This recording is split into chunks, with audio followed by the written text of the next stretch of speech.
Welcome to JB Marks Oval. It is the second day of the CSA Girls Under 19 Youth Tournament. And yesterday we had an absolute cracker with Northwest picking up the win here at JB Marks. We have got the Titans taking on Eastern Province, and the Titans won the toss, and the same as the team winning yesterday, the Free State, they've also elected to field first. They must have seen something in the pitch. Today, it's a used pitch. It's the same one as yesterday. Myself, Gert Maloney, taking you ball by ball. But as you know, we never do this alone. We always have partners in crime. And the first up, a bit later on, we're going to have Double D, Donald Danake, coming on. And now we've got Mbali Tlope joining me for the first session. Good morning, Mbali. Hey, good morning to you, Gert, and a good morning to everyone that is watching from home on the CSA YouTube channel. We are back on day 2 at the JB Marks Oval here in Potchefstroom. And what a beautiful sunny day. As you can see, the players are already on the field, ready to bowl the very first delivery. Now, walking into today's match, both of these teams were victors yesterday. So they have their tails up and they'll be wanting to get one over each other. So it's going to be a very interesting contest. So for me, these are definitely contenders for the tournament, beating very strong teams. The Titans beat Western Province, which is one of the strongest women's cricket teams in the country, and also Eastern Province yesterday beat the Lions, which is a powerhouse in cricket. So definitely one of those contests to be spoken about, to be watched by many, and we'll be keeping you company and letting you know what's happening on and off the field.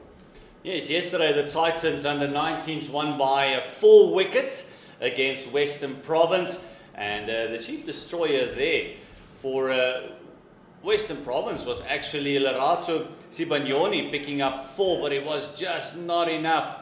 It was a great job by the Titans. And then Eastern Province were probably the upset of the tournament on day 1, beating one of the favourites who actually won the under 16 tournament, the Lions, going down by 14 runs against Eastern Province. So both these teams got their tail up, they got maximum points, so they would really want to start off well. As we've got the umpires just fixing up 1 or 2 of their radios.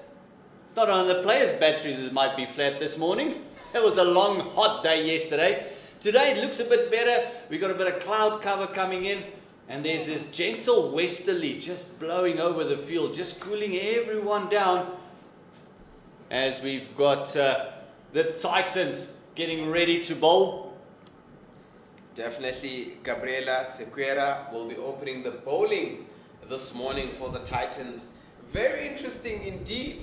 Just like yesterday, it feels like a deja vu moment where they'll be opening with spin. And not any spin, leg spinners. This one is worked around the corner. And immediately starting off with a double. They might look for a third as there is fantastic relay work on the boundary. And they started off with 3 runs just to get things going. Yeah, we're off to a good start.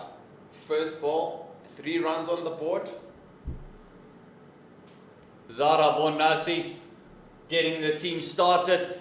Bianca Graham is on the striker's end now. She'll be facing Gabrielle.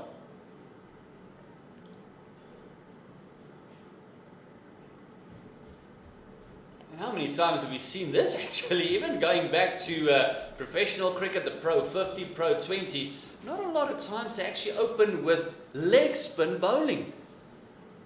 Yeah, something very new, a leg spinner open bowling. Oh, that might be why. That might be why. Look at the turn, look at the bounce that she's generating. And beautiful action as well. Look at the replay here, Bali. And also just a couple of steps from behind the umpire. She's coming in very straight for a leg spinner. Normally you'll see a leg spinner with a bit of an angle. Gabrielle Sequeira actually comes in very straight. Almost reminds you of early Anil Kumble. Coming in straight and just letting it work. Big appeal, that ball kept low. Asking the question and ooh, one feels that Bianca Graham might be a bit lucky getting away with this one. Very, very fortunate there. A shout early in the morning. Will be interesting to hear what the umpire would have said. A reason for not giving out. Oh, tossed up, played through mid-wicket.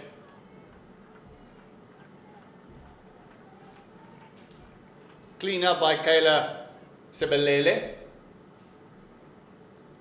That's the end of the first over. 4 runs coming from it. A nice positive start. Something off the bat and then once or twice getting past the outside edge as well. Yeah, very good over. Very good start. Beautiful bowling by Gabriela there. Interesting shout though. Would have been nice to see the replay and just see if we agree with the umpire. But very well bowled. Very, very close.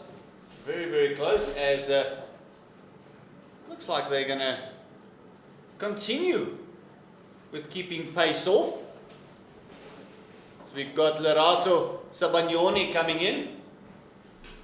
Did very well yesterday, taking those 4 wickets.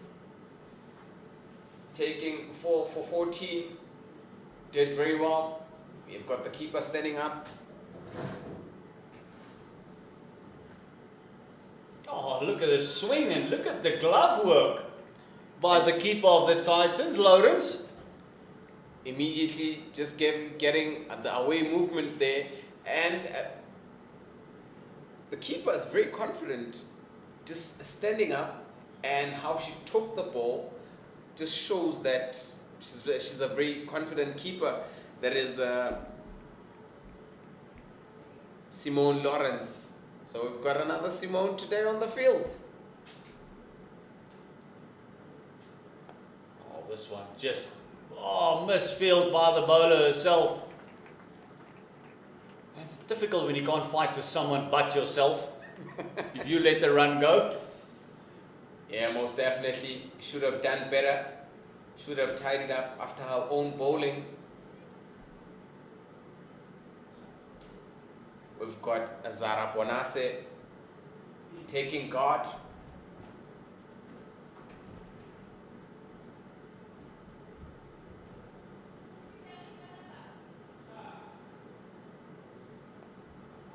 Nice and solid behind that one. So just nice gentle medium pace, just swinging the ball away. But again, emphasizing your point, Lawrence standing up and the glove work, the confidence. It also puts a lot of pressure on the batters. Oh, finding the inside part of the bat, squirting away. Lucky one. Yeah. Lerato relying on the swing for her. So far she's been able to bowl both ways, the in swinger and the out swinger. Oh, this one just missing everything, and just again we saw from the JB Marks end yesterday as well, the ball just have a tendency to keep low. Definitely keeping low there, and well saved by the keeper. Could have gone past her, but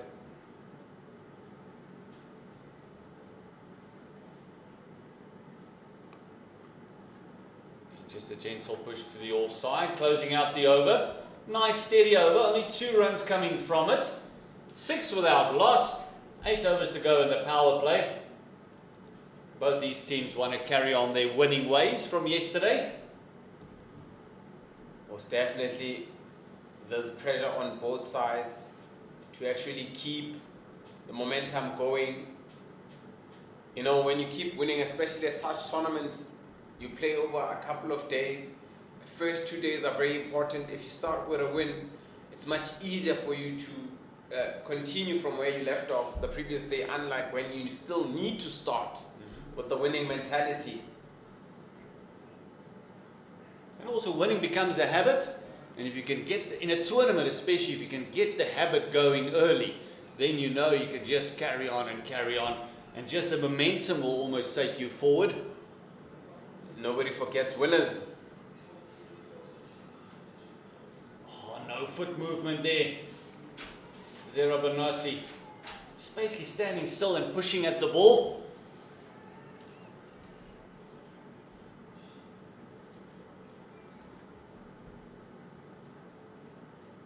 Going a lot straighter this time, finding the outside part of the bat.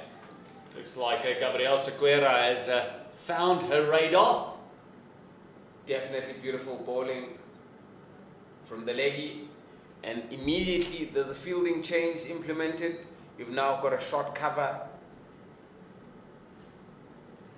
for anything that is hit on the air. And immediately she bowls a full toss to entice that aerial shot. 2 deliveries to go. She wants to finish this strong, and bowling a maiden in the power play is always impressive. That's Captain Chanel Fenter, who's brought herself in. Oh, immediately there was a chance there, just falling short. The captain there, number 9, is thinking and has studied the game and the batsman already. Great delivery. All the pressure is on the batters. That's the maiden over, the first one of the match. And it's only the 3rd over of the game, but you can just feel the pressure being squeezed upon the Eastern Province. The Eastern Province top scorers yesterday was Tara Nell, who scored a 36, and then also Ashley Burr scored a 30 as well. It was a good partnership between those two. Yeah, and a contribution from Asanda Mbodla. 13 runs coming from her there. But she hung around for 32 deliveries, just to frustrate the Lions. And those 13 runs are basically what they won with, beating the Lions by 13. Well, as the lady that's taken a lot of wickets yesterday, 4 for 14 in her 5 overs, Lerato Sibagnoni continues.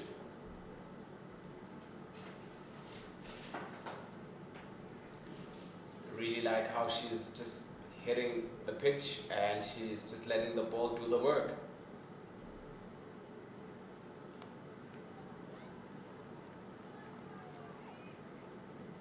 And the confidence from the fielder there, Lisedi Madisha. We saw yesterday there was a couple of fielding lapses, especially closer to the end. Oh, this one just going for the miracle swing, and it's the first extra for the game. It's a wide. Once again, well taken by the keeper.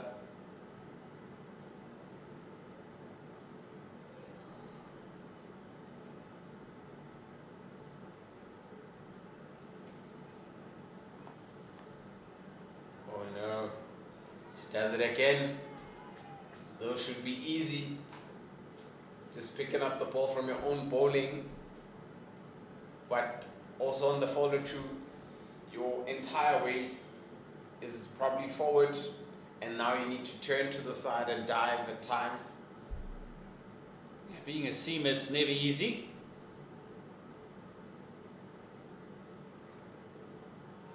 This one just back on the money. Zara Bonassi, no real mover of the feet. Kind of stands and delivers.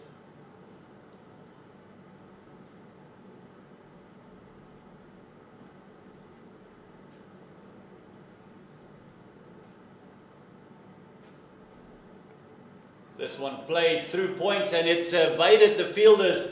It gone into the gap, and the captain picks it up. Luckily, just the one, well placed. Yeah, well placed one. It's quite important that these two need to keep rotating the strike just to ease off the pressure and just keep the runs and the scoreboard ticking.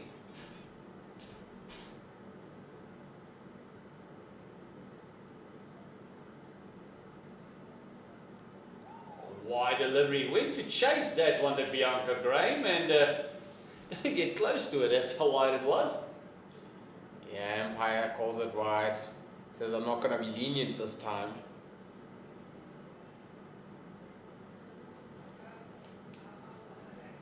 Spanione just needs to focus again and get her line right. This one is just pushed through your side, and great fielding. They're fantastic fielding.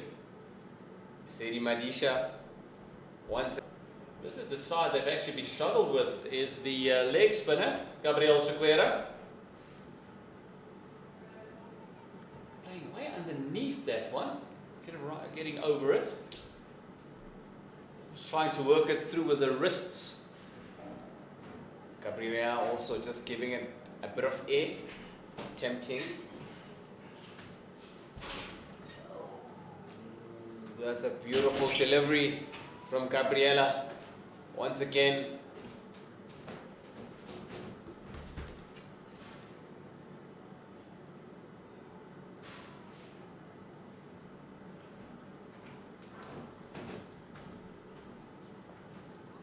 oh, this one is worked on the leg side.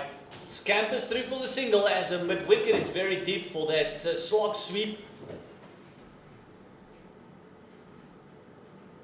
could not get much power into that shot.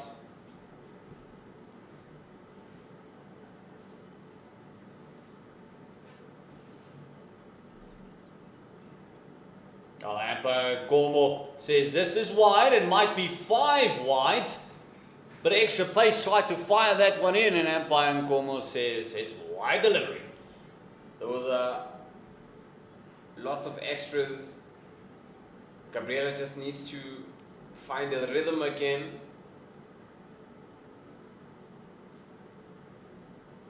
You don't want to give too many of those quite early in the game. Oh, changing the angle very early is Gabriel, coming around the wicket. Oh, leading edge, and brilliantly bowled. That leading edge just falling in no man's land there in Bali. Definitely the skipper brought herself into that short cover area because she could pick up. Look at the bowler just scampering for that. 3 players just converging on it. very eager from the three, and you can hear and you can see there's lots of talking happening on the field from these players. Captains involved, keepers involved, the fielders are involved. Gabriela opts to come back to where she was bowling from. Again, just that quicker one that she's pushing through to the leg side. Might be, as soon as she bowls a quicker one, she kind of forgets to turn the wheel, just flicks it through with the fingers. That's why she's not getting turned there. Oh, there we go, back to normal. Beautiful delivery there. Bit of a longer over than as you would have expected. Those extras coming in there as well. Conceding a few runs in that over after bowling a maiden the previous one. 2 wides, a couple of runs off the bat, and this one square cut. Fantastic fielding at backward point. That is Kayla Sabelele. Fantastic fielding. Well done. Very well stopped, diving to her left using her right hand and quickly turning up and throwing the ball back. Athletic stuff. Oh, there's a bit of a swing. That's the first one that's she's actually gone after, Bianca Graham. It is a shot of anger. Maybe getting frustrated that she hasn't been able to pierce the field.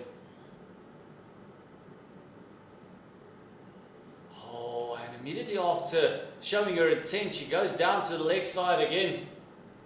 And umpire Dane Dixon says, you've got to bowl that one again.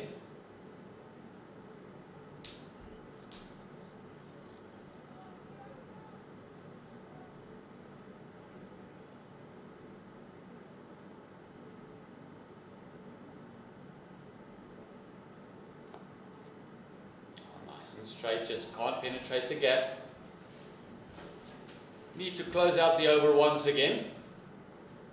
After this delivery, there will only be 4 overs left in the power play.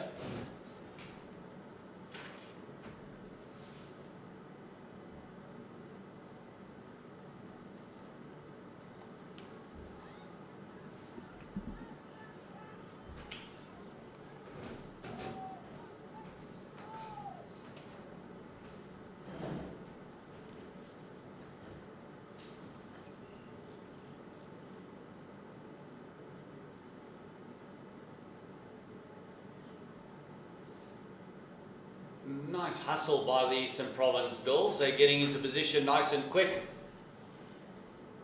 Lerato Sibanyoni closing out the over. Only conceding 8 so far in her 3. Looks like Gabrielle Sequeira is going to come around the wicket once again. She might have picked up something from Zara Bonasi, not moving her feet. Just looking at the Titans players' body language.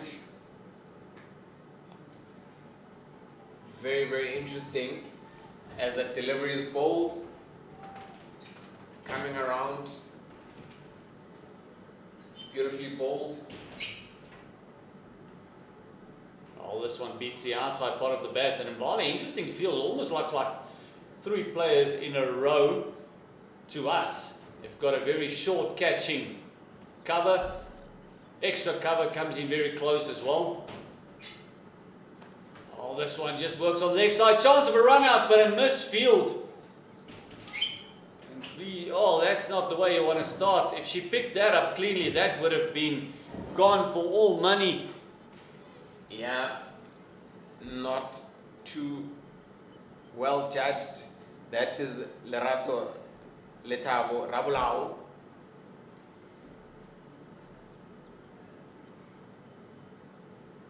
Oh, and she's bowled her.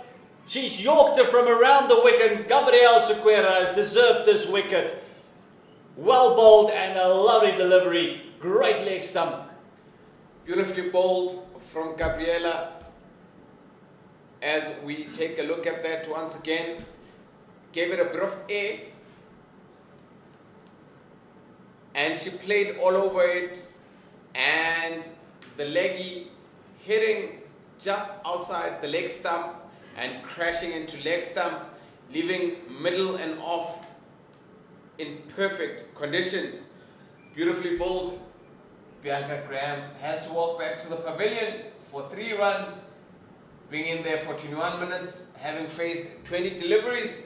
It brings in Asanda Mbodla, who scored 13 yesterday.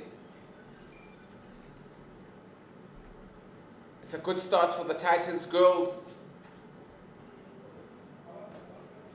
Squera, very happy with herself, how she just changed the ploy from bowling over the bowling right arm over to around and getting the turn, the bounce, and crashing into the back of leg stump. And she'll definitely have her tail up with 2 more deliveries left in this over. And keeping the angle as well for the new batter as well, realizing that this might be the angle that's just going to create some problems for batters coming in. It's like it's something you would enjoy. Mbali, a left-hander? Definitely a lefty. Yesterday we only saw one. And it's going to be very interesting how the lefty will cope as she's coming around the wicket, a right thumb, coming around, it being a leggy.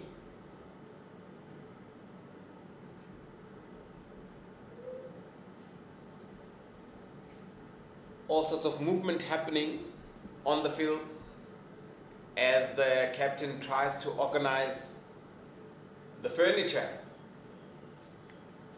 But the beauty of this, you have an option. It's much easier or much better to have a lefty and a right-handed batsman operating. It turns to unsettle bowlers.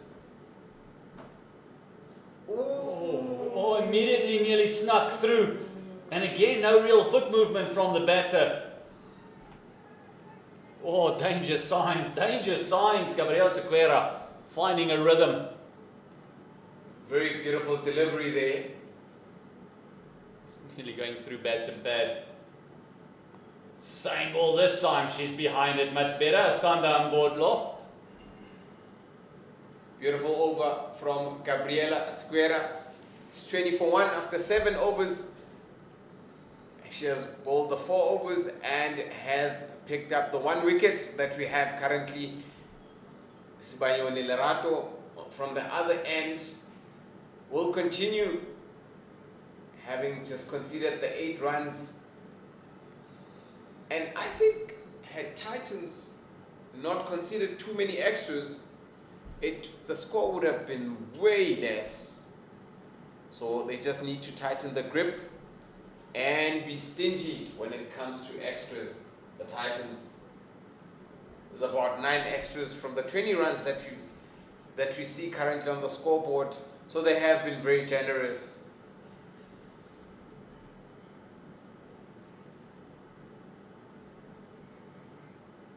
Oh, Lerato Sibanyoni just continuing, finding the outside pad, squirting away to a vacant third, and great fielding. And oh, it's 2 fielders landing on top of each other.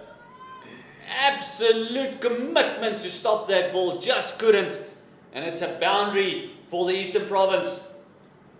Well, as soon as the ball went past the 2 fielders, it was going to be a hard chase, and unfortunately the ball won the race at this point in time, having the 2 fielders after the ball.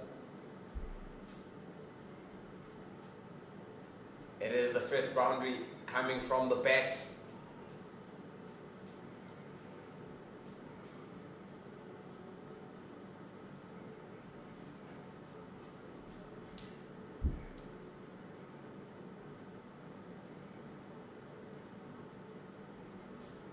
Just pushing that front foot forward and just pushing the ball to generate enough power to actually get it through that mid-wicket. But also, looking at the batsman, Zara Bonasa's back lift, it's very high. anything short, she'll be able to pick it up very easily.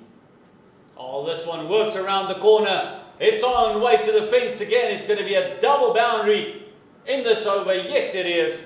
Lovely shot. Nice wrist work. Very good wrist work there.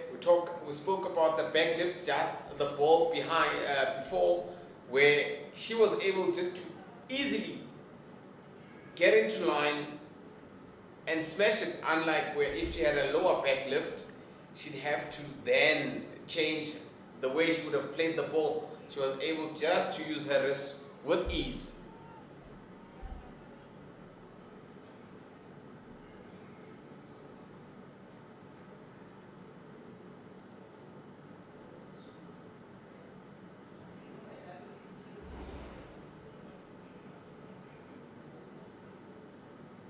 This one going a bit wider. Again, one of those just outside the off stump that just keeps that tad low, Mbali.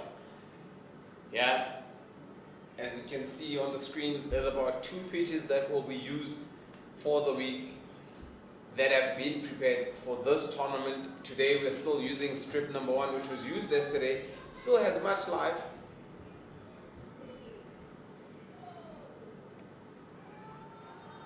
Small runs. You've got 3 players chasing after the ball, and this time they do a very good job as Kyla throws it back in. A bit of an expensive over this one. Spagnoli has gone for 3 more, adding to the 8 with a ball left in this over. After bowling brilliantly yesterday, just struggling a little bit against the Eastern Province girls. Zara Bonase took a liking to her. 11 runs in that over, just starting to find her range. See the left-hander going to be facing Lerato Sibagnoni first up. She's staying over the wicket, most likely trying to swing it back in. We can just see that they've moved that gully just back a bit for the flashy drive. Yeah. It's got no fine leg, no backward square. Oh, beautiful bowling. She's got a deep mid-wicket and a deep long on. Just to bring the over to a close. 11 runs coming from it. Fantastic over for Eastern Province. Just see this delivery. As soon as it's nice and straight, she does get nice movement. Wrist coming through. And good technique by Sanda Mbodla. Yeah, Sanda Mbodla facing that one delivery in the previous over and just fending it off, as we see Gabriela Seguera continuing from the university end. So far has bowled brilliantly. Seguera for her 4 overs, picking up that crucial wicket the previous over, and she is continuing around the wicket, hoping to strike more gold, that is wickets. Going around and making Zara Bonase just reaching for that one.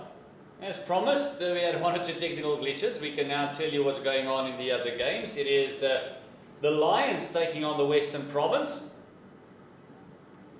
Weirdly enough, the winners of the previous games, beating those 2, are playing here. And the guys coming up second yesterday are playing against one another. Western Province taking on the Lions. Lions batting first and just lost their 2nd wicket. They are 34 for the loss of 2 in the 6th over. So going at a rate of knots, but just losing a couple of wickets.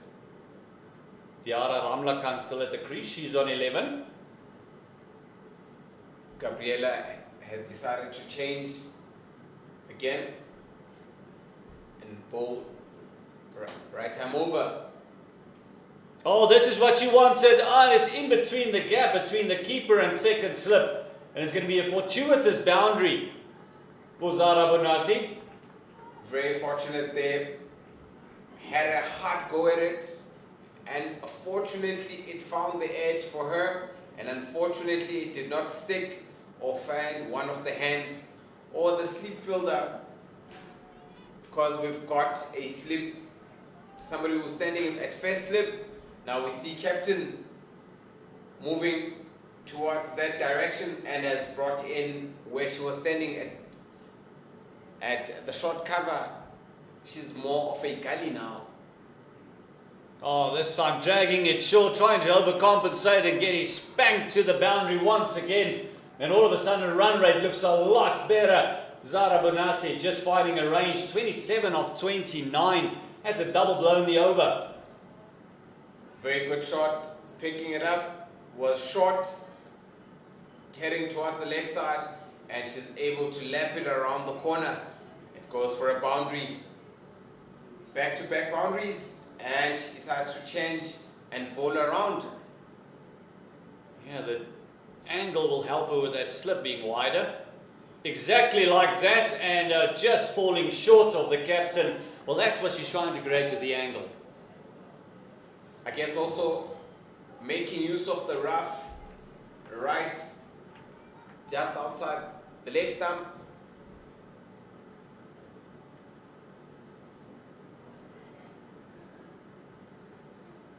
Oh, going for it again, and fantastic work, and given out. It is a stumping, and Lawrence, like a flash, takes off the bails, and Zara Donasi just the back leg slipping out. Phenomenal glove work and well bowled. We said it earlier, we spoke about the keeper, how she looks very confident, standing up to a medium pacer, and we just saw beautiful glove work there, bowled by Gabriela. Gave it a bit of a flight, and she was as quick as lightning. I'll tell you what, there's a couple of seniors that would have loved that stumping. That was phenomenally done. Zara Bonassi has to walk back to the pavilion, having scored 27 runs of 31 deliveries faced. In the 33 minutes, she occupied the crease, scoring 4 boundaries there. I must say, very unfortunate for her, but beautiful bowling and beautiful glove work by the keeper. Phenomenally done. That's Simeon Lawrence.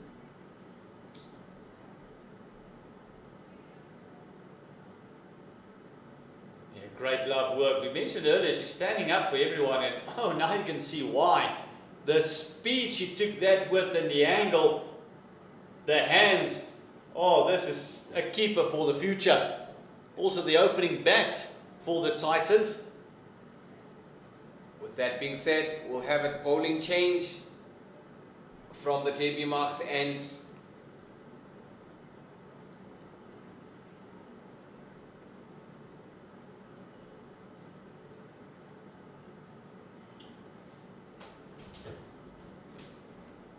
It's a bowling change, and the previous over going for a bit of runs.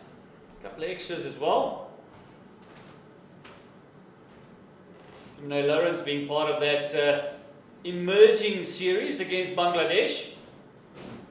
You just see the confidence that she brings to the table. Susie Kayla Sebelelebele.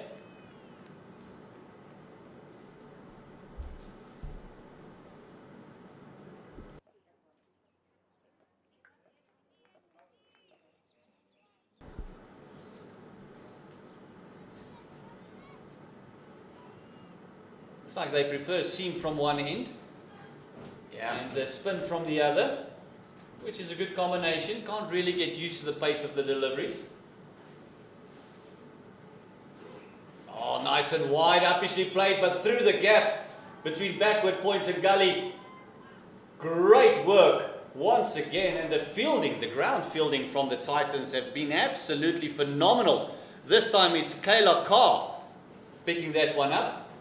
Yeah, we've got the bowler Nicole, who has been Nicole Sibelebele there.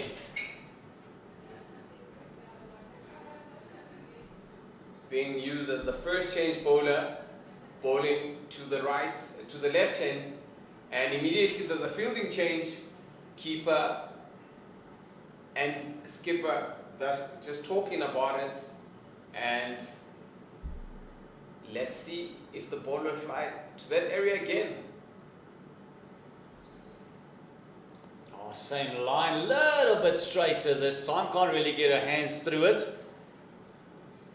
I must admit, the Titans looks like a real solid unit, especially the fielding side. A youngster like Lawrence behind the stumps, standing up to everyone. Just gives you so much confidence, doesn't it? That's what you want as a bowler, a very reliable keeper. Oh, this one is called. Oh, and you could just see the umpire, Dane Dixon, just rolling his shoulders there, warming up to the wide, but he realized just inside the blue line.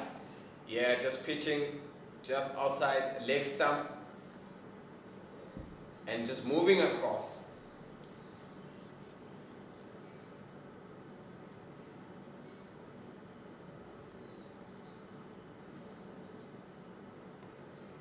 This one tried to go through the covers, but a little bit early on the shot just closed the face. And there's a one delivery to go in the over. Then there'll be a change in commentary. I'll make way for Donald Denaki.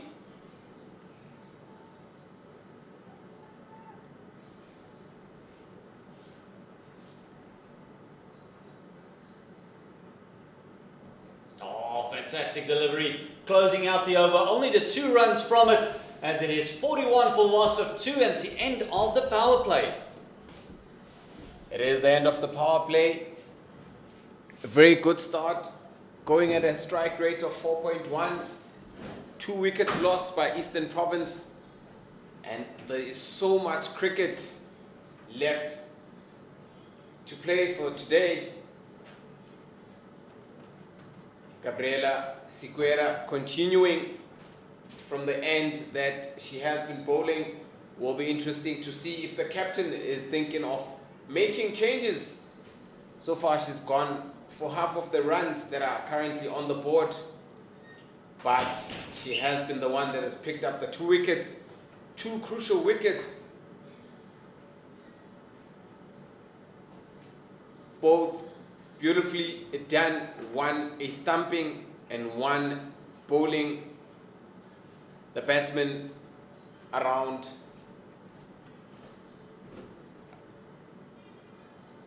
Solid first delivery she bowls in the 11th over. Yeah, I'm still with you for the next over. Couldn't make the change up before she started. Gabriela Siqueira, very keen on starting 6.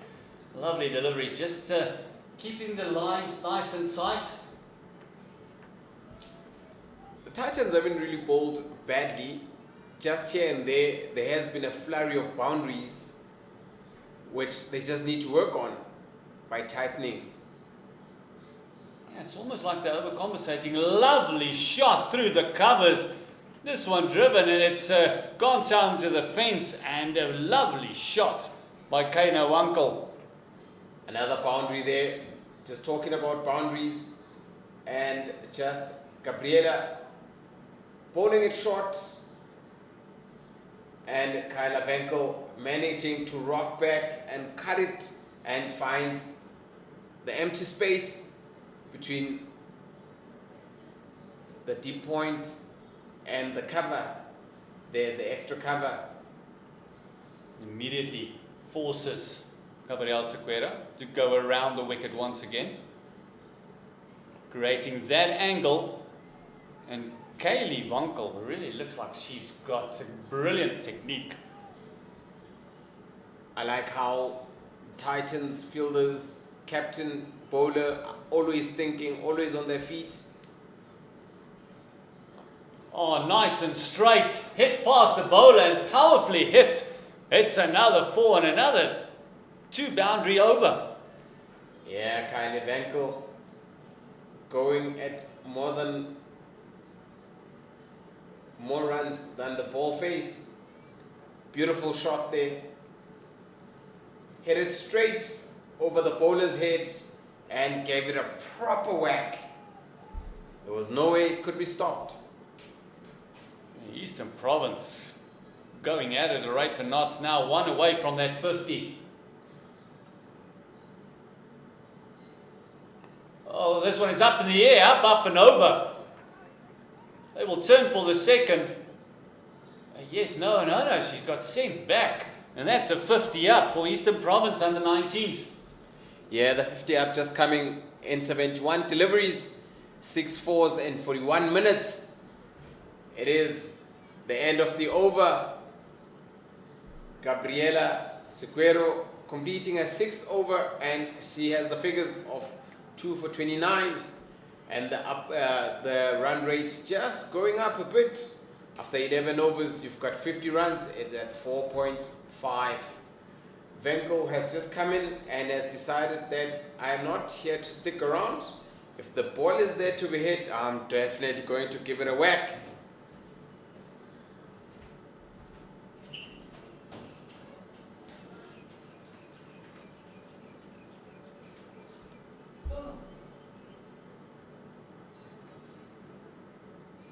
Once again, Nicole Sibelebele coming in from the JB Marks end.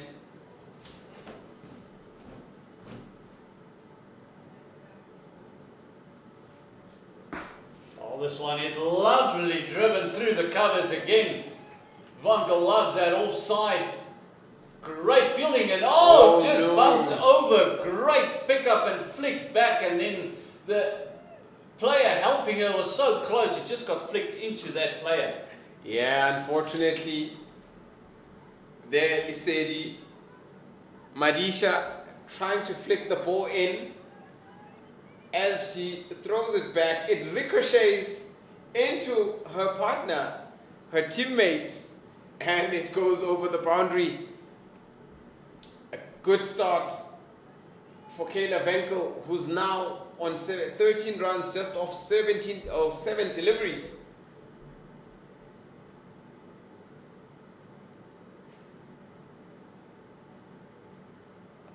This one came back nicely. And oh my word, Kaylee Vankel has come in and said, hold on, if it's in my half, it's going to get hit.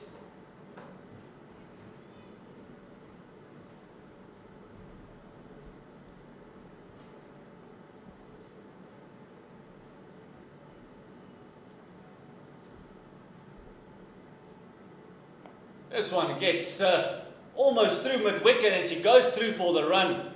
That was another one that was hit powerfully, but great fielding at mid-wicket. Yeah, very well stopped. Also, definitely saved a couple of runs, saved the boundary to be precise. Would be interesting to see if she may have dropped the ball. It was airborne for a while there.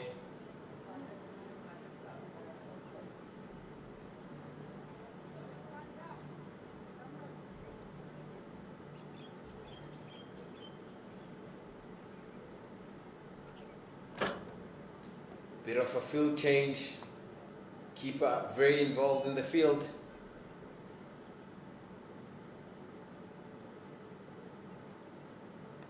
Oh, brilliantly placed as well. It's exactly where she placed that fielder. Even the angle was good. You could just see the experience of Lawrence coming in. Yeah, if you look at the field that the Titans have set, it's in a shape of an arc, especially on the offside. Or should I say the crescent moon?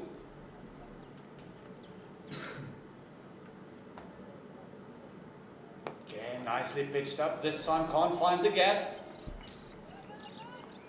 Asanda Bodla just happy to play second fiddle to Kaylee Vankel.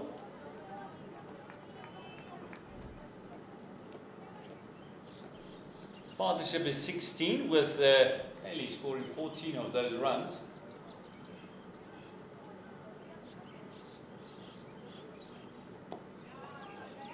Nice defense getting in right behind it.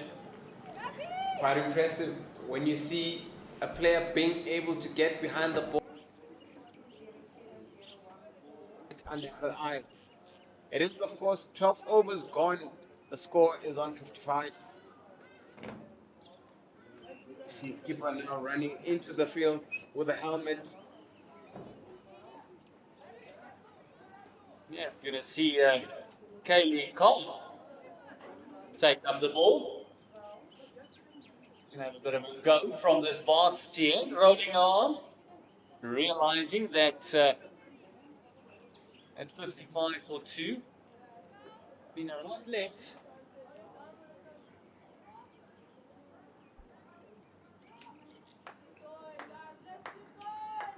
A couple of boundary deliveries they want to cut down on.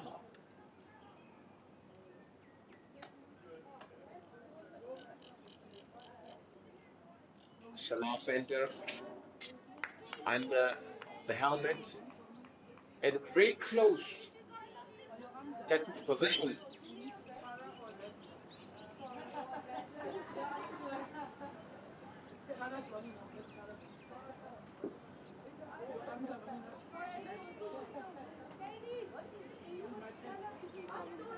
Donald finally joins us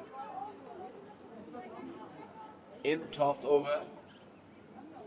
Very close to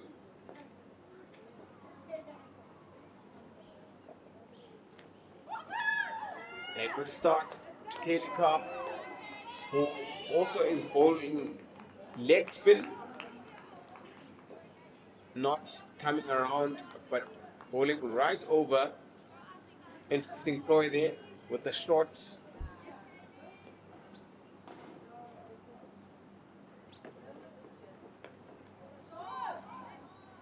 Manages just to edge one.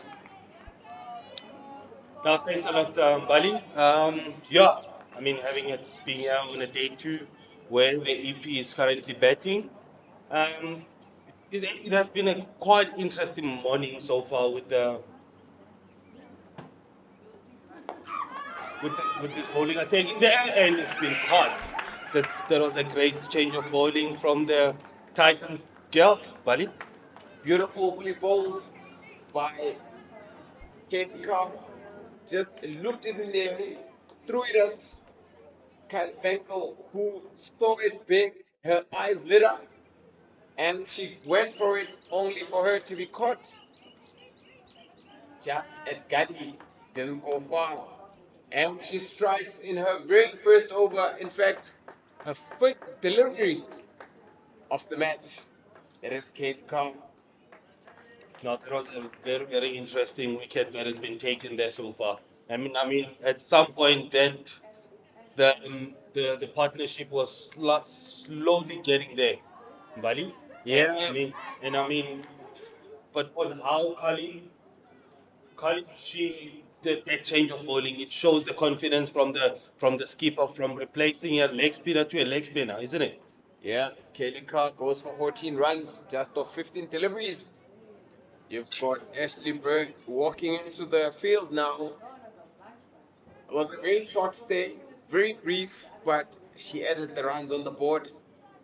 Ashley Bird, one of the scorers. This And this is a quite interesting. This is a quite interesting build from Kali Khan on how they going on about it. I mean, when you look at the inner ring, there is no one on the leg side, on the inner ring leg side, but everyone is standing on the boundary. But the question is, she's taking it away from the batter and currently having a short cover there underneath the lead. very well done there by Madisha. He said Madisha has been a live wire in the field. Look like this, Ashley, she's just going to the great defense with her head down onto the back. Looks like actually she's on the money here. When how she's approaching Kali, obviously new bowler, new better. At this time and moment, they just trying to give us a good contest. No on there, will it be a no ball? And it's been given a no ball. Yeah, just dropping it short, bouncing twice. Now Ashley comes into today's match being one of the top scorers, having scored 30 in yesterday's encounter against the Lions. And definitely can give it a whack, as you could see. Was able to smash it to the next side, and luckily there's protection. Now, there is definitely a protection. And like I was saying earlier, Bali, I mean, you look at there's no one on the inner ring for the Laika, but for me, is it the question of she wants to be hit or she just trying to get the better running more into that gap, or what might be the idea, Bali? Well, you can't exactly put your finger on it, but there's lots of movement happening on the field. One thing for sure, the Titans definitely want to get rid of Ashley Bird. Looks very dangerous. She can hit the ball a very long way. With that being said, we'll continue with Nicole Sibelebele coming from the JB Marks and hasn't bowled too badly, just has been unfortunate, has bowled 2 overs and going for 7 runs so far. No, definitely. When you look at Asanda and Asanda Mbola, she looks so shocked. Do you think she's also an under 16 player? And I mean,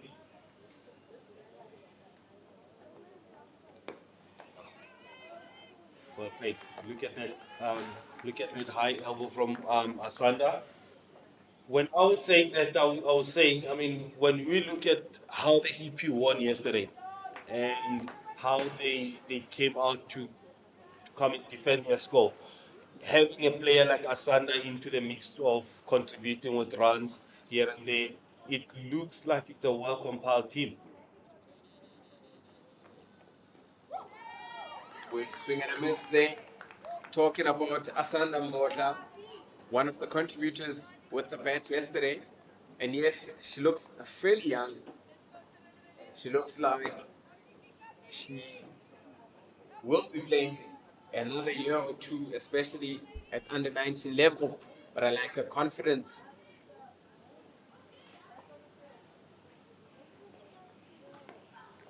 Speaking of confidence, Mbali, when you look at Titans fielding, they so confident. I mean, how they've been moving, the noise, the buzz onto the field. And again, when Boris she's batting, everyone they probably 10 step into the inner ring and only one person out, which is in the deep square. It says a lot about Boza. Mbodla hasn't managed to pierce through that offside. Obviously, credit to the bowler who's bowling. She's bowling to her field. We've got a packed offside, and I spoke about the shape of a crescent or say half a circle.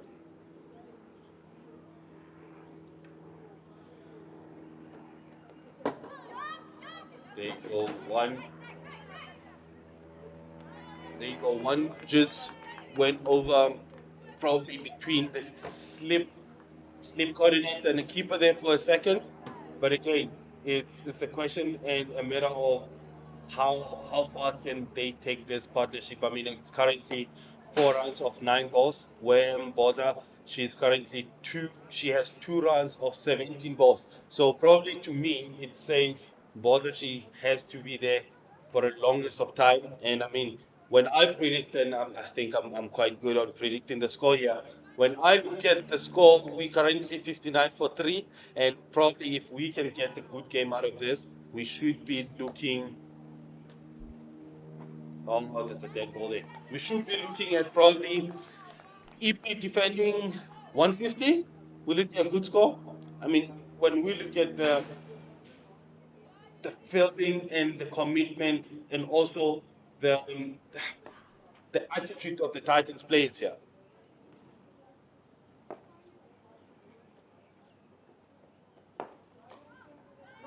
Good delivery. Yesterday, Ti- Titans bowled Western Province out for 111, and they were able to get over them. That Eastern Province managed to put over 159 or 157 yesterday, and they beat the Lions by 14 runs or 13 runs. Now, if you start comparing what was a good total yesterday, we spoke about a 220. But I just think today anything above 180 will be a very good total. I just think if you think you've put on a good score here, between 180 to 200 will be enough. enough, enough to be chased, or enough to be defended, buddy. Well, enough to be defended. Definitely, and we look at how Northwest yesterday, how they batted. It was all about application again, and this is what we're seeing from both at the moment. Beautiful delivery. She gave it a bit of air. Mbodla not making use of her feet, and she is beaten there. Had it pitched just in time and turned, I think there would have been problems for Mbodla there.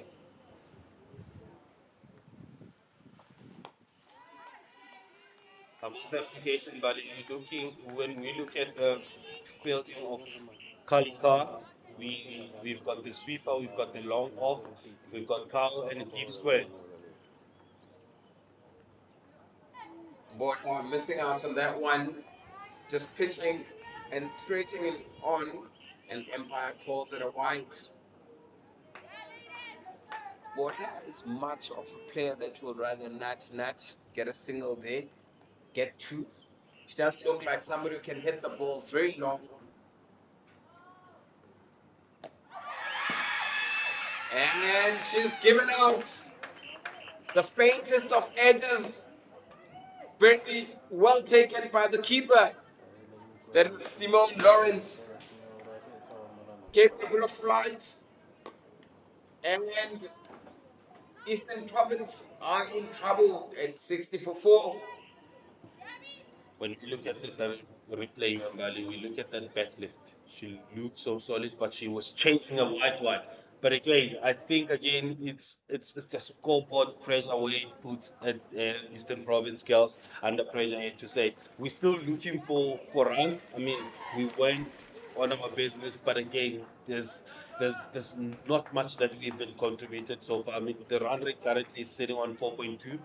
It's it's probably the chat and the drawing board, back to the drawing board with the coach to say how much we're looking at getting before the drinks and how much we're looking to get just after the drinks. I mean, reality is the more the more runs on the board, the better they can defend. As much as they did with Gauteng girls yesterday, I think they do have a powerhouse of getting the runs on the board, but it's how slow they're becoming now. I mean, currently going for 4.2 and over, I don't think it's enough, and it isn't ideal for the team.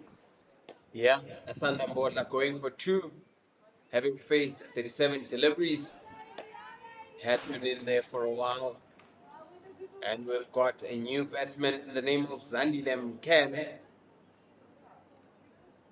who walks in at number 6 for the Eastern Province side.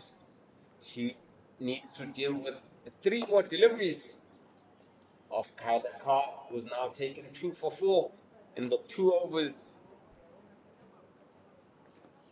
so far. Ooh, that was a very close. It gave it a bit of air, just looped it, and Zandile just going forward and just fending it off.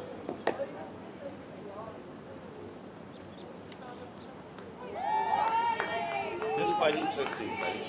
And when we look at this, just before drinks, the Titans girls, they not easily but con confidently got their 4 wickets in just space of 15 overs.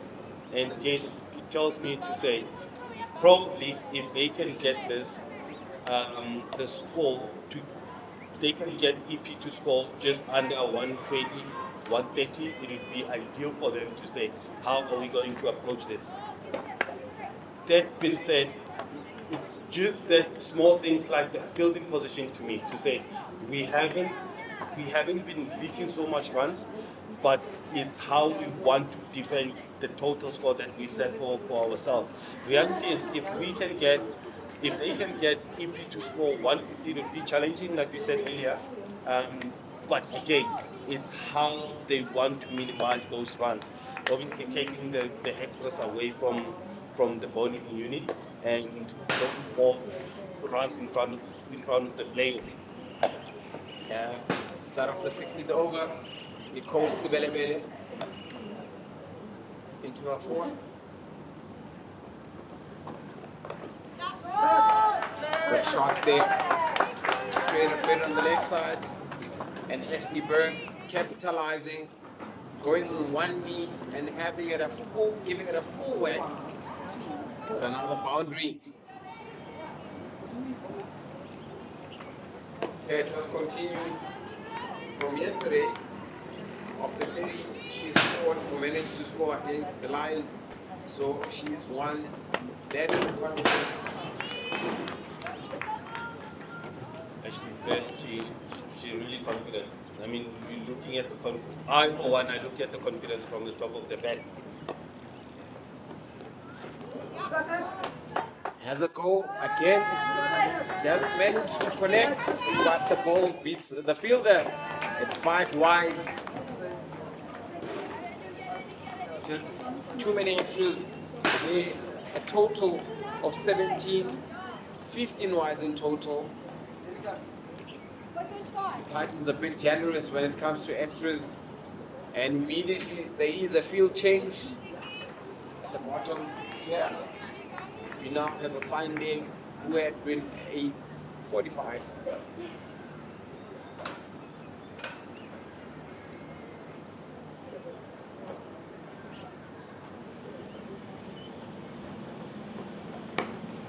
Chasing the white one there. Like I was saying earlier, Mbali, when I look at the player, especially when you look at Ashley Byrne, the confidence it comes from that batting. So when you see as high as possible with her head still, pressing forward slightly to say, I'm in this to play.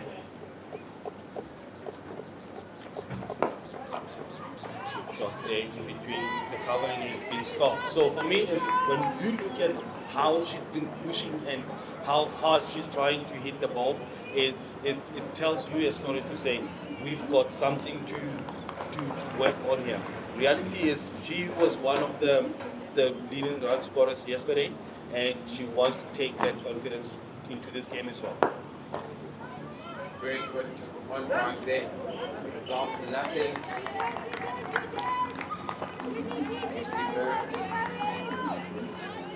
Looks like there's a wee bit of a communication breakdown between the two players here.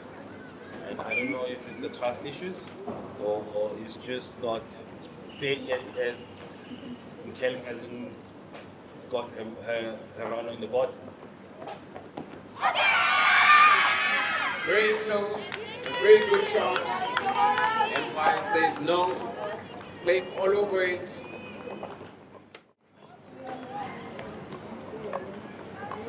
When you look at the replay, that ball just pitched miserably. But again, it looks like she's struggling to play off her legs. But when she's pulling and playing in front with a straight bat, she looks good. I think that's what she needs to do more of it. Excellent was good there. Very good signal taken off the last delivery of the over. It is 70 for 4. 16 overs gone. To have a meet up in the middle to say, hey buddy, we're here to run. Very interesting games. Both these sides winning on the opening day of the game. Continue. And Zandile is doing so relaxed. I don't know if it's a run in between the wicket. Look at how Zandile is leaning slightly on the bat. It's a sign of confidence to actually have a partner there. And I trust what you say, and let's just go with what we plan to do here. And I mean, the communication between the two hasn't been that great. but again, it's slowly developing to get there. Again, it's one of those things when you looking forward to get to the target, buddy. Good shot there. Protection. They're gonna go for two. Squeeze inside. Should have been two. Should have ran in the first one very fast. Stick to the basics. Run the first one quick. Turn. You look at where the ball is, and always keep on alert. I'm still worried about this big gap on the leg side here. Another double up bounce there. And it's been called the goal ball there. Yeah. Is it Kali trying too hard? Or she's just overconfident? I just think at times she just tries too hard instead of doing the simple basic things like that. Again, she's still young. She has one left. And I best believe the coaching staff is taking care of her physique. Obviously, she looks so young. And I mean, this is what we're looking to get out of this place. Make the mistakes and don't be shy to make this mistake, and you've got to learn from it. That swept around the corner. Very close, and eventually it beats the fielder. And at the boundary, it's 4 more for Ashley Bird. The score keeps ticking, and that's what's important for Eastern Province. Partnership is slowly growing in Bali. I mean, we're currently sitting on 17 of 15 balls, and again, it goes back to that communication. Obviously, it was a shaky start between the two, whereby the communication, it wasn't that clear, but again, it shows confidence onto each other here.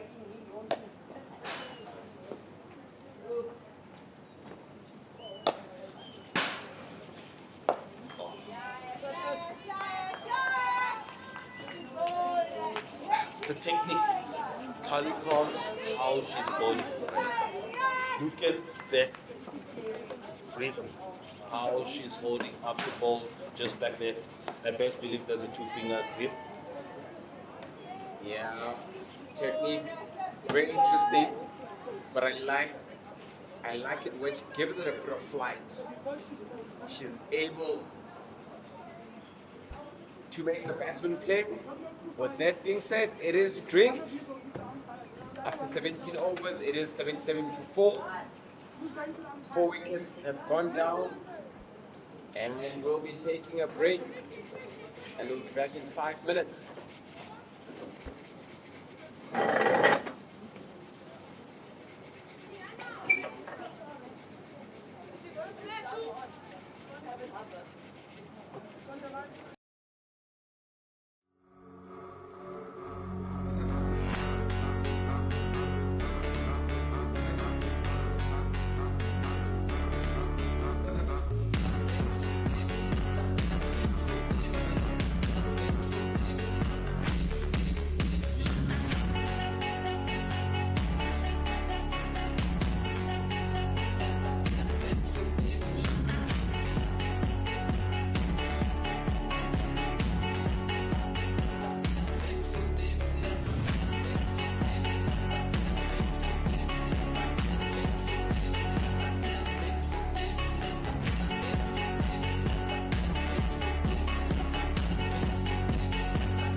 Right, just after drinks, and I hope we just get a cold one onto that. And change of commentary, Mr. Gert Malone is coming back on to join me. Thank you very much, Donald. Yeah, it's always great having a bit of a break and just watching cricket.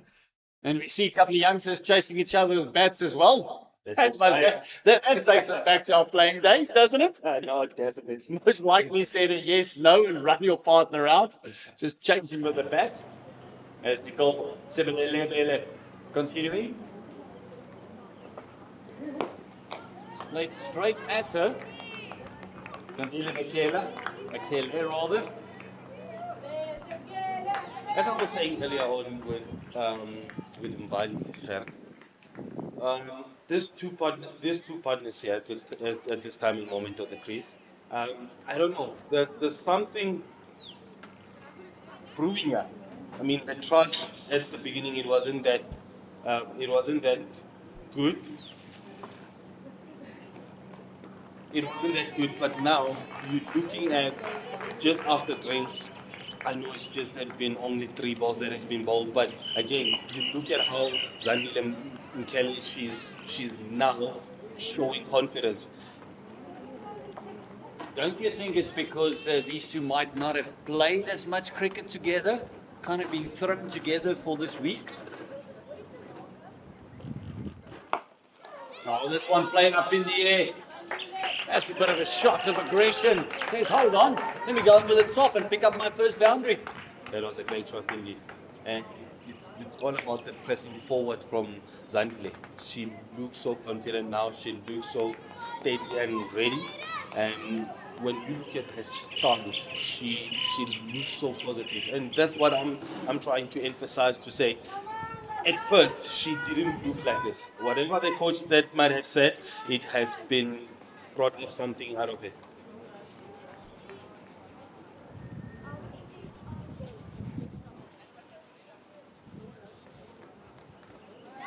Oh, good cricket there. You mentioned the confidence. All of a sudden, the leave also becomes much better, looking the ball right past you.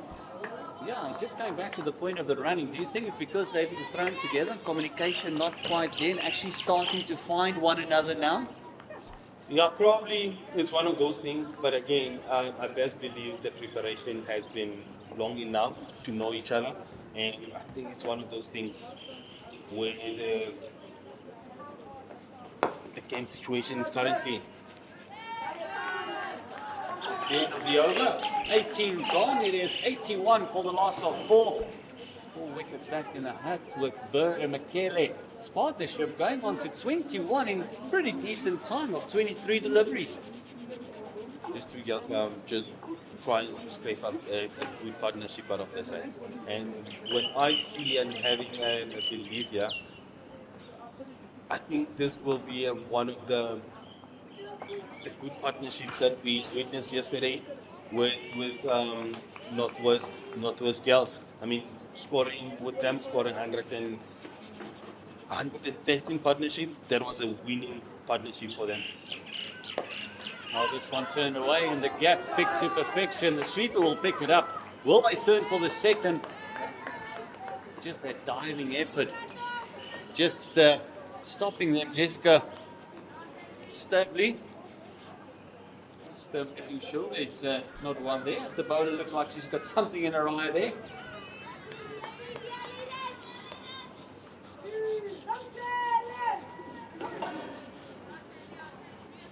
And when we look at the fielding positions here,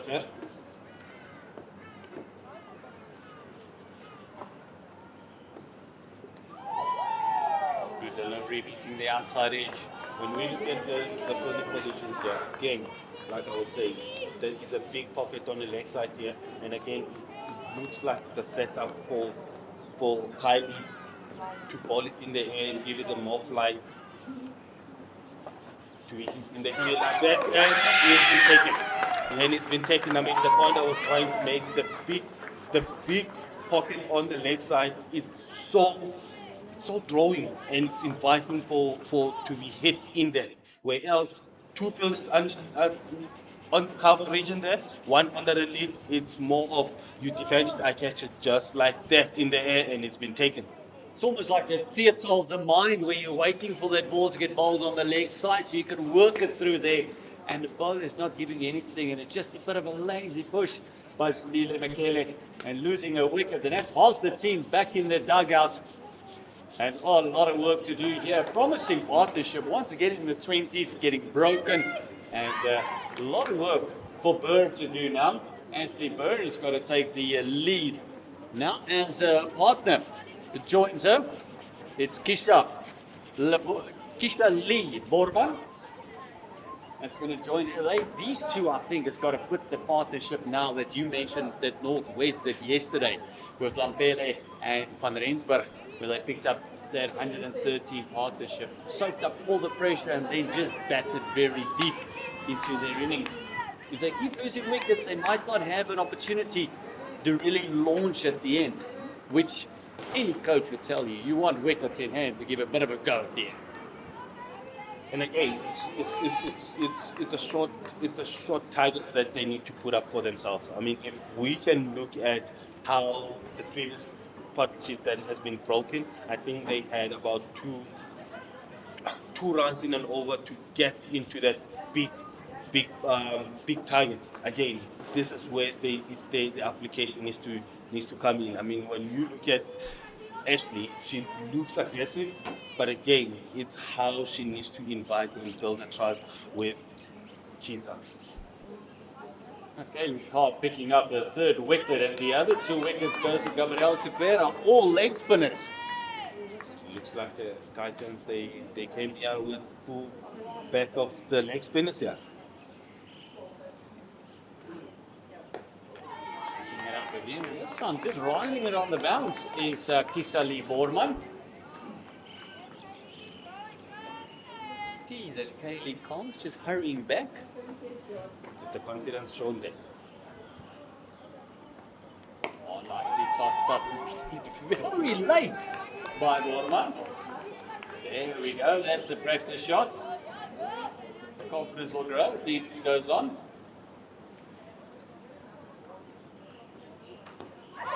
Big appeal, might have pitched outside leg stump.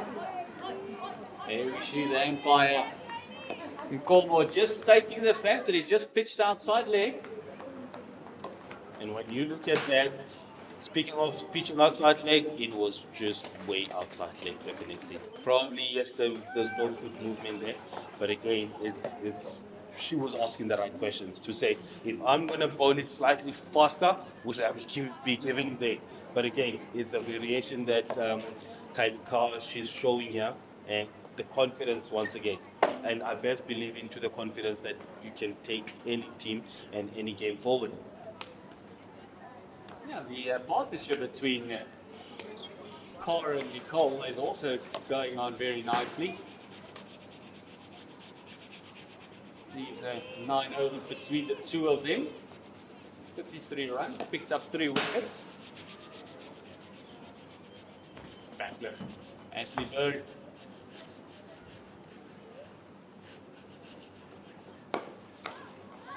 He looks like she wants to really give it a good whack. She's not going to hang around. No, not at all. But again, it's the flat bet that I'm seeing out of her. And again, it's all about where she wants to hit it. Yes, there's a big gap between extra cover and mid off there.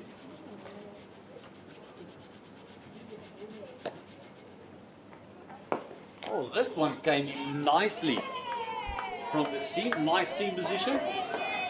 Flat bet once again. And I think she's just putting much pressure on her shoulder here. I know she can contribute, and it looks like she's a very, very strong player, so than better.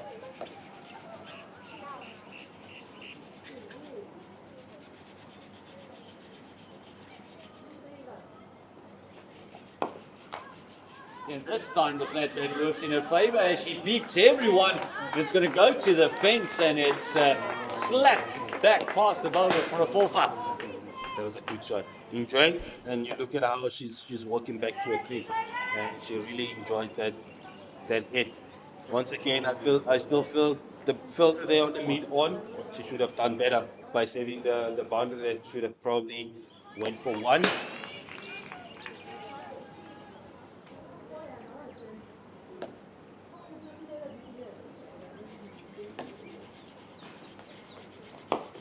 Flat bet once again. Then it goes past, same shot, same result, and it goes down to 4.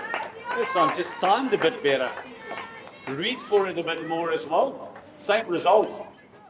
And it doesn't matter how they come, they need the runs as they got up to 90. Just keep reaching for that one and timed a bit more. No chance for mid on there. Not a chance at all.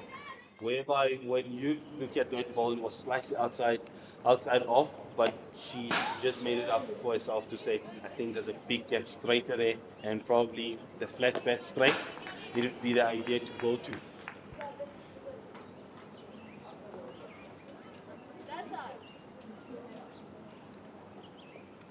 This time going through the offside is that gap you were talking about. Maybe they could have snuck through a run there. I think both of them doing a bit of ball watching. I still feel Ashley, she's protecting her players here. I think it looks like she's going to try to take a quick swing on the last ball just to protect Chisa. Yes, she looks like she can take the game forward here. Oh, this one driven nicely, and again, you can see the both batters looking at the delivery, not really noticing one another as the over comes to an end with a double blow in that over. 2 boundaries coming from Nicole Sibelele from Ashley Bird's bat. 90 for the loss of 5. You mentioned the 150 mark earlier on, and definitely a very strong bowling unit that Eastern Province has. If you look at the batting lineup that Lions have, at the moment standing on 99 for the loss of 4 against Western Province. And then Eastern Storm is really producing a storm. In the 23rd over, they're 128 for the loss of 2 against the Free State under 19. And then Northwest is 81 for 6 against the Limpopo Impalas. And again, looks like that second bounce was just inside the crease, but it doesn't stop the wide. And Donald, maybe just explain that rule to us with the double bounce, and when is it a no ball and when isn't it? Right, as far as I understand, the double bounce. Well, balls up in the air and just eluding everyone. So as far as I understand, the double bounce, the second bounce, it needs to be on the crease to be a legal ball, and then the second bounce, when it's a no ball, it's outside the crease. So remember, there's a batting area flexibility in front of the crease there, where the batter can move around just to protect the danger area. So if it bounces before that, when the batter is in the crease, that's a double bounce.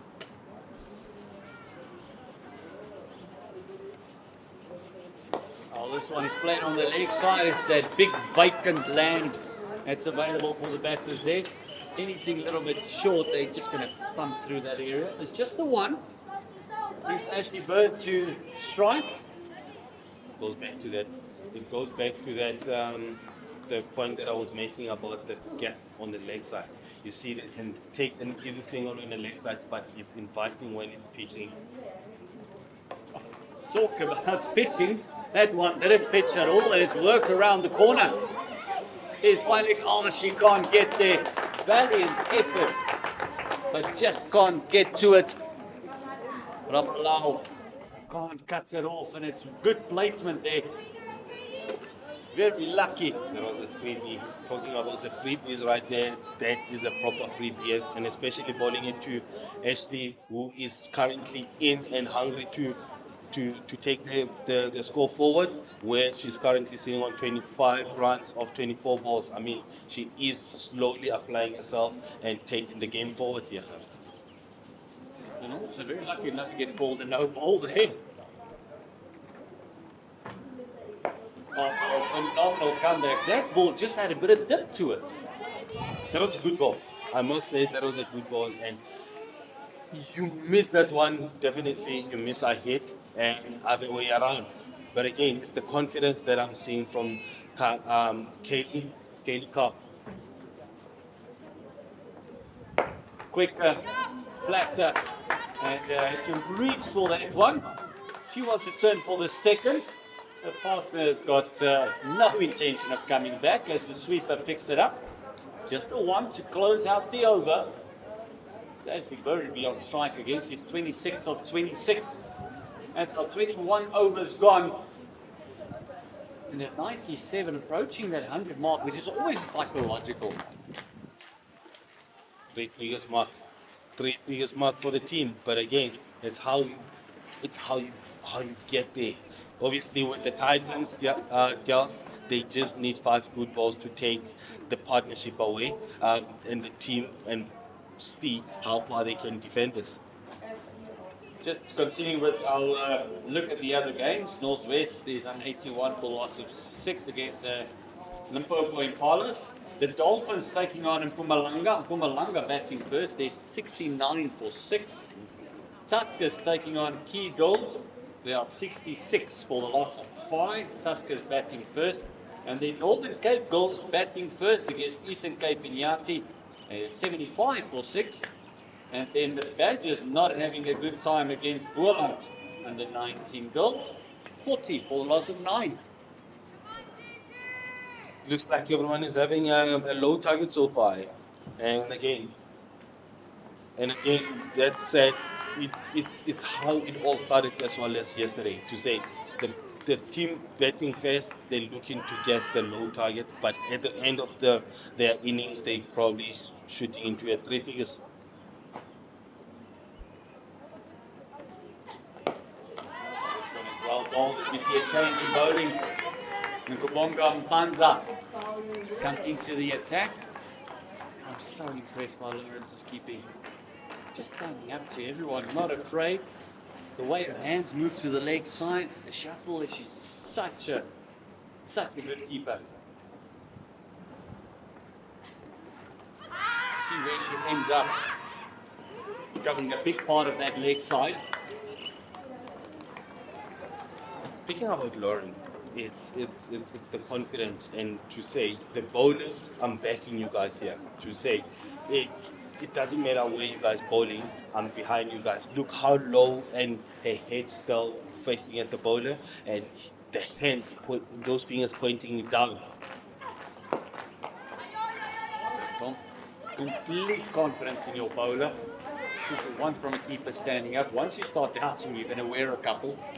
But then you're going to get hit once or twice. And the communication between the two, you still need that a bowler and a keeper partnership to say, bowl it slightly wide, bowl it slightly middle and leg.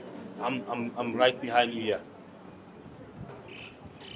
This one is tossed up, not pitching again, and very lucky to get away with it. Wild throw. Not really sure what she was aiming for there. It looks like Lawrence is having a chuckle there on how hard she threw that ball. Look at her. Let's say it's Madisha, the opening partner for Simone Lawrence, just having a bit of a go. Maybe just wanting to show the batters on exactly where those stumps are. Not really making a point there. Much better delivery and a great sweep. Lovely wrist work, and it's another four-putt.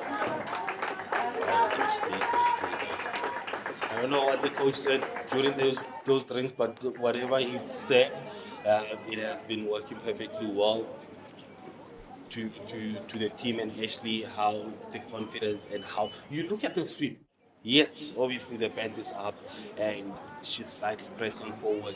It's a clean sweep. Lovely technique coming from way up, hitting down on it, making sure the ball stays, but also the placement. She knew she wanted to go a bit finer because he is that person just at backward square next to the umpire. There's no one on the fence behind the keeper. Oh, she goes for it again, gets the top edge, and they did make a change in the field, putting a fine leg back as she saw that Ashley Byrne is enticed to play the sweep against the medium pacers. The 100 comes up with that boundary as well. It is 102 for the loss of 5.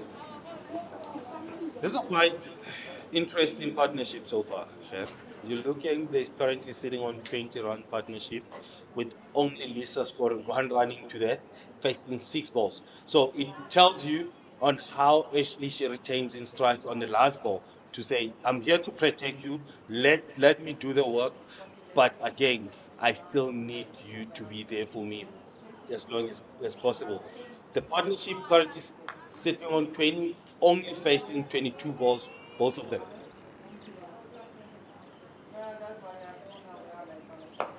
Well, this one is a play to point as Carr continues. It might just be a case of, listen, I'm the senior partner, I'll take the senior role until you feel comfortable. You can tell me, okay, now I can face a bit more.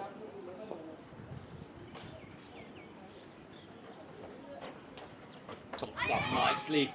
Just played underneath that one. We saw from the varsity end, it's got a little bit more bounce than actually does from the JB Marks end.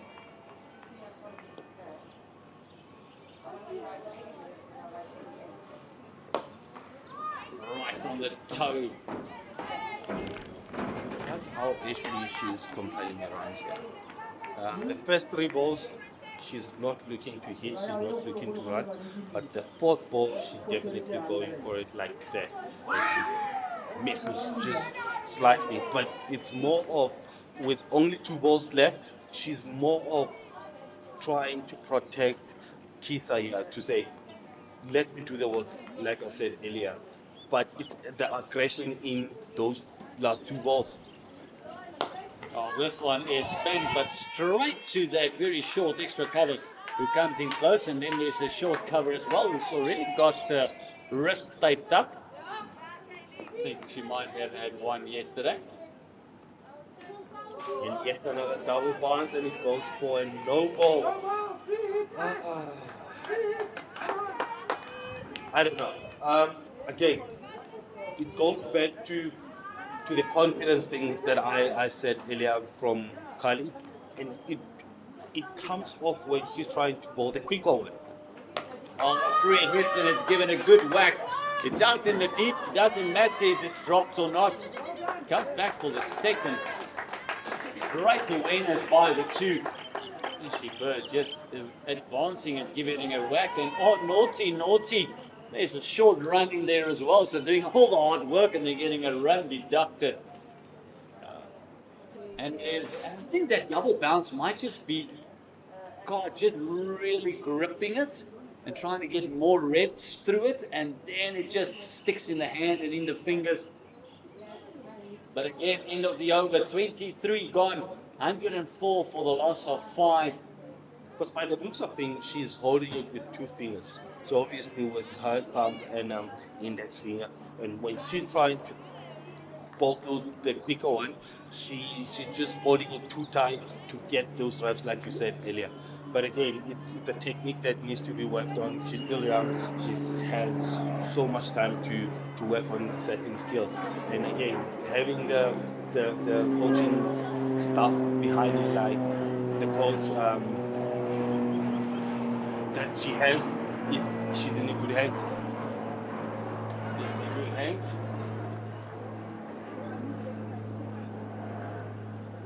It's 104 for the loss of 5. Burr on 32. Portman facing. Oh, big appeal as she's been given out. It's full, it is straight, and the umpire, Dane Dixon, says that would have crushed into middle. That was a good one. And I was thinking about it to say, Nonku, I mean, her run up, she reminds me of Masabata class, how she's running into it, and probably being at the Titan setup. I think Masabata class, she needs to come in and probably be a mentor and looking into how she's bowling brilliantly well so far. She bowls that every now and again. She bowls that one boundary delivery that she gives away a boundary, but she does have the tendency to pick up a bit of wickets as well. Next batter coming in is Tara Nell. She comes in for the departed Kisali Borman, LBW. It was an easy decision. Straightforward.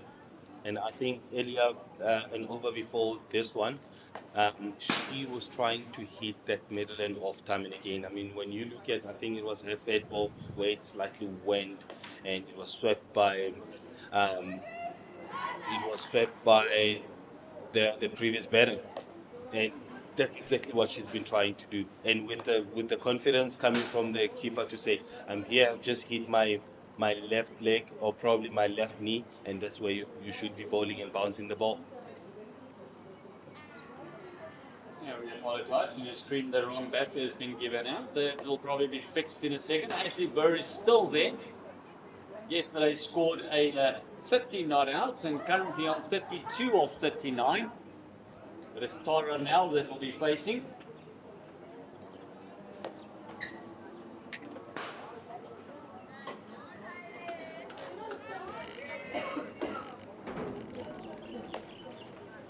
Buns up, picking up the wicket, coming in and getting overexcited, pushing this one down leg.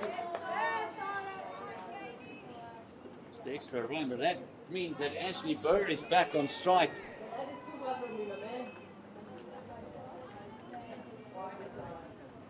I think Nokubonga, she must just stay calm. Like I say, it was just probably the excitement of that ball. But again, she must just remain calm and try to hit the areas that He just down leg side and good hands, Lawrence. she must just try to hit the keeper's left leg or probably the left knee to say this is where we should be bowling time and again. Again, it needs to come from the keeper, and that communication it needs to be communicated. Yeah, this is the partnership that actually took them up to that 150. Tara Nell scored 36 of 59 yesterday. She's in with Burr. That's much better. And she bombed her. She cleaned her up. That ball just kept low. It's almost like she was in disbelief from that. And she's knocked over the very dangerous Tara Lee. And this is now all sorts of danger signs for Eastern Province. Oh, she chopped it on. She chopped it on. And I mean, obviously, it comes back from that flat bat we were talking about earlier. And if she could have played as straight as possible, probably that wouldn't have happened. But again, it's something that the coach they need to look at. It's me giving out Tara now. It's actually Ashley Bird that's been chopped it on. And the set batter is back in the hut. And what a big blow that is. As we see Kim Davids making her way out yesterday. The next feature in the starting lineup. Getting her go now.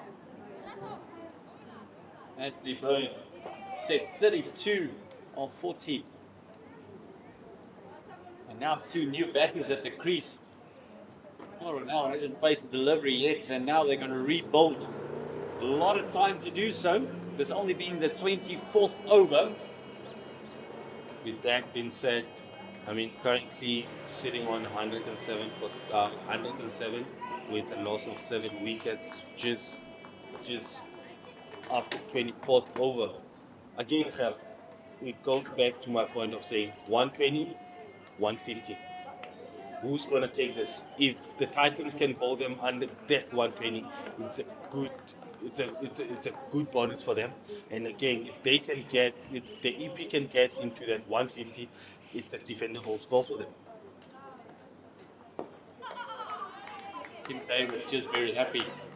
And they're currently going at 4.6, so you've got to feel with the field spread as well. Maybe just go for the ones. And you mentioned small targets earlier on. Maybe get to that 120, then 130, then 140, and build your way up to that 150. Just working tens at the moment. I don't think the loss of wickets is playing on their favor.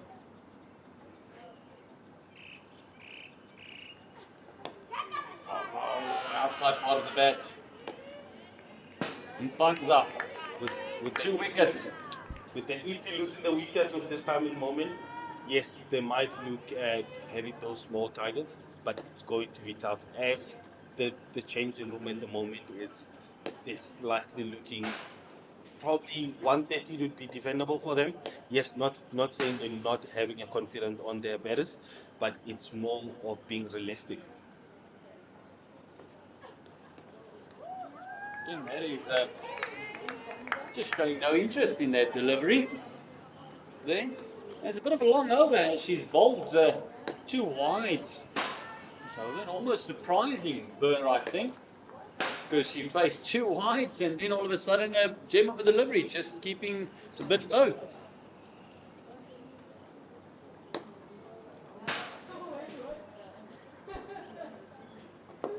Oh, well, this one just made sure that it keeps out.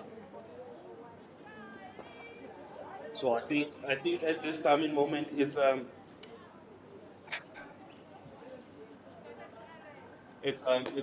calling to get the strike bowlers on board to say, are we going to clean up the tail?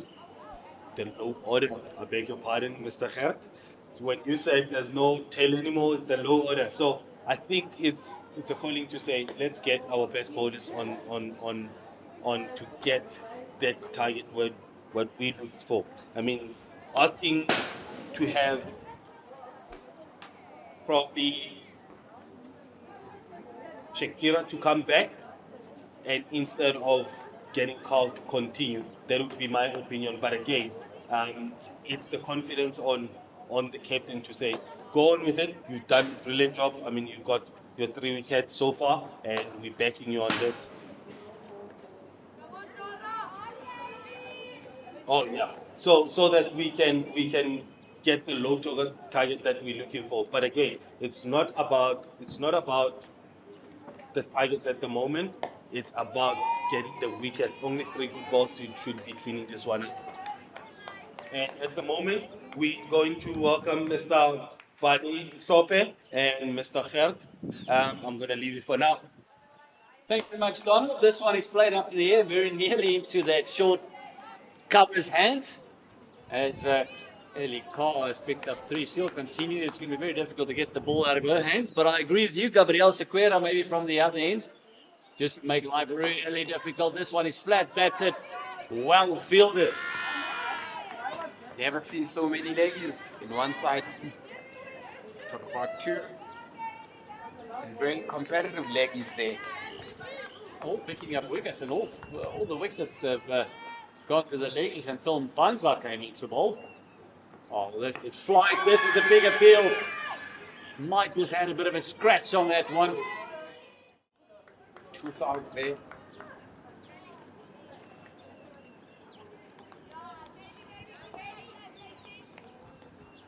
Ooh, also hitting the back leg there.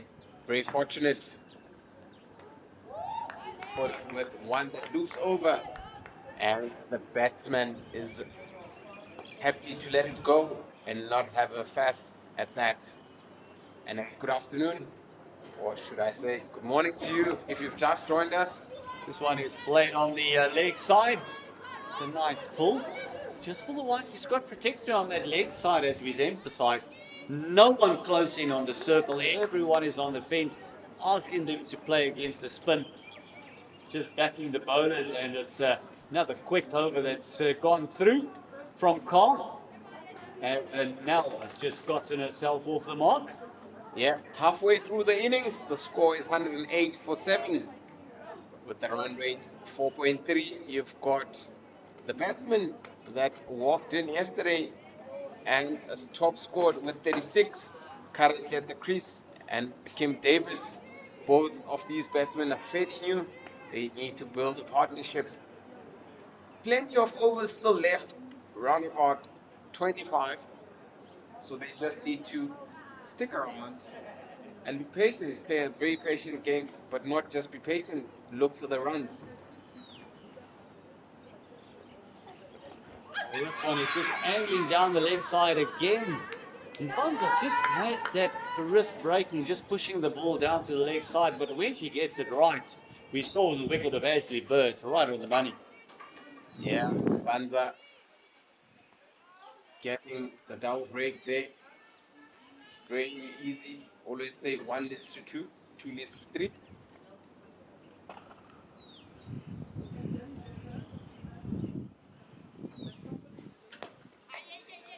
It's much better.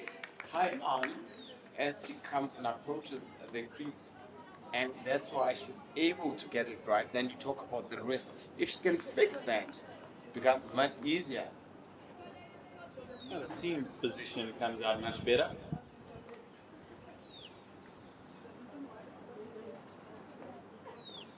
Oh, this one is played. No bats involved, but it is given a wide, so it'll be 2 runs to the score. It's another extra. Very worried about the extras that the Titans have bowled. Lots of them. A total of 25. A total of 21 wides. That's a lot. If you take away the extras from the current score, you're sitting on 80.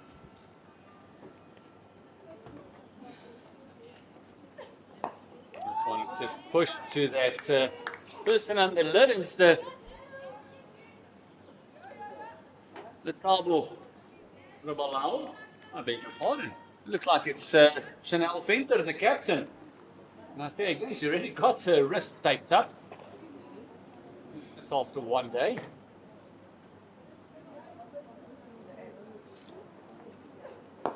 Oh, going down. Some ball.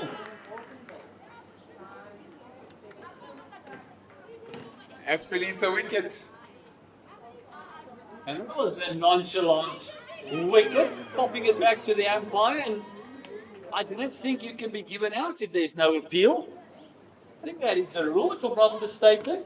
It's got to be, how's that, somewhere. And the batter also just stood there. Look at that, no reaction. Yeah. It just pops it up. It's the end of the look. It's the end of the over, and it's almost like it was expected. Caught everyone up here up to a surprise. Even the scorers are waiting for something, but luckily, Dane Dixon, the umpire, just lifted his finger to show that it's out. So we thought bum ball, Mbali, through the excitement of this wicket. Definitely bowling and catching it off her own bowling. She was able to transfer her weight while she was coming down. And for a moment, I thought she was just tidying up, only for her to just have taken that catch, a beautiful catch indeed. Takes it 210 for 8. Eastern Province now in trouble. Nokbonga Mbanza taking her 3rd wicket. Caught us by surprise here in the commentary box. Caught us by surprise. I'm sure even everyone at home was asking herself, what just happened there? Well, it's a wicket. Kim Davis walking back to the pavilion without troubling the scorers after 8 deliveries. Yeah, and the Buds are picking up the 3rd wicket. Still 2 deliveries to go in this over. Every time she threw a ball down leg side, conceded 2, she's picked up a wicket. Her chance to actually pick up a 5-1. No bonga. She might have heard me. Just again, the wide with the extra run brings Ronaldo to the crease as Musa Anslana has joined Tara. Yeah. After all the beautiful work that she's been doing, those extras are necessary. Fix her line. She's a very good bowler. That's the one, and it brings the over almost to a close. 1 delivery to go. If you look at her figures, she bowled 7 wides, picked up 3 wickets, and only conceded 12 runs. Very worrying there. Total of 7 extras. Just the 5 runs off the bet. And we close that over. Where she picked up the wicket of Kim Davis. No economy rate against her, as we see Calder continuing. Very powerful bowling lineup by the Titans.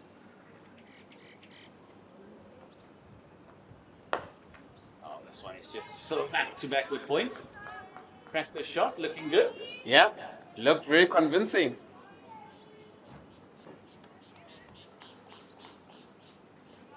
someone for 0 yesterday in a second delivery. Played a miss on that one, just leaned back on it.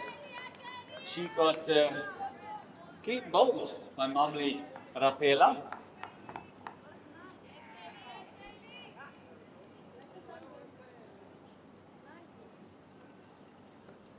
Ooh, played that one very, very late.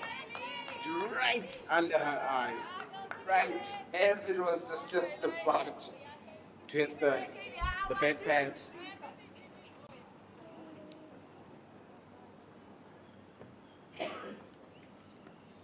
Tossed up nicely, and that looked confident.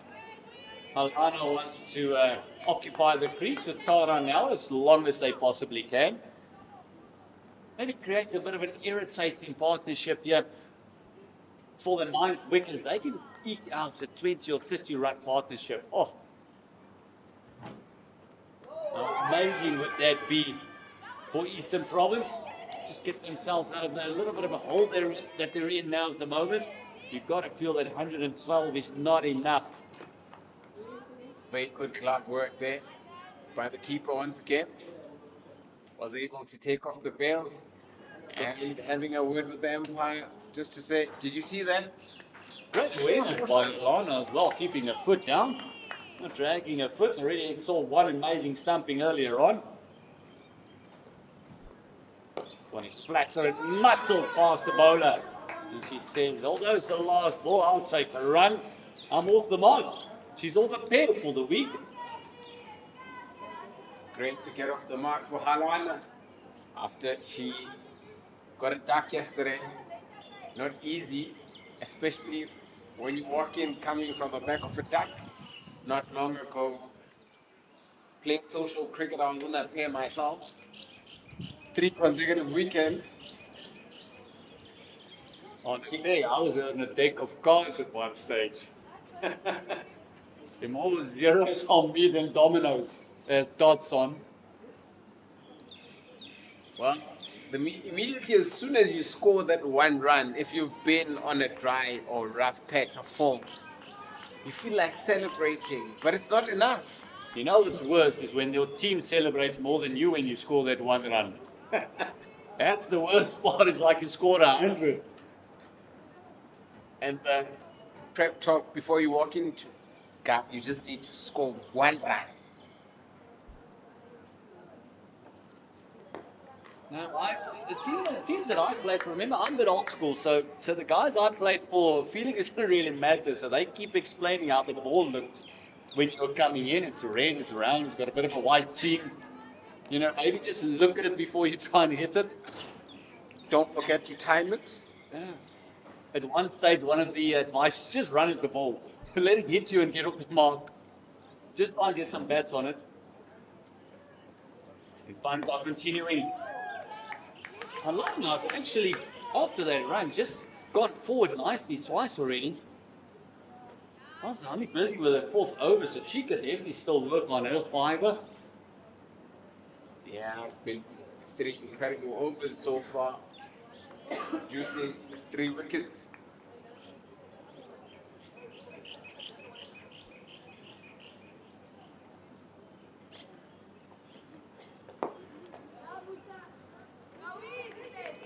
Looking at it, Rapunzel was not in the bowling lineup yesterday.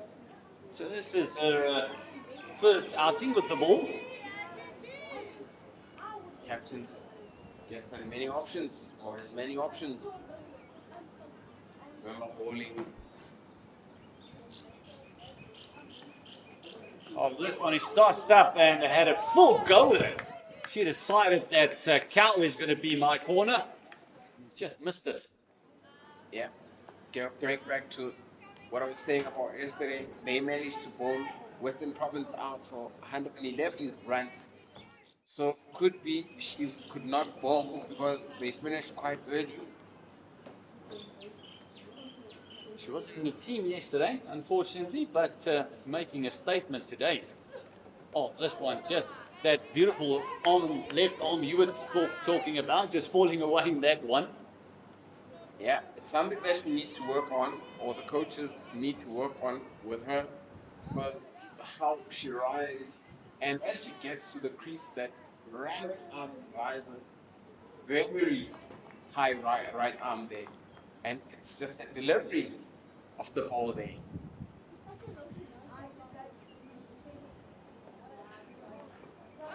Banza getting worked around the corners, got protection on fine leg. It's Carl that just picks it up, lobs it into the keeper. And that Tyrone now has actually been startled of the strike. It's the last delivery of the over. And over the last few overs, Alana has just kind of pinched the strike a little. Like the fact that she is confident to let it face the deliveries. Oh, this one tossed up nicely. Nice and full and can't find the gap. And with wicket at the end of the over, it's 28 overs gone. It's 115 for the loss of 8. And 2 more wickets. It's what the Titans are striving for. And at least another 35 runs or so is what the Eastern Province will be looking for, just to put a bit of pressure on the Titan batters. They're also one of those teams that bat deep. Yeah, Titans will probably want to wrap this up as quickly as they can so that we can have or enjoy the holiday this afternoon here in South Africa, being Day of Reconciliation. Yeah, 16th of December.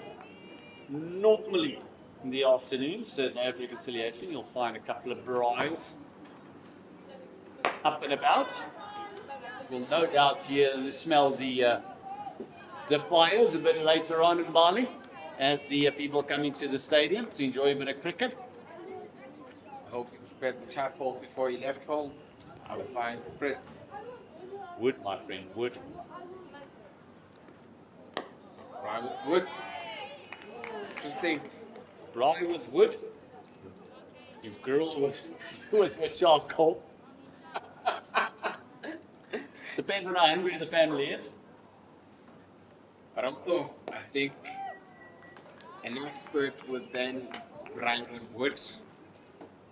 A beginner would then use charcoal. No, they use gas braais. World Use a gas braai. Okay, the car has been drying pretty well. Roasting 3 wickets. I said that why?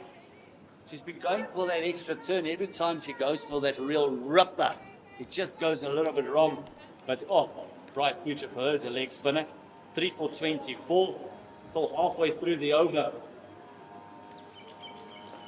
Combination between her and Banza has been phenomenal. Because both of them have picked up 3 wickets. 12 runs between them.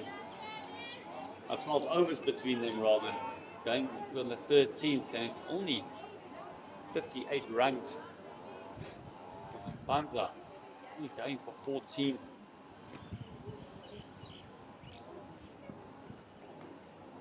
Very happy just to let it go. Yeah, Anna just having a look at it. I think captain should be thinking of wrapping this up. Who would be the immediate strike bowler, the right person to bring in right now?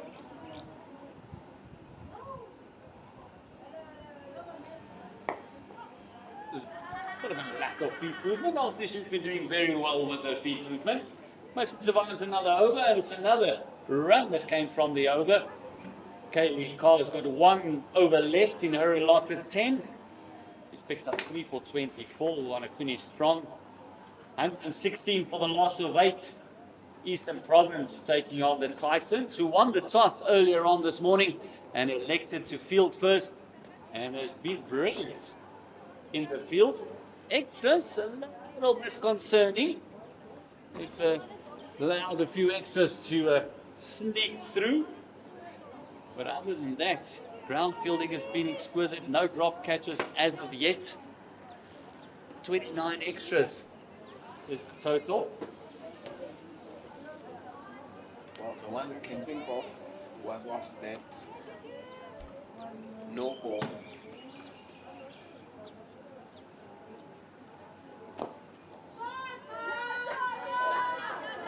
taking any runs there. There was almost an easy 2. And Tyrone L said no, and then all of a sudden said, all right, let's walk through for 1. Yeah, bit hesitant. Very important to run the runs as quickly, get as many runs as you can, rotate the strike, takes pressure off the team, takes pressure off you as a batsman too.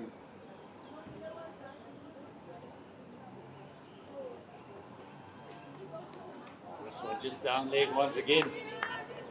And Kubonga Mpanza just guilty of giving away some of these extras.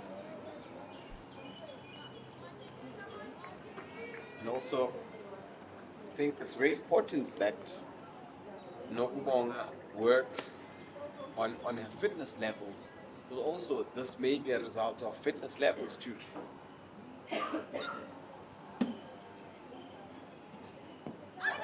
Big appeal. Yes, it's been given out.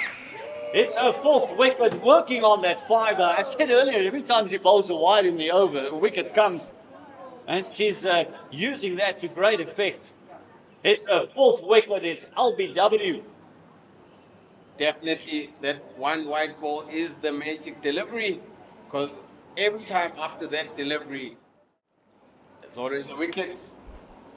That looked very, very close. The umpire, Dave Dixon, says that would have crashed into leg stump. She does get the ball to move away from the right-hander attack. Walking out as the last batter, or went to Guedini. She's going to join Tyler now, whose role becomes so important now, because if they want to reach at least the 2nd drinks, they now really got to put a lot of hard work in it. So Eastern Province ladies, girls under 19s really need to work hard to get another 2 runs to get on that 120, and then add another 12, and then just add on 5s and 10s from there. Very important. The next 5 minutes. The conversation right now is probably you need to survive the next 4 balls. That's the most important thing. Yeah, you talk about 5 minutes. I think 5 balls would be the conversation. There was a wide in there, and now the wicket's given. You're correct. 4 balls delivery left. So 5 minutes, 4 balls. You can immediately see the captain getting right in the face of the batter there, under the lid. I'd like to see them a little bit more expressive, maybe a little bit more crowding the batter. And Panzai looking for a 5th. He just says, hold on, I'll just keep these out. Definitely order to Guedini, just keeping that one out.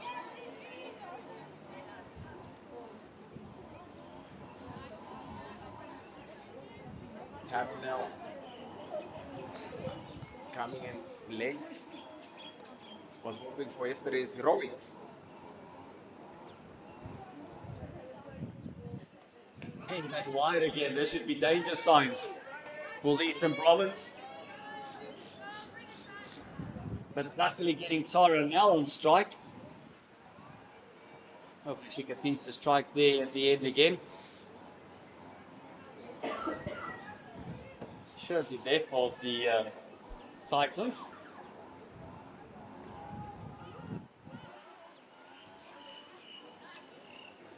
Where Manga didn't even play yesterday. Now picking up 4 for 18. Busy with a 5th.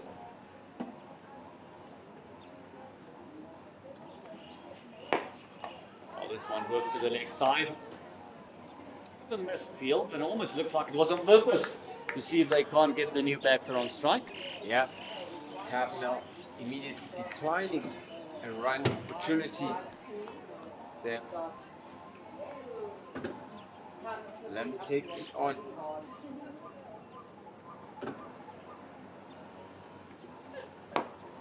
This one again, asking her to go straight where the fielders are. She's got a very straightish mid-wicket. She's got mid on. So if she wants to pierce the gap, she's got to go very square to the right of the mid-wicket. Going across the line. Short catching under the lid right in front of her. Last delivery of the over. It's popped up in the air. Is this going to be a fifth? Yes, it is. It's a fiver. Nkobonga Mpanza gets the last wicket, and it's a fiver. Well done. Beautifully taken from Lisedi Madisha, who has been a live wire throughout the innings. Just at cover there. Now tidying up. Eastern Province have been bowled all out for 120. And Titans will definitely need 121 to bring another positive result to them. We spoke about 120. We spoke about making sure that they get the runs. It was beautifully bowled and it was there to be hit. Unfortunately, Tarnell just splicing it up and goes straight to Lisedi Madisha, who does the rest of the job. Yeah, and they're predicting machine. Donald Benoke said 120 about. They would love 150, but he said 120. So he got it right once again. Maybe later in the week he'll help us with a couple of, there's about 6 numbers that we need to change our lives. Yeah. So hopefully he'll give them to us as well. But it's the end of the innings. It's 37 minutes past 11. Zanga Bonase scored 27 of 31. Bianca Graham was the first wicket to go. Bowled by Gabriel Sequeira. 3 from her 20. And then Motla didn't stick around long as well. She faced 20 deliveries but only scored the 2 runs. Katie Vankel came in, the captain, and blistering 14 from 12 before she got caught. Ashley Burley, 30 not out yesterday, complimented by the 32 of 40 deliveries today. Then Makele came in, scored 5. Isa Lee Borman didn't stick around. She only had the 1. And the last wicket now was Tara now for 2. Everyone else just contributing zeros and then 2 runs for Musa Alana as well. But the chief destroyers was first the leggies. Gabriel Sequeira picking up 2 wickets, 2 for 29 in her 6. And then Kaylee Cobb, 3 for 24 in her 9 before the introduction of Nkobonga Mpanza, picking up 5 for 18 in 5 overs. Brilliant bowling. Beautiful bowling from Nkobonga Mpanza there. Had it been not for the extras, we could have seen figures way less than the 18 that she went off for. We spoke about it earlier that she's not going for runs off the bat, she's going for extras. As a coach, you wouldn't worry much about that because she is doing a good job off the bowling. It's just that she just needs to cut the extras for the team. Lots of extras, plenty of extras bowled there. It could have been much better. It could have been way less, plus minus 30 runs contributed by the extras. So they need to do better.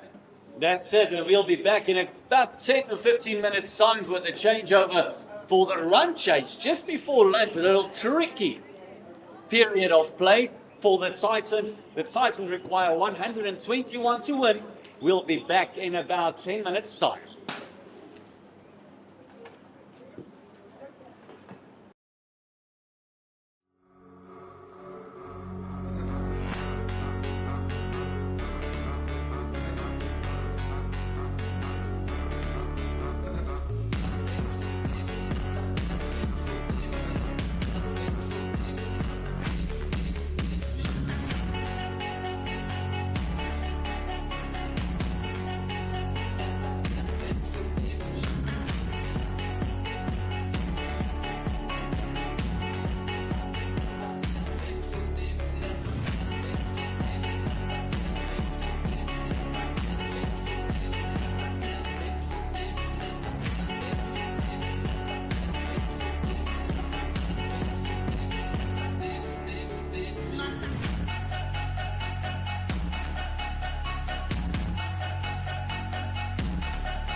Yeah, no, I made my calculation for the extras on this one, on 4 and on 5. So that's why I just double checking.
Welcome back to JB Marks Oval. It is a very tricky period for the Titans because they require 121 runs to win.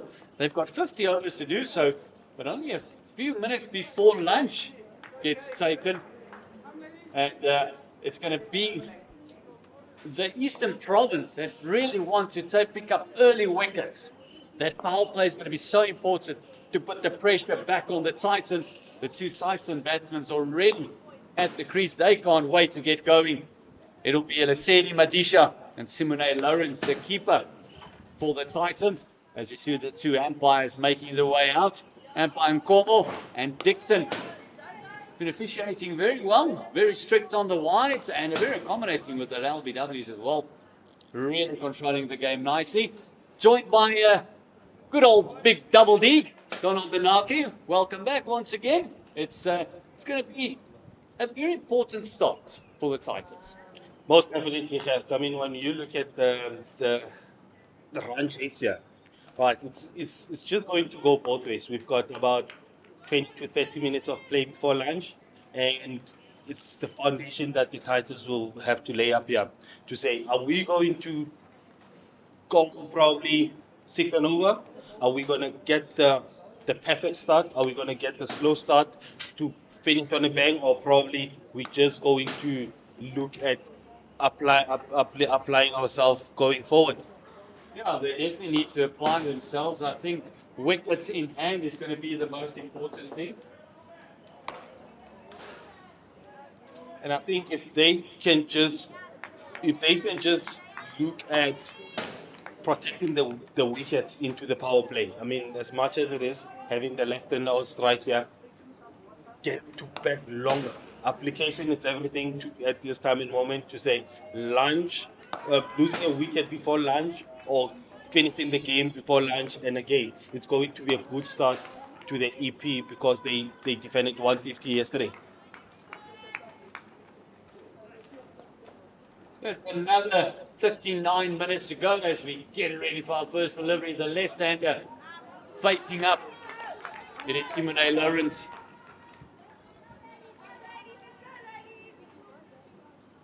I beg your pardon. It's Jessica that's in on. We are going according to the list.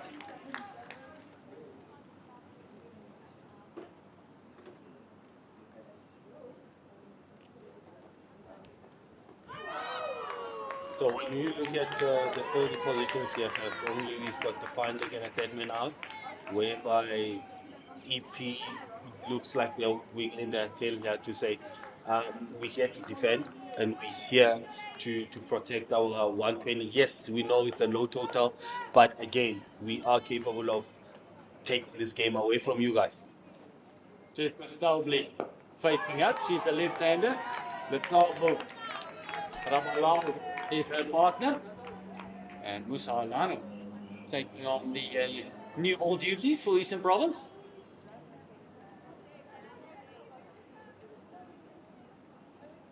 Conditions pretty good for batting and bowling. There's a bit of cloud cover that'll just give you something as a bowler. Not as hot as for the batters. Besides bowling good lines here, again, it goes back to what I normally emphasize about the confidence, the walking back to your mark and say, I'm just going to hit my lines here. I'm just going to hit the deck hard. I know there's an offer into this 10 overs.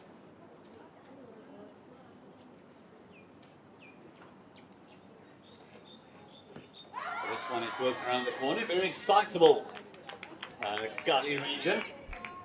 Musa Alana has picked up 2 wickets yesterday. 2 for 9 in her 4 overs. So she's a very tight bowler.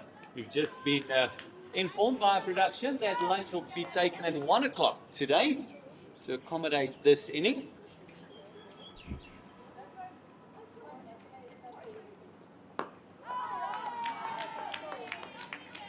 Great start so far. And I mean, when you look at the keeper, we have a first, second slip in place, third man point, cover.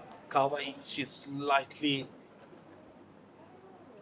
outside the inner ring, walking into the inner ring, and no extra cover, but the mid off in place and the mid wicket and a square leg, obviously with a protection of a violent. So there's no question asked here to say which lines must we bowl.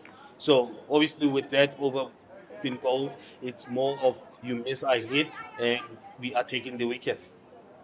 End of the over. It's only the wide that's contributed to the score there. No runs off the bat as of yet. And a good start for the lady who picked up 2 wickets yesterday against the Lions. As we're going to see a bit of spin introduced. Katie Vonkel taking on the duties, the captain. Looks like the spin has a most effect into this picture. And when again, it's all about I'm gonna toss it up, you're gonna hit me. Obviously, the boundary has been covered, and with this fielding to the Titans, they only have a deep square and a cow. What does it say? I'm just gonna toss it up, and I'm gonna be asked to be hit. Oh, pushing at it immediately and a bit of a juggling act there by the keeper rather, Bunase. Was opening backs as well, Zana Bunase.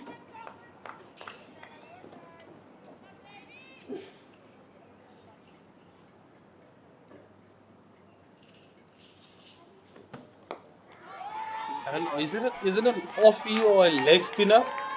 She's holding it like a leg, but it looks like the fingers are coming from the front. Actually, I think she bowls both. It's one of those bowlers. She picked up 2 wickets yesterday. Went for 45 runs in her 9 overs. Oh, well, this one is played a little uppishly. She timed that one. It actually could have been down the throat of mid-wicket. Malana was just waiting for it to be hit to her. Rabalau just finding her feet. So the make of Kylie's fielding positions here. Oh, it's popped up in the air. And it's in no man's land. The first run of the bat. That was supposed to be two. I mean, by the way she wants to approach this game, I think that deserves the two. And again, when you look at the players at the boundary, they're too deep to be saving a boundary. So probably cutting off those two. But again, it it all falls down to the batter's mistake here for not taking that two.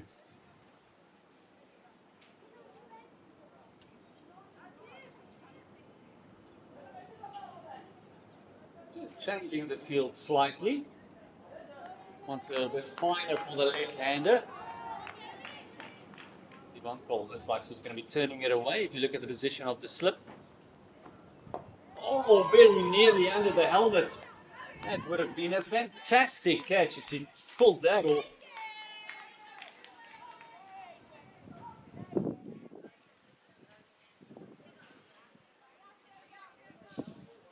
Just looks like a aggressive fielding attack. This one is played through. She's got sweeper in place just for protection if she's going to drop it short. Good thinking behind that, because it looks like both parents they're playing with the bottom end instead of their top end. And when you look at how Jessica she played that ball, she leaned back to give it a boost with the bottom hand. And again, that's what Litabo she's been doing as well. I think again it's the message that came from the coach to say we need to get this as quick as possible. Well, let's get into the lunch time. We're close to this as possible. Half an hour already being added on. See how close we can get to be. So we can close we can get to finish this game. Well, this one is driven. The rule is if we Finished nice and early. Might still have a T20 on our hands as well between these two, which will be pretty exciting. Looking forward to that if it happens. But again, it's about the amount of cricket that this girls needs to be playing. And when you look at the talent that we've been given here, it's just amazing. Lauren's got a nice snap through her action. Might work a little bit harder with that front arm, but she actually got a nice little snap going. She's more of a aggressive bowler, and the small things that the technique that they just need to work on to say how quick you can get that ball to the keeper. Oh, this one is on the leg side and easily works around the corner. Normally, left-handers are very good off their pads. We see that in all formats of the game.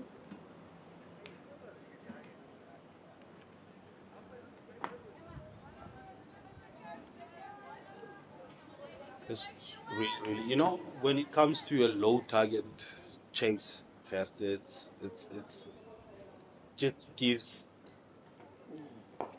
yeah, it just gives that moment to say where is it going to go, the excitement and the looking forward on who's going to take it.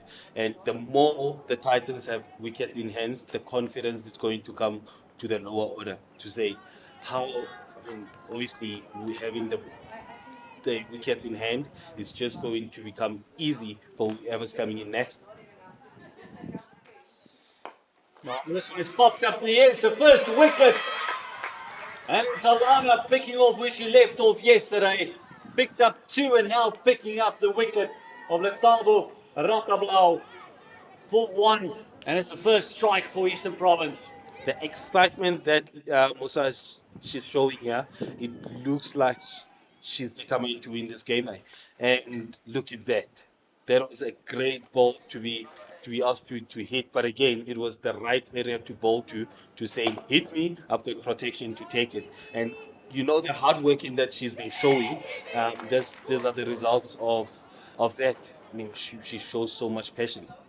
Also, sometimes these low totals gives you the impression we got a lot of time to get there, and then all of a sudden one or two wickets falls, panic sets in, and that time all of a sudden feels like you're in a box, and then it becomes very tough. So very important to keep it in mind, even when chasing a low total, that you keep on getting the scoreboard to tick over. We see the wicketkeeper Lawrence coming into the crease now.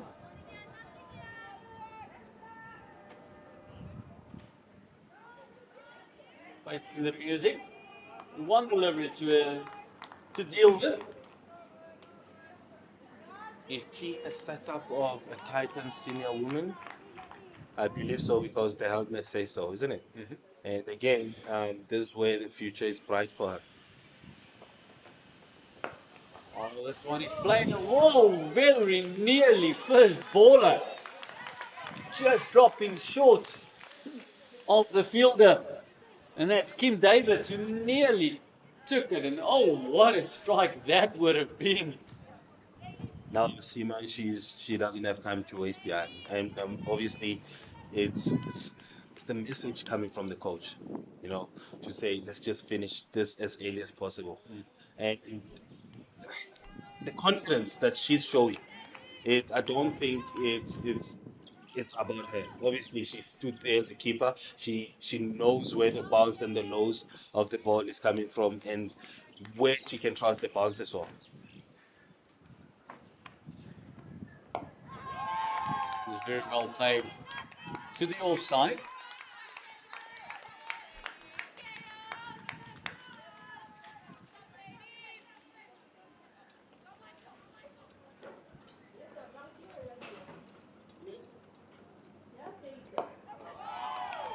Just very happy just to push forward.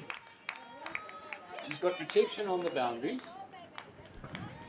Yeah, the sweeper in place, all because of that bottom hand, obviously with the deep square in place.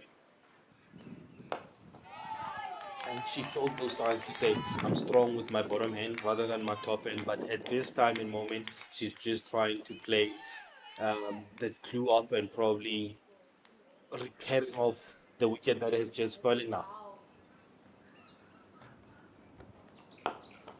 There's that bottom hand coming through and open face slapped it through cover. And it's a good chase by Sandile Makele. Definitely a good chase there. And it was a good running between the wickets as well. Was it just the one? The chase was good. I mean, like I'm saying, that was a really, really good chase to stop another run to be added there. So, Got to feel that there almost should have been 3 in that. Brings Logans to face Kaylee Vonkel.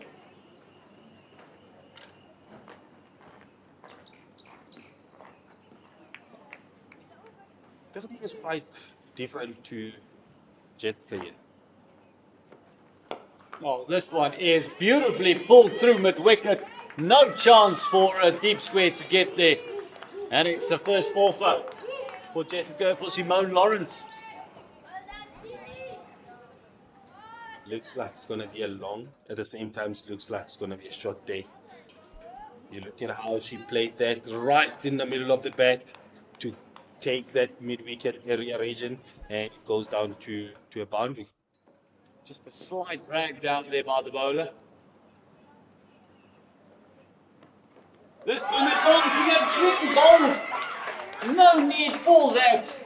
Simone Lawrence giving a wicket away, and the middle spec is knocked back. And all of a sudden, the pressure is on the Titans.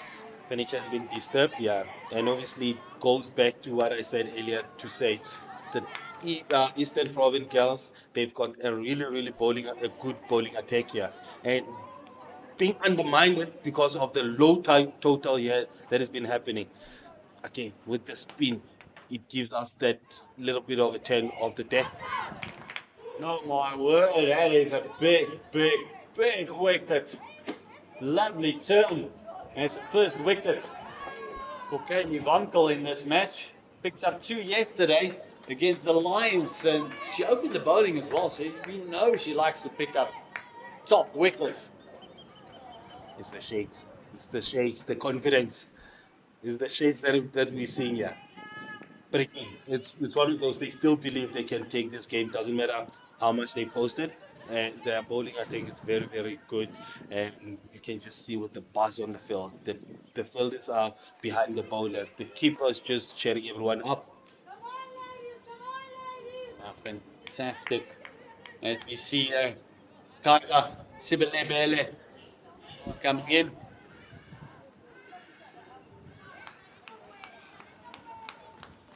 Walks in at 4. This man number 4 in the back.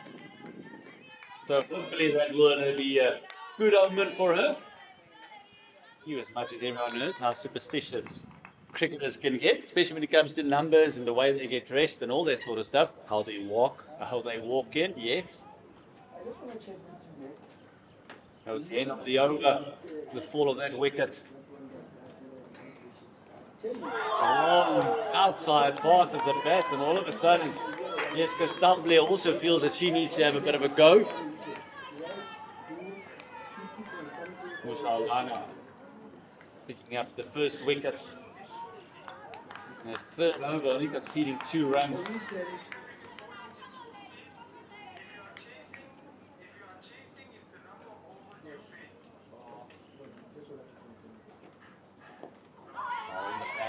Just works around the corner. Picked up by fine leg. Got the stats that the EP girls here, they're coming back like a dark horse here. And obviously knocking Gauteng girls yesterday. And now having another opportunity to roll down the Titans girls. Excuse me. It's one of those things to say, it's the kind of friend that we want to play.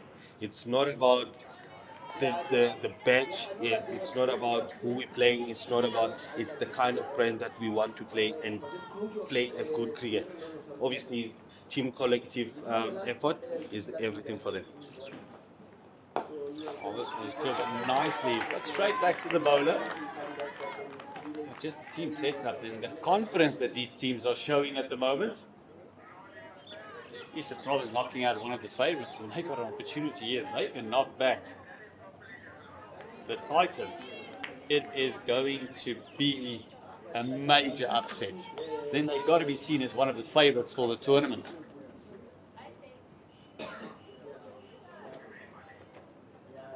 Oh, this one is worked through mid-wicket. Great fielding. Mid coming across. Asanda Mbotla there. Covering the ground, making sure it's only the one.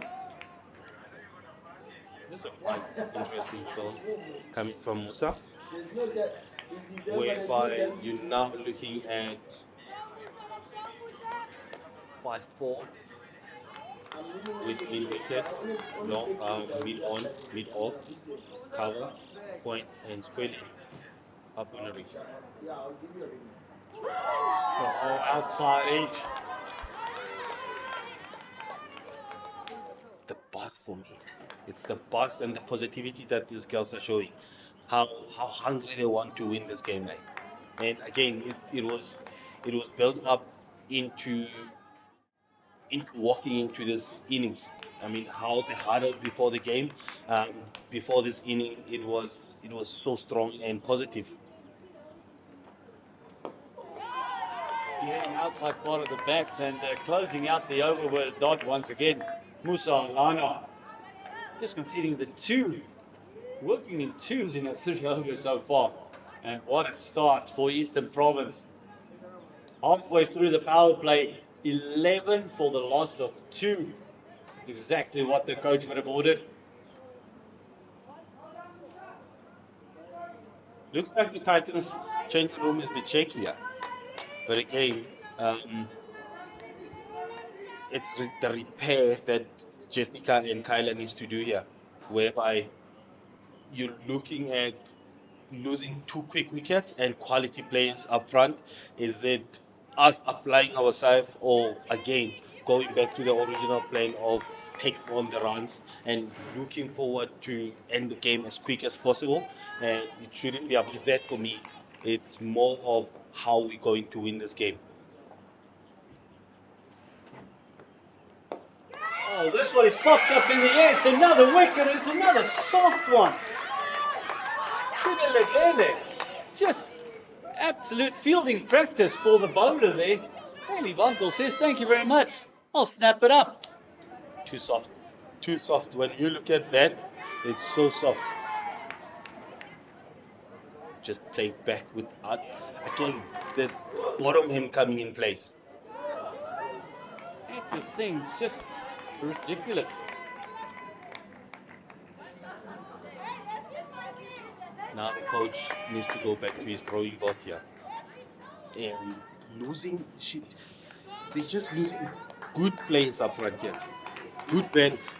It's not by brilliant deliveries. It's actually just losing wickets. And that was just a soft wicket. We saw the previous one from Lawrence also after a boundary, dancing down, having it a good wicket and then missing it completely.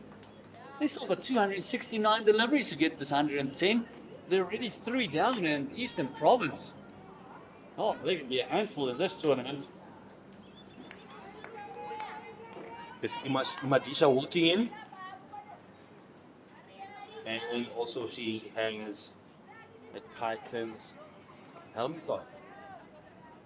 So looks like she's one of the promising players for the Titans girls. Titans women's setup. But again, you'll never know where it's going to swing, whereby we saw 3 soft dismissal that has just happened currently.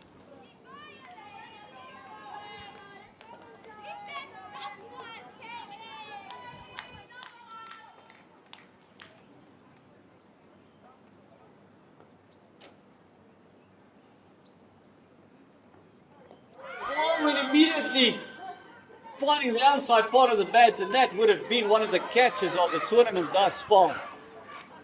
That would have been Bianca Graham pulling off an absolute stunner at slip.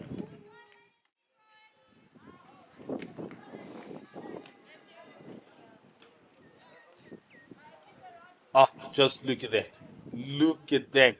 I mean, it's the confidence that we were talking about. And they believe, and probably they have set themselves up to say, we can bowl this team out less than 50, less than 80 maybe, but definitely not touching the hundreds here. And again, Gert, you looking at this fielding positions, right? Good ball, good ball. Good question to ask to say, are you going to be here for long or are you just going to be here for a short time of period? But again, the fielding position that I'm seeing here, when they bowling to a new batter, yes, Jessica, she's only been there for 20 balls and she only scored 4 runs. But for the new batters, everyone is coming into the better space to say we in your face and we want you as quick as possible. Obviously, with Jessica, she has tried to look at the pitch. It wasn't a matter of coming in and out and trying to assess. Application is it's everything to her.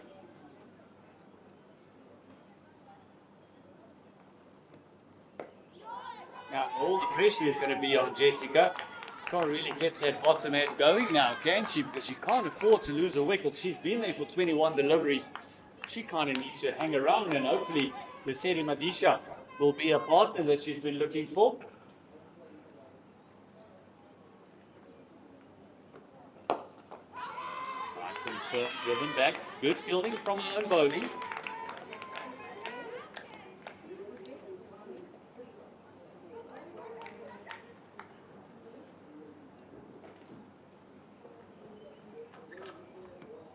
Oh, wide given.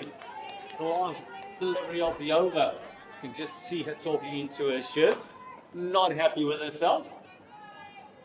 Those small mistakes that she makes, but again, it's trying to boost Titans' confidence here to say at the end of the day, we aiming for the same W here. Tossed up nicely. That will bring the over to a close.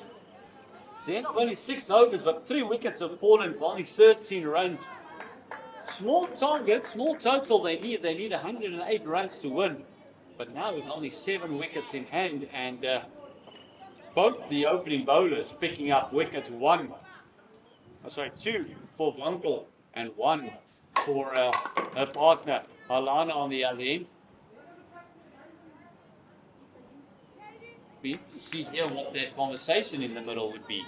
Well, it probably would be, let's apply ourselves. Let's just keep they got a left-right combination going, so maybe just get rotation going a little bit.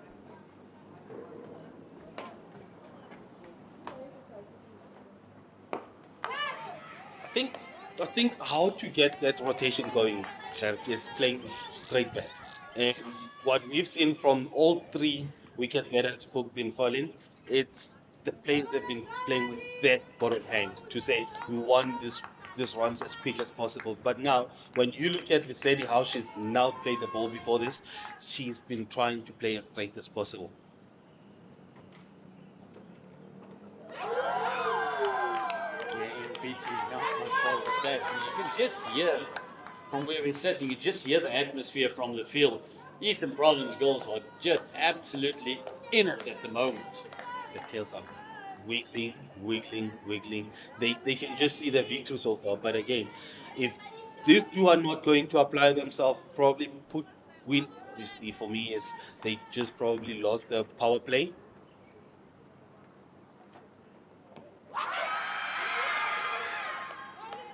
Big appeal, there might have been a little scratch that saved her there. Could have been the only thing. Probably the bat first before the pat. And when you look at, she's covering all 3 stumps there. She's covering all 3 stumps. That's why the question was asked just like that. Might be a bit lucky to still be there. This time just getting bats on ball. Coming all through. Probably if there was an inside edge, maybe. Yeah, they. Was something that caused Dane Dixon to decide that that's not going to hit the stumps. Batting outside of the crease. Lesedi Madisha. It was another flat bat. And I think that flat bat comes in to say we need runs. The desperation of runs here. I mean, the past four balls have been dot balls, dot balls. The pressure is just building up. And again, they must be very careful.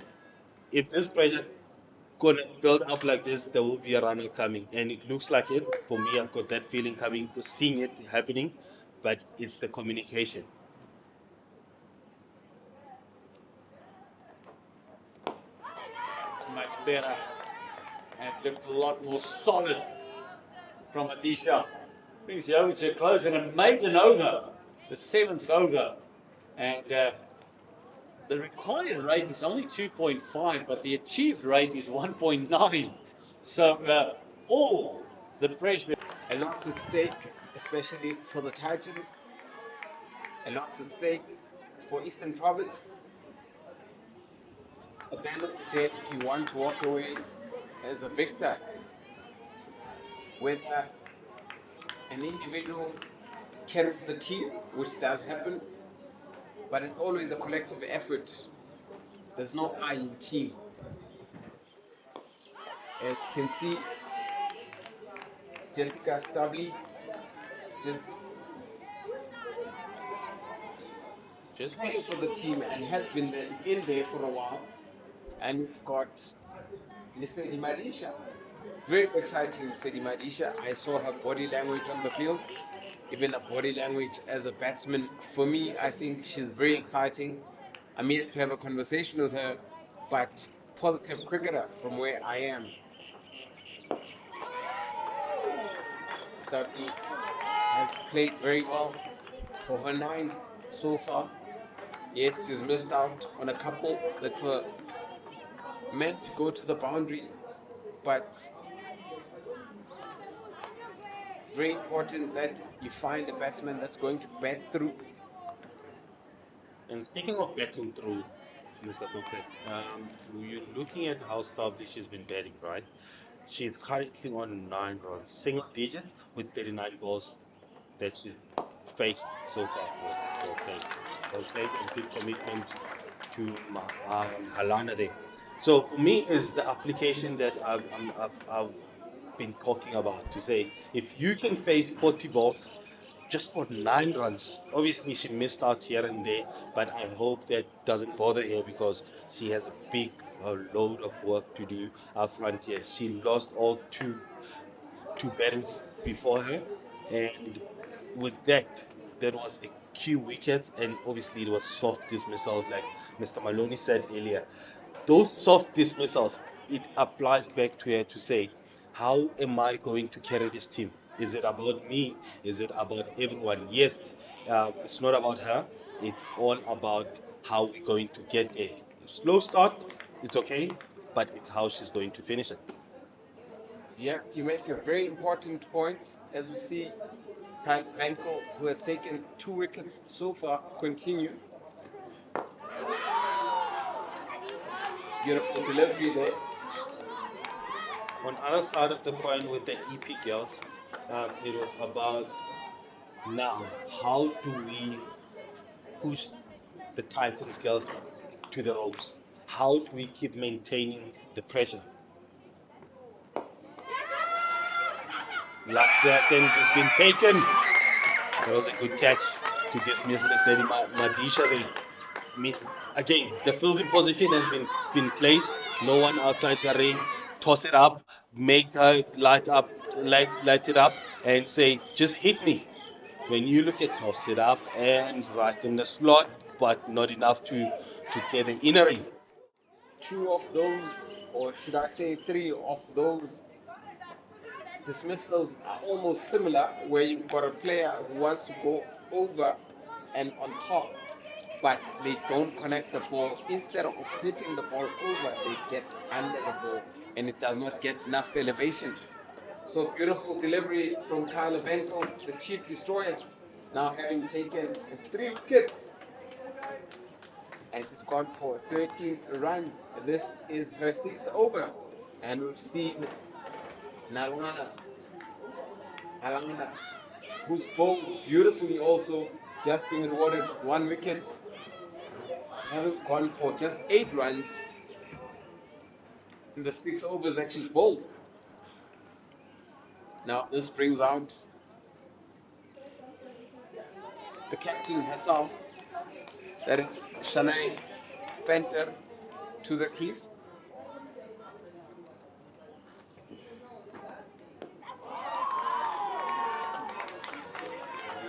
I mean, obviously, having a couple of minutes before lunch and getting that wicket out of into their pocket, it brings back that confidence. I mean, for the previous 4 to 5 overs before this, the mood slightly went down. Oh, just to look at earlier, just for one, but you can just see the intention and the intent from Chanel to say, as a captain, I need to play a captain's role here. I need to carry the team. I need to be here. Forget about the embarrassment. It's about that batch. How am I going to protect it? Yes, it's going to be a bit shaky. It's going to be slightly not going as planned, but let's just try to put our foot down here. Well, there's plenty of time and plenty of balls actually left in this innings. You've got 230 balls left, 99 runs to win. All you need to do is apply yourself. It's very important that they do well.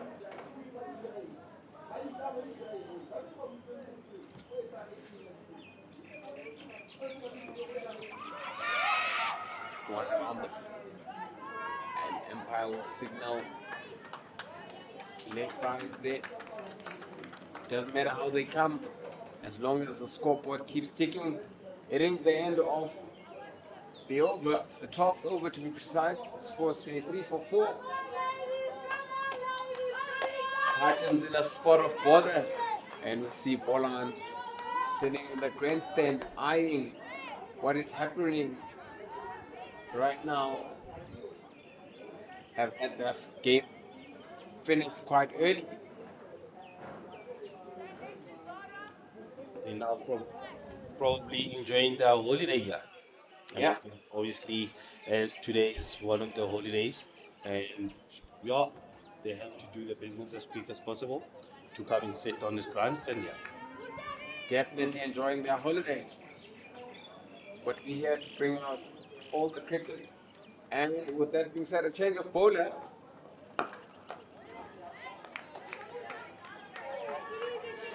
Good fielding, good cricket all round. Was well bowled. Good awareness as well. Good awareness, and obviously it goes back to trusting your own players. With that throw that came in, you would see a mid wicket, a point, and a mid on coming to cover that.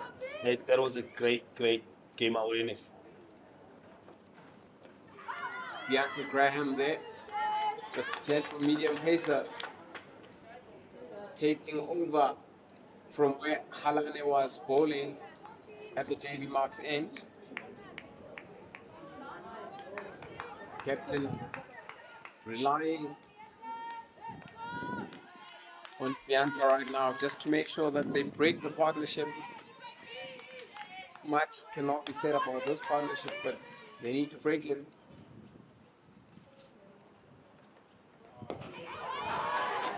It is bowling attack. It's quite interesting. I mean, yes, the field it's even, and I best believe they 6 meters wide from the stumps, and having the spinners coming from university end, not from the JB Marks end, it tells you what the pitch is offering. And the no ball has been called. An extra, an extra ball will have to be bowled. Bianca Graham just overstepping there, and Empire signaling it is a free hit. Ooh.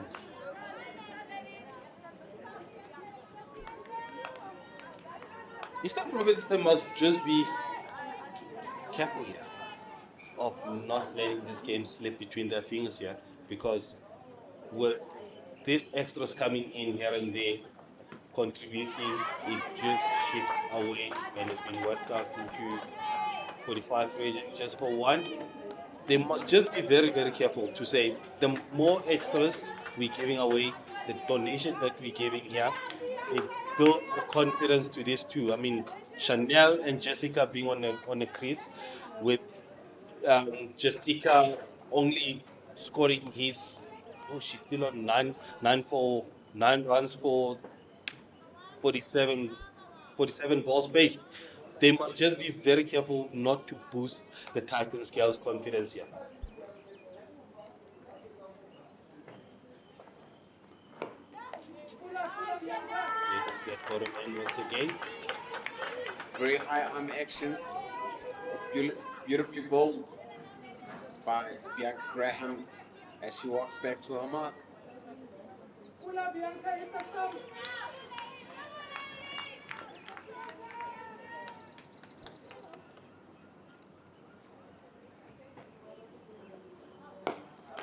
Well, play straight as possible. Not sure whether if that was a bump ball. And Empires. Looks like the umpire is having a conversation with Bianca there. Is it probably the front foot? Not sure what is really happening. It looks like we'll be taking our lunch also. Looks like the Empire has decided to call it quits for the morning.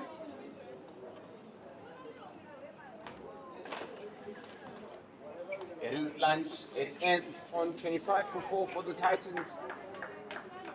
After 13 overs, having been able to bowl out Eastern Province before lunch and had a tricky 45 minutes to deal with, resulting in 4 wickets. They'll need 96 more runs to win if they are going to win this game. After they need 121 runs, Eastern Province were bowled all out earlier for 120. That being said, we'll be back after lunch in 45 minutes.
Yeah, and come back for the remaining ones. You give only 10 minutes allowance. If they don't just stay back 10 minutes, they will go lunch.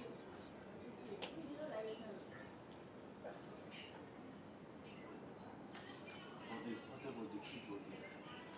Yeah, now that's the other thing. And the coaches must be supplied to the kids. Yeah, they must buy food for the kids. Because of the interest. We stopped like we were supposed to.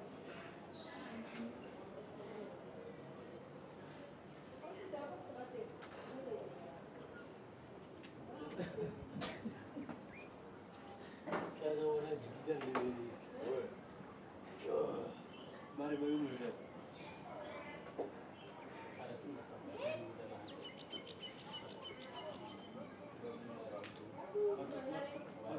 But what do you think the player?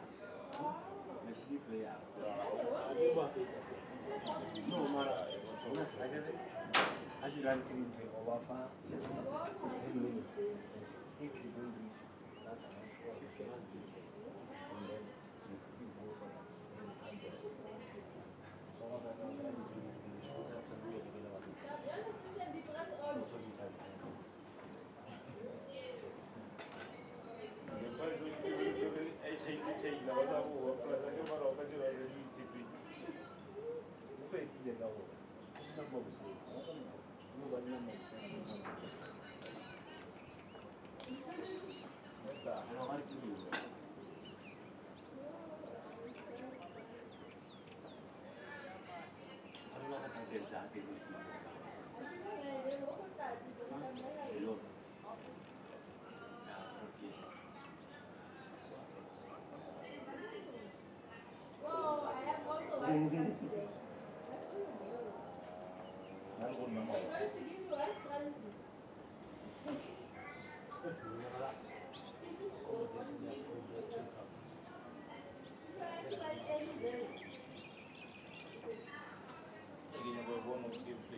Yeah, that's the other thing, eh? They're the only boring for.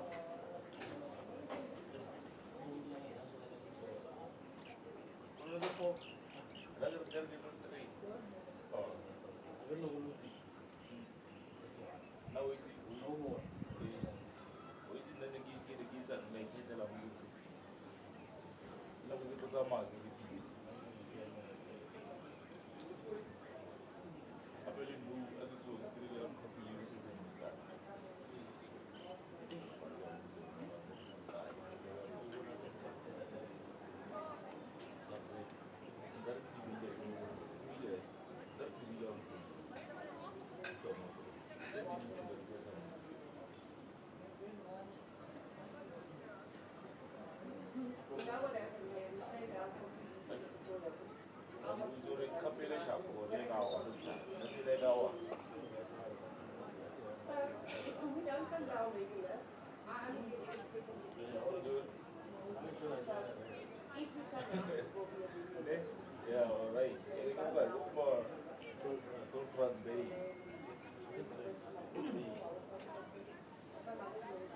I believe I was able, but only what I feel like.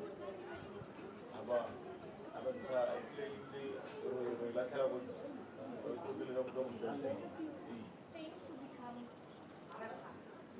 when they get over. No one ever sees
then she laughed about it. That was the 90s. No, mine. That was the Sunday. Tuesday afternoon they opened. Yes, I felt so bad.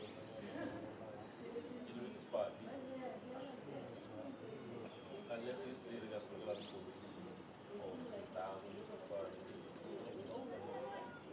Yeah. We came down from my grandmother's little birthday. We wanted to celebrate the whole family. Family from my great-great-grandmother's house. So 3 years before I passed away. Now when we came, they just asked me, what are you doing here?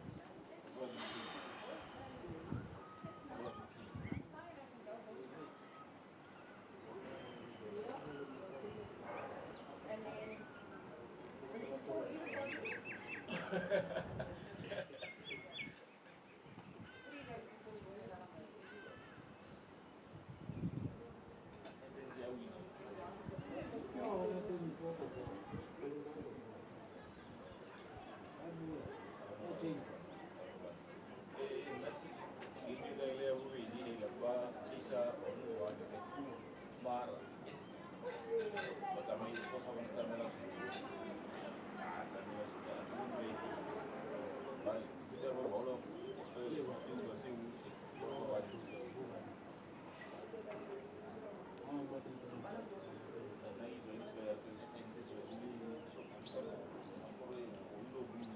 Okay.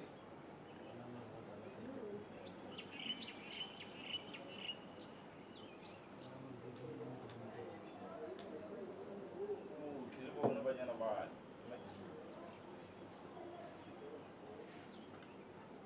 Marabel bagus dia bagus segala balik kan malam itu kalau boleh ditinggal, tapi kalau tinggal itu, kalau boleh.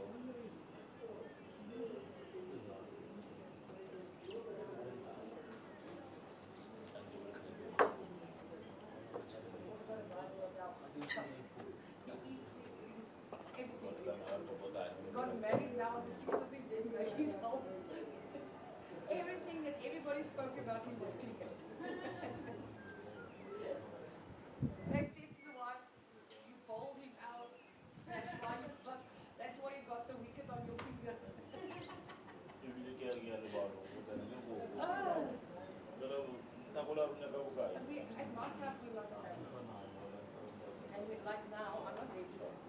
But we've arranged for everybody. So there's a slide, there's a plastic ball. Father was coming on a stock car. On a racing car. So he's bringing, you buy your ticket, present, something small. And then we put it in a bag, and then we call Christmas. Yeah, you know, it's just our way because before we for it, like there was nothing really going on. Yeah, I changed Yeah, it. and then I said to If them, I'm not it's a also big, you can change it. so I told them, guys, you must Hey, road remember, of Pamulka. Shops to change the rules. And Jamie, what to do? but the thing about it is, they have 3 years later, for the fact that the husbands are all day away, and there's fathers afterwards, and drinks afterwards, and they don't see him for a while. Why don't these guys become a family club? There's a wife and the kids can come along. It's family time, and the kids are out of the mom's room and all that stuff. So, if it's a hot day, we've got this little blower room that we take out and we fill it up with water. But around the corner of the out of the side of the heater, so that they can sit in. The moms can sit there. It's their responsibility to wash there, but we are opening it up there. So, we do all that things. We've got Easter egg hunts, and we've got Father Christmas, and we've got the other night we had a movie night. Then we brought our projection up, and we didn't do the kids, especially. A movie night onto the side street. So the kids was lying on blankets and everything, so but what we do is we cannot see a small tree, that's something we do. That's something we like.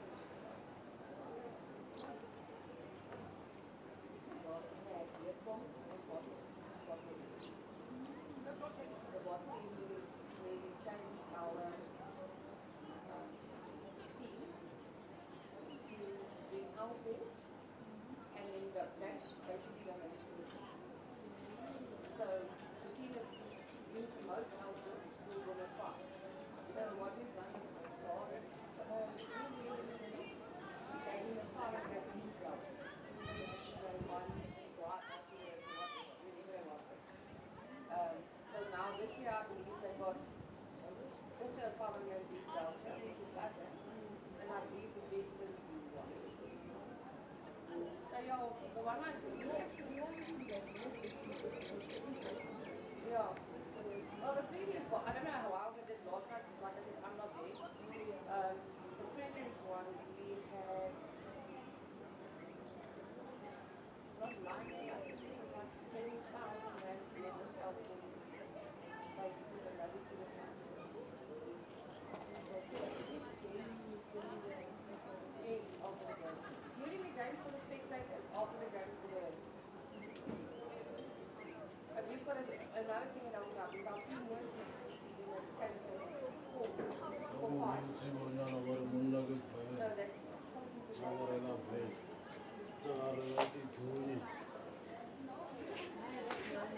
Look, but I have to say, it's hard work. A lot of people don't know how hard work it is.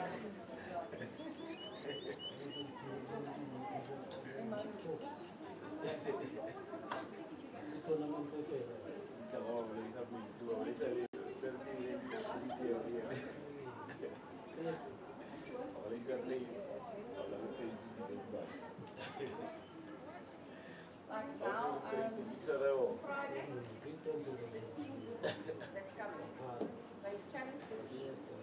We're doing the next over. So we saved some money, and then we bought the netting again.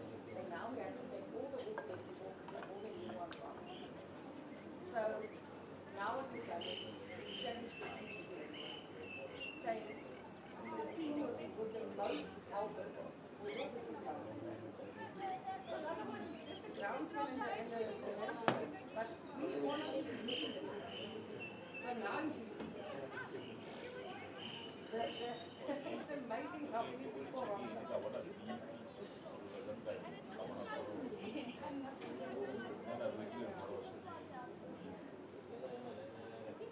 a lot of players are explain. Yeah, babe. Next time.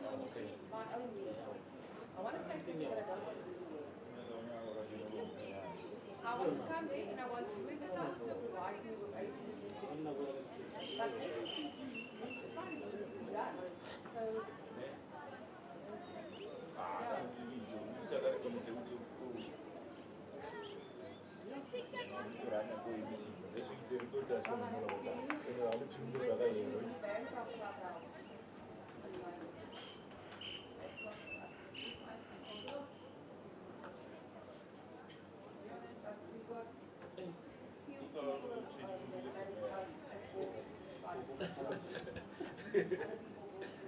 upcoming.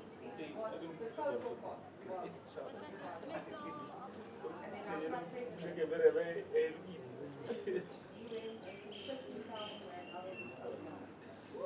Yeah. we did the whole class.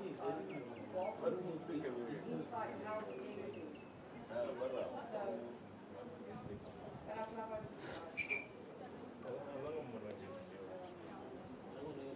So, he's always there. I told him the other day, don't take out.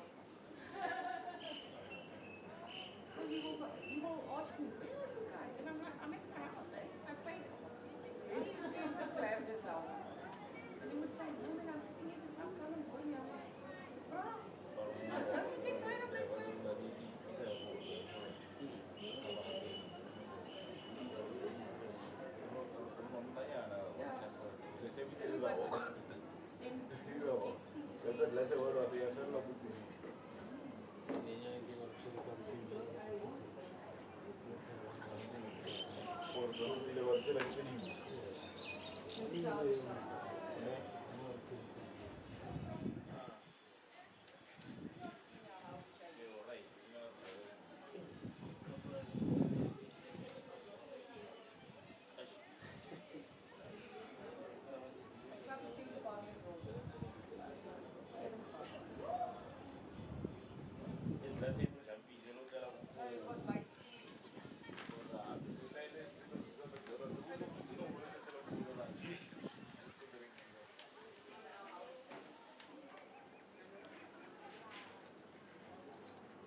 Yeah.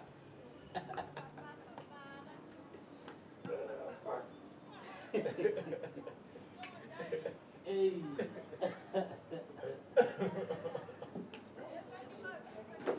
Aku lain perkara ni.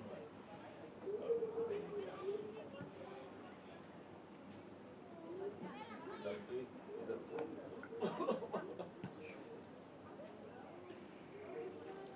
Tampa kami after the spin, Zara.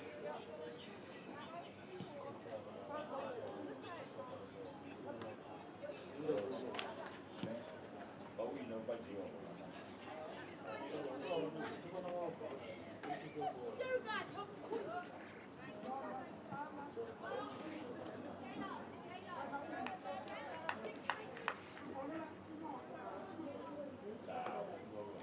Pasal dalam barang. Orang punya berasa.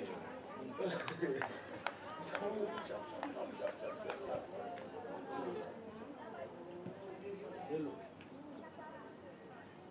Aku. Ini kan apa?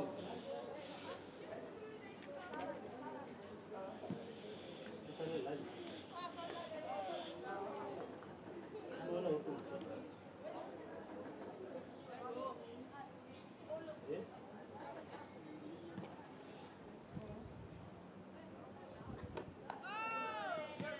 Anda kata aku jam. Ada tidak?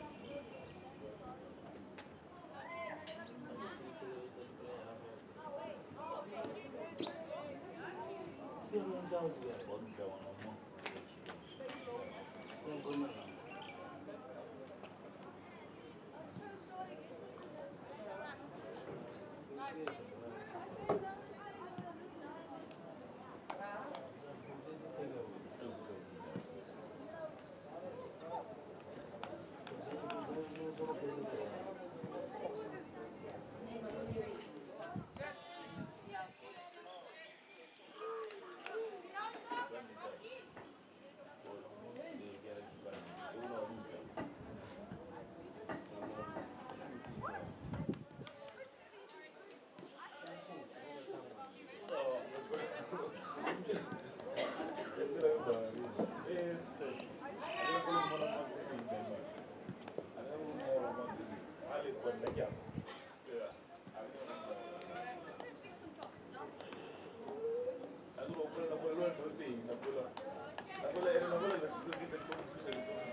Nice.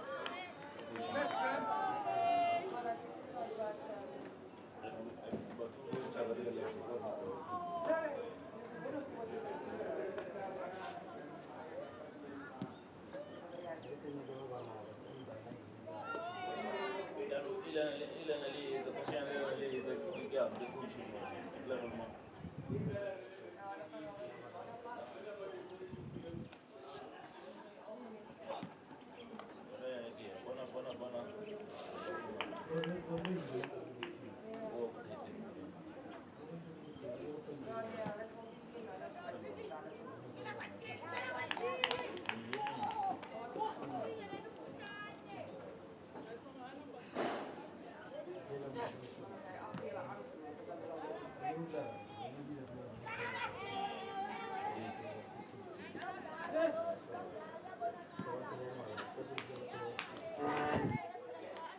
Yeah,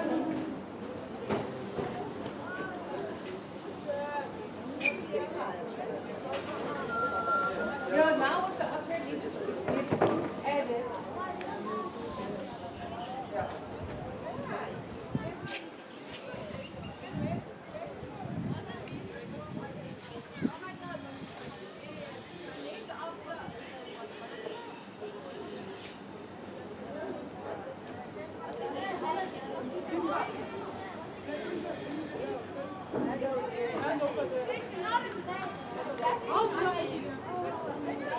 Welcome to JB Marks Oval. Oh, what a lunch we had. Still 96 to win on 222 balls. Is the Titans in search of a victory here. They won yesterday, but as you can see they won the toss and elected the field first. And the Eastern Province could only muster up 120, and we all felt that might be a bit, they might fall a bit short, and all of a sudden picking up 4 wickets before the lunch interval, 25 for 4, and Eastern Province are right in it. Welcome back to Donald Denaki after a proper lunch. You can even hear the chairs cracking up because it was a proper lunch. Thanks a lot, Kurt. Well, obviously we had a great lunch. We haven't had such thing in a long time. But otherwise, back to the game to see these two taking the Titans over the line. Yeah, it's going to be a challenging one, but this person that needs to be asked like that one straight to the better. Or how are we going to get there, and how and when are we going to get there? But the application is still the key for the Titans girls here.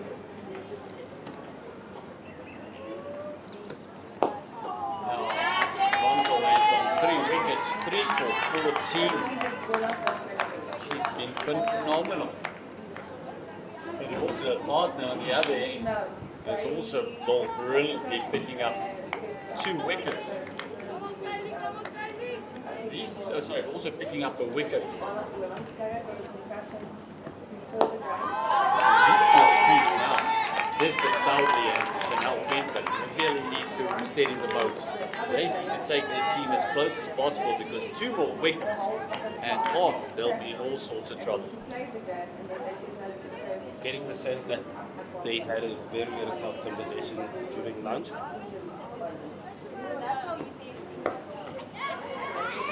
Just getting themselves underway after lunch. Going for the second. Nice bit of running. That could have been part of that conversation. Is there running between the wickets? Running between the wickets, I was going about to touch on that, to say they must just forget about the boundary, probably run them as hard as possible. I mean, currently the balls left, it's 217 and they just need 94 runs. Even if they can go as far as 2 and over, it's good enough. They'll slow the advertising to get there. From around the wicket, she'd beaten the outside edge quite convincingly on 2 occasions, getting a lot of turn. Kaylee Wankel really bowled 7 overs, 3 for 16. Her opening partner, Musa Alana, also picked up the 1 wicket, all 2 wides, but only conceded 8 runs in her 6 overs. And then Bianca Grain has only bowled the 1 over for 1 run. Looks like she's going to continue. Speaking of those 2 runs that has been considered on Wendell's over, that it takes Jessica to double figures. Remember when before she take those 2 runs, she was sitting on 9 runs for about 49 balls, and that it has just pushed her to a double figure.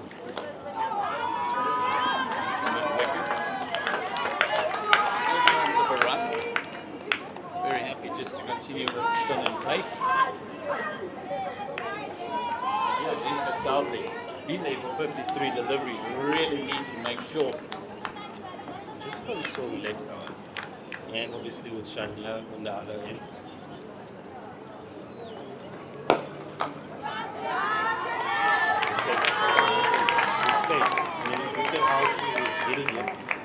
She shows more intent. Remember, as she's a captain, it goes back to the conversation during lunch to say, am I going to take the game on? Are are we going to run this? How punishing the back ball and how we approaching this game. Next for Choco Banana.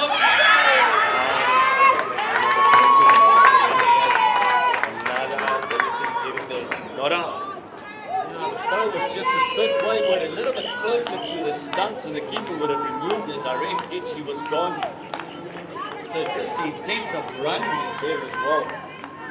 Oh my word, that was nearly disastrous for the Titans. The last thing they want now is a run out. I think we must just maintain the communication. And obviously, like I said earlier, to say so many overs and less runs too. They can just take their own time.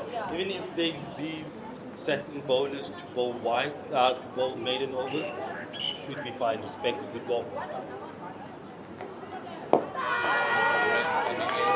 It's just 1 or 2 in the over. That's what I mentioned earlier. If they get 2 to the over, the reply rate is only 2.6. Currently going at 2 to the over anyway. DLA's fast score is 57. There's a couple of clouds and a couple of swallows just flying around as well. That normally is a sign here of a bit of wet weather.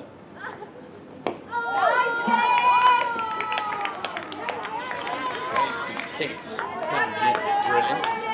And that, we spoke about it just off air during our lunch, seeing the Lisa Promise just warming up their whole intent, the whole approach. Nothing is half measured. They've gone everything full frontal, and I think that's part of their success, beating the Lions yesterday and now in a very good position against the Titans.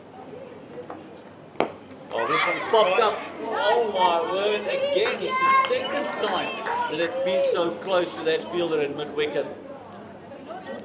And again, it's those chances that are if they're trying to create just after the lunch. I mean, they had one drop shot before lunch, and this is what we see just after lunch as well. You can see that fielder took it in the belly. That's never nice when you've had a lack of lunch. Look like Kim Davis. It's just a bit of a hit there. A great fielding is the second one that very nearly cost them. Very important for the Titan batters as well. They just need to reassemble. They just need to focus, restart the innings once again. No need to do anything silly. Looks like there's a player under the lead there. The second player under the lead. Short cover. So they've got ideas here to say we're going to attack Shanil because he's not looking to take the game on here. And then she takes it on, going over the top, and again, immediately just going off strike. Bunkel just says, throw it. I'm here. Don't be shy. Yes, this is a good display of cricket so far. You're looking at how Eastern Province girls are approaching this game. They're more into Titans girls' faces here.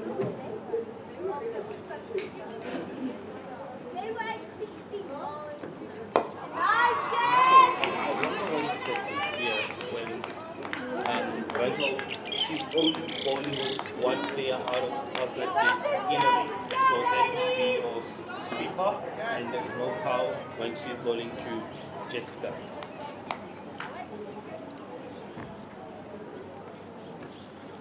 That's when he's called wide. You can see the way she turned. She knew immediately as soon as she left that one, it's going to be called wide.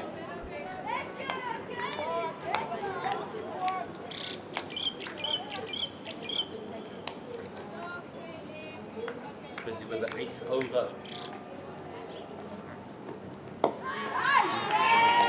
She looks so comfortable going over all around the wicket. What I'm picking up here is it looks like this two, they play the spin in front of their legs. So they trying to stretch out and play in front of them rather than playing with their back foot. So that it's eliminating the LBW, it's eliminating hitting probably the outside edge, but giving another chance for the players in front, especially those two fielders under the lead there, whereby if she bowled it slightly slower, there's a chance for them. again, another chance to say, if she goes back, there's an early chance where there's no protection on the leg side. We actually saw that with the cotton ball that she had, it just popped up. That's why he should walk down to sweep, and they've gone for the second run out. And it's disastrous for the Titans. Just turning blind and going back, it was hit straight to sweeper. And it's the 5th wicket lost for the Titans, half the team back. Just look at this, Donald. No communication whatsoever. The communication is vital. And I said it earlier to say the communication is the key to everything. To say, to build the partnership, you guys, the team is to communicate as hard as possible. And obviously there, it was more of calling loudly, maybe, or probably the blind turning. But again, after hitting that first sweeper, you should be aware of where the ball is. Very good throw as well, must be said as well. See, she actually aimed. Did you get time? Sent back and look at Uncle. Absolutely. Oh, can't believe their luck. See the new batter come in. And she'll go the non-striker with Chanel Venter till the crease, and it's a set batter. Has been sent back to the hut as well. It's Jessica Stalby that's been run out. Second over. The score's gone updated. They're not sure what really has happened. Bonko continuing from over the wicket.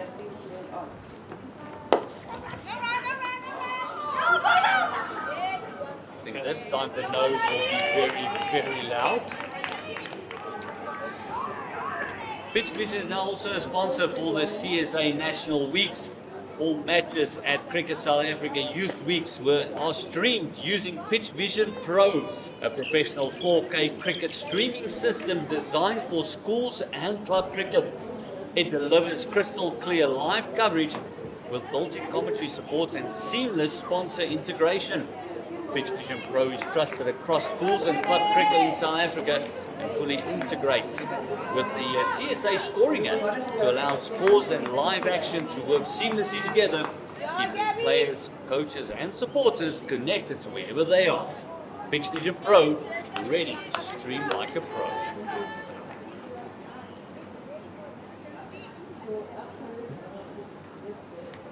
After the disaster is over,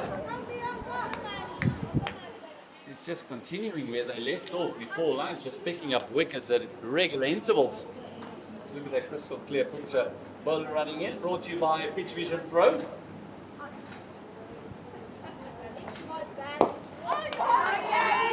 Catcher making sure that she's covering the stumps pretty well. It is Gabriel Sequeira, the leg spinner, the opening bowler we have today. The team spirit that these girls have is so amazing, and I mean the belief that they do have. Powerplay, the legs, belief that they do have to say. I mean, they did it yesterday, it's not doing it today, and when you look at the setup that is done, sitting with one person outside the ring, just but again, anything, everyone and anything, it's more of how they it's more of how they want and how hungry they want this game. Everyone hanging on the ring and everyone just loud, and there's a buzz out on the party. It's that buzz that just keeps on going, doesn't it? You just see it, just hear it, the fighting spirit of the Red Caps at the moment.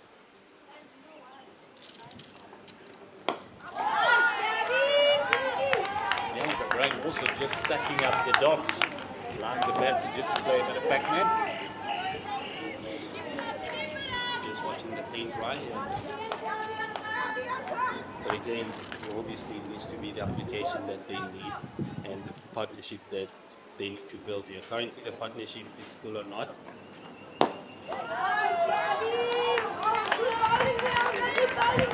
It would be exciting and probably interesting to watch how Chanel is going to take. Remember, with a previous partner, it was more of you going to take pixels, I'm going to hit hard. But now in this situation, play just to cross the ball right down to on there. For me, it's how the mindset needs to change now. To say, obviously, as a captain, how am I going to approach the game? Am I going to take the game on? Obviously, with 90 runs to get to with 198 balls, it's going to take a bit of a strain, challenging and exciting to watch. To say, players need to play around me. Everyone needs to be around me. I need to carry a team. Obviously, as a captain, you still need to be there as long as possible, playing the captain's role. But doesn't mean you don't have to express yourself with the bat. Yeah, I think the word that you used yesterday and today is that word application. That's something that they need to do, especially the Titan batters at the moment. They need to apply themselves. Half of the team is back in the hut. Can't afford more wickets. You get the full toss and it's popped up, going through the hands. A bit of luck for the Titans. It's going to thunder into the ropes and it's a bit of luck. Almost another wicket. And it's a fully again. The expression that I was talking about. How is she going to express herself? To say, bat ball needs to be put away, or need to respect and probably run those runs. But again, with that, it was a chance given. Yeah, Kim Davids can't grab that one. Nice turn. He's Vonkel, and again, they're really pushing the quick singles. Goes back to my point earlier, to say, how are we going to get the runs? We're going to run them, or we're going, obviously, the ball before this, it was a chance given, but it was a full toss. Just needed to be put away. Again, the spirit that these girls are showing again is it's the pat on the shoulder to say, let's go and try it one more time. The mistake has been done. Let's look forward for the next ball. Look at those beautiful scenes from JB Marks. In Potchefstroom, it's the student capital of Northwest. Halfway through the over. The Lions taking on Western Province as well. Lions scoring 234 all out. Currently Western Province are 13 without loss.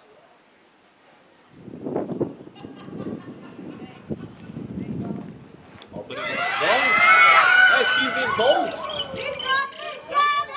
Might have been from the keeper. Yeah, looks like the keeper said, sorry, just from my glove. It's not been comfortable with those actually popping up there, no? I think obviously it goes back to her stance. Behind the stance where she's moved as slow as possible that she's supposed to be. Look at that. Oh, slip powerplay. Just the one, she's got protection at behind a deep backward square, then also a deep square. But again, like I was saying about the keeper, she's in that learning phase. You look at how she's standing behind the stump, legs slightly wide open, and again the hands are not touching the ground. Not saying it's a must, but those fingers, the key points are those fingers pointing it down. Oh, it's tossed up. And it's gone. It's another soft wicket. It's almost like the Titans got somewhere to be and they're just throwing the wickets away at the moment. It's another soft one just popped up. And it's 4 wickets now for Kaylee Vankel. She's becoming a detrimental bowler with the last ball of every over, picking up a wicket. Look at this guy, just a gentle pop up. This looks like they have a flight to catch here in Pretoria.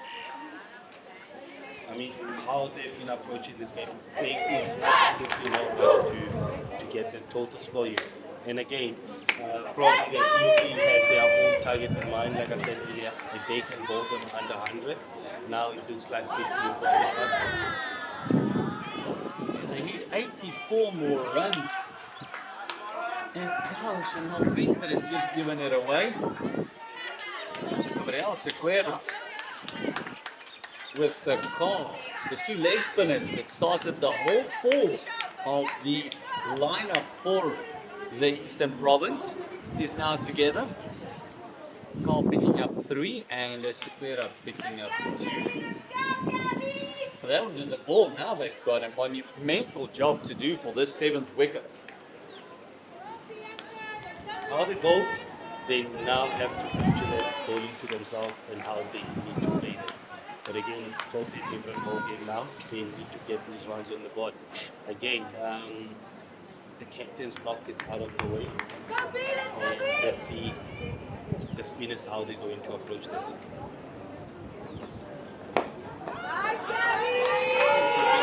The leg side, and that will go to the fence. Is it there? Phenomenally done. That was in for it. That's going to be a 4. A great chase there by the fielder.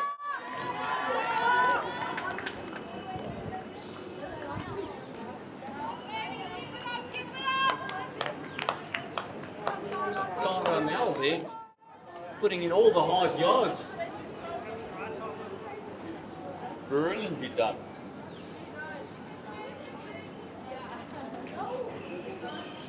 Just sure everyone.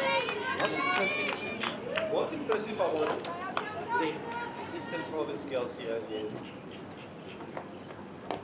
Now this one going inside that roll. One goes right for him. That's a good work there. what's impressive is they're not chasing the game. They're not chasing the ball game. Whereby when the ball is being hit to mid-wicket, they close on that. So they do have a plan and they stick it to that. Doesn't matter the mistake that they're making, probably they're doing here. It's basically accepting and moving forward and moving for the next game rather than chasing and closing those gaps. When you look at the fielding positions here, it's brilliantly set up and sticking to the plan. Just the pressure of that close-in fielder, Uncle, just doesn't allow you to really settle through that run quickly, and it allows Madon just to come around, but off rather. As mentioned, the Lions taking Western Province, 234 all out, Western Province on 17. Eastern Storm taking on Free State, 273 all out. Oh, this one is popped up in the air. It's another fully, but it's found the gap. It's found a bit of green acres behind the fielders. Another 2. If they look back at this innings, it might be those loose deliveries that they could not capitalize on and make that go to the fence and put pressure on the bowler. Free State is on 16. Off their first wicket. Northwest managed to score 119 all out. Currently, Limpopo in bowlers is 41 for 5. Mpumalanga scored 130, and the Dolphins is 41 for 1. And this one's great, another run out. Oh, direct hit, and she would have been found wanting.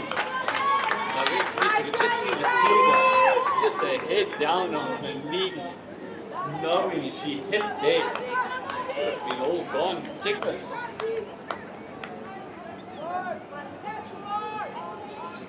Momentum of Titans girls is slightly shifting here. They still seem and believing to finish on a good note.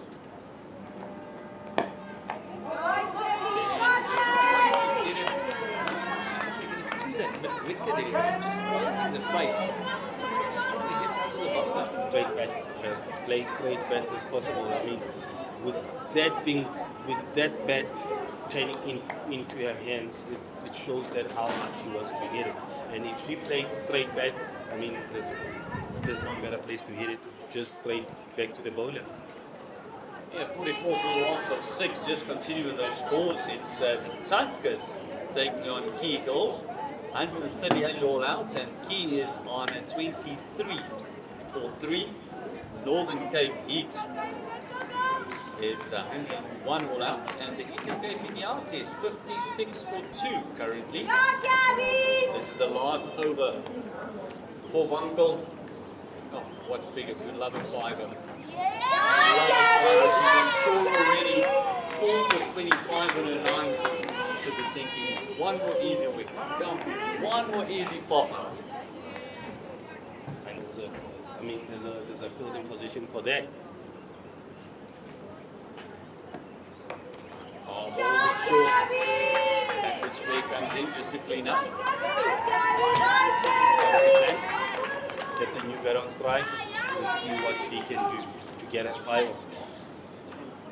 So, the last time I've watched the ladies game, this includes seniors, it's been as attacking as it is. Now you've got your short mid wicket, you've got 2 under the helmet, you've got a slip in, you've got only one person about halfway off the fence, a deep mid wicket. That's it. Everyone else is just crowding the batter.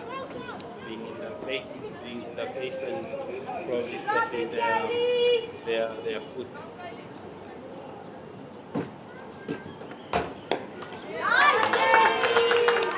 Conversation must have been with Susan Guerra just running down, just asking, oh, let's just see her out. She's got it. Only 4 deliveries to go.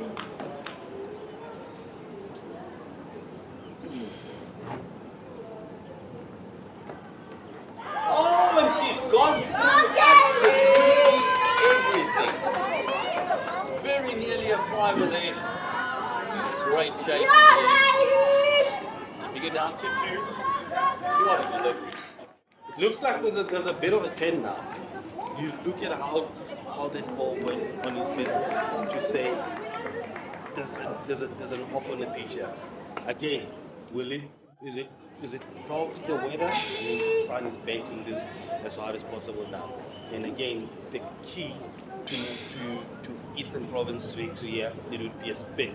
Obviously, with the pace, they're more relaxed in trying to get the over and the ball out of the way, but the spin has more and something to offer them.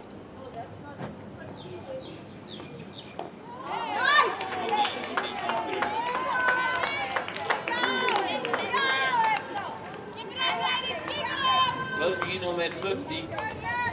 Arthur should have 10 runs now. It's actually good to see if she got a bit of a feel to it.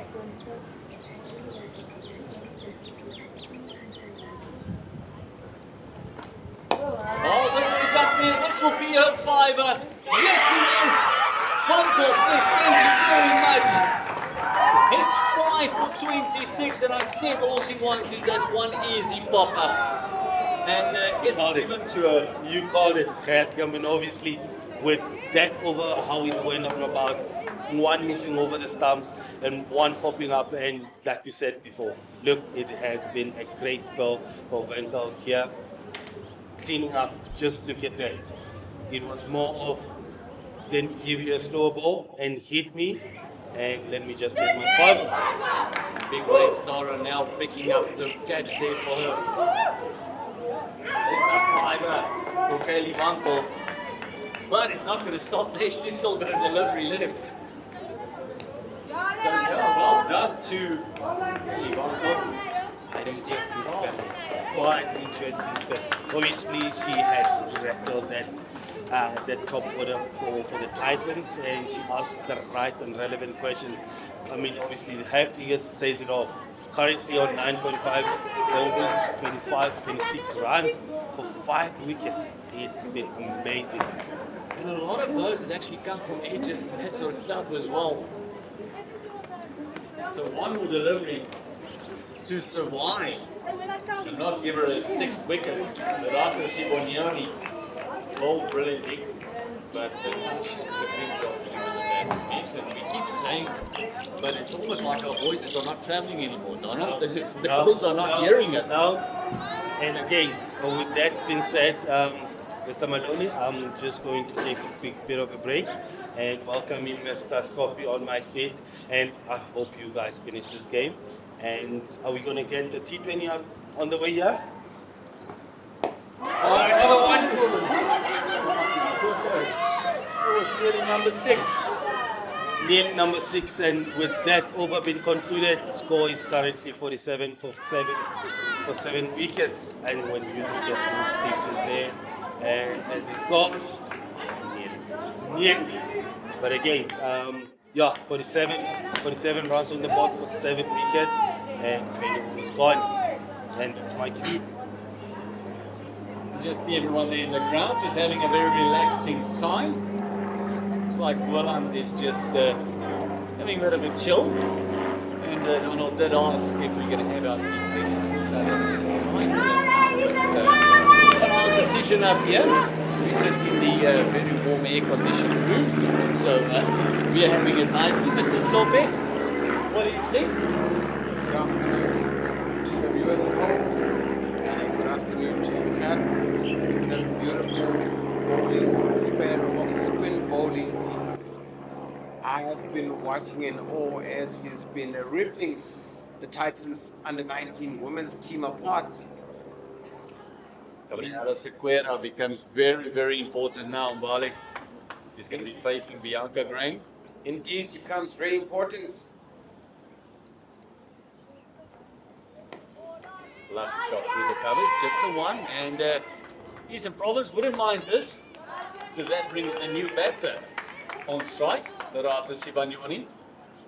Pressure for Lerato Sibanyoni, who has already faced a delivery, but it could have been, and had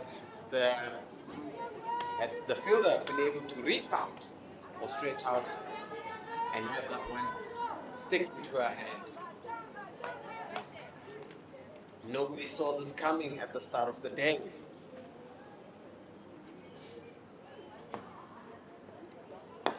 I think if you had the coach's conversation and said to them, listen, you're only going to score 120, but you'll have the Titans within 20 overs, 48 for a loss of 7, I think any coach would have taken it.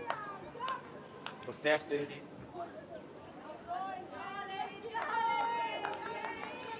Still about 73 runs to win, 3 wickets in hand. Well, this one is worked through the leg side, and what timing that is. That's 4 runs, and that'll bring up the 50 for the Titan girls under 19. They finally get to 50, the Titans, and it's been very hard to get 50. Total of 84 minutes, 126 deliveries, only just 3 fours. They have been toiling or struggling under the sun here at the JB Marks Oval in Potchefstroom.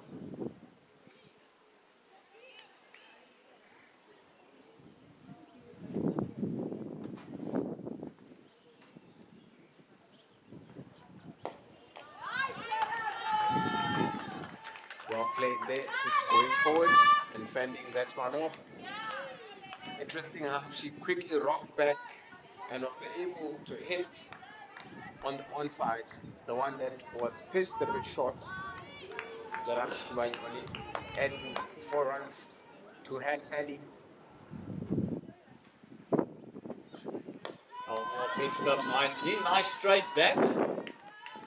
You sure that she covers everything. Every single run now becomes important to the Titans. The required rate and the run rate is definitely not an issue. Required rate's only 2.4, but currently going at 2.5, so they're right up there, but it's at wickets column. That's kind of the problem. Too many wickets have fallen, or the Titans have lost too many wickets. And sure, if the province can see the rainbow not from far, they can see the light. They are thinking 3 magic balls, and we are definitely in with a chance. Well, now we're going to see the The girl that took the catch to give Bunkel a fiver actually take up the ball. Taranel. I'm going to take up the ball as Graham is bowling beautifully from the other end. We must also comment the fielding staff of both teams today. I don't recall seeing yes, there may have been one or two missed chances, but most have gone to hand. So good one to the girls. Yesterday we saw a couple of dollies go down. Today it's been of very, very high quality. Realizing why these two teams won their respective fixtures yesterday. 3 more wickets for Eastern Province. And another 69 runs for the Titans. Now,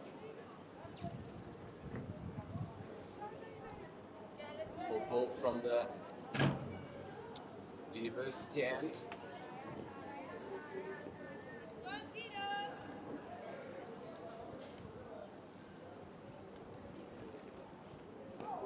Starts off with a wide. Starts off with a wide.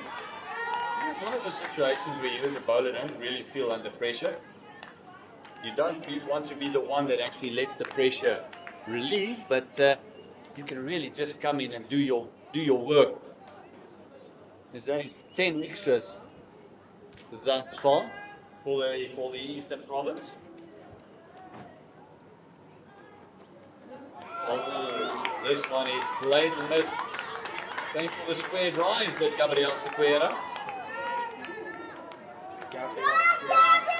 I've been really impressed with her presence on the game. When she was bowling, you could tell she was fully in it, and now she's had the chance to bat.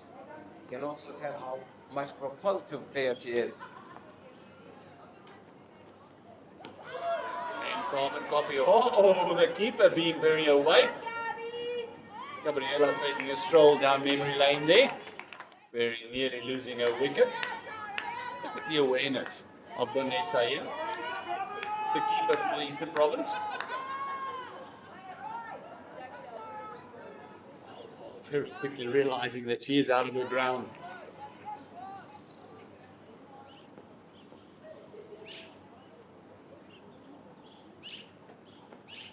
Oh, popping it up and finding the gap. Looks like it will trickle into the fence. Yes, it does. It's another forfeit. And it's Gabriel Sequeira just trying to look to break the shackles a little bit. Yeah, you'll need individual brilliance with a bit of support from the 3 other batsmen that are left. And Gabriela Sequeira looks like one who can take the game away from Eastern Province.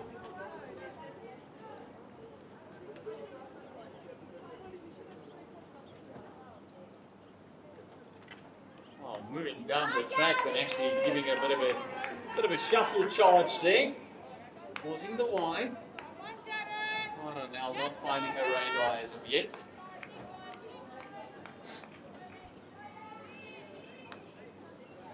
You can tell that she's one that doesn't stick around. She'll always want bat on ball. Also realizing running out of partners a little. But she needs to get a run if it's there. Gabriel Sequeira pops it up in the air. Is it going to be another wicket? Yes, it is. She's given it away. Tara now with overall all sorts really picks up a wicket, and it's another soft dismissal caught in the ring.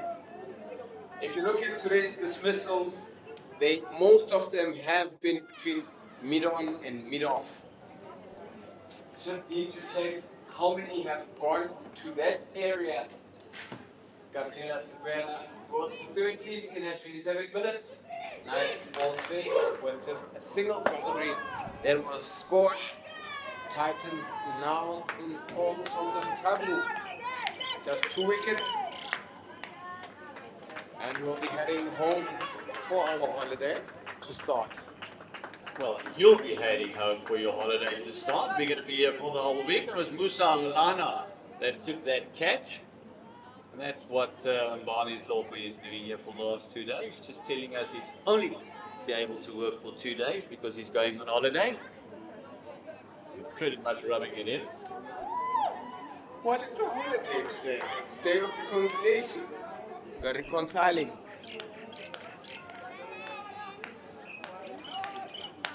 Oh, Titans with their back against the wall, right up against it. Been trying to muscle this one over mid-wicket and just getting the splice of the bat. Getting caught about 10 meters from the pitch. Darnell picking up a wicket. As I said, an over with all sorts. There was a boundary in there, 2 wides. Now a wicket, there's still 2 deliveries to go. Very interesting how Eastern Province have come out here today and dominated.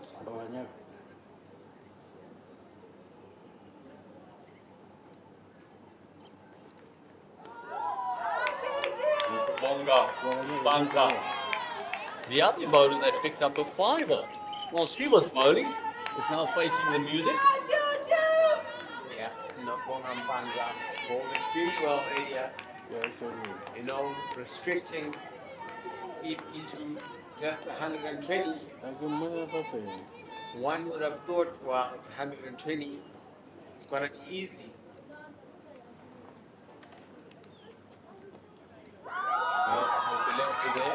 Going outside past the edge. And 1-0 to start off with by Taranel. All of a sudden after the wicket finding a radar. It'll be Bianca Grain continuing.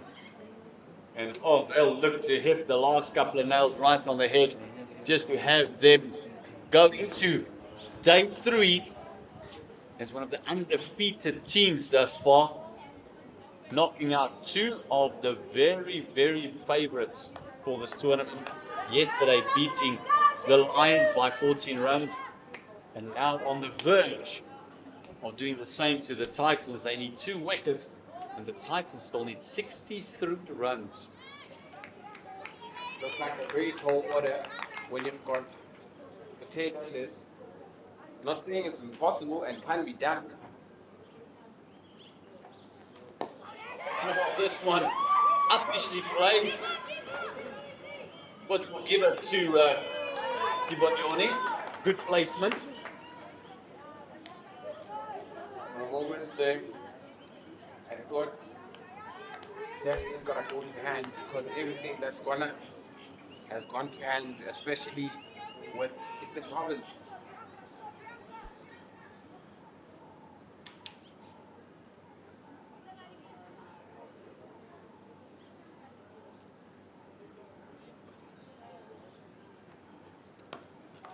This is actually very, very well played.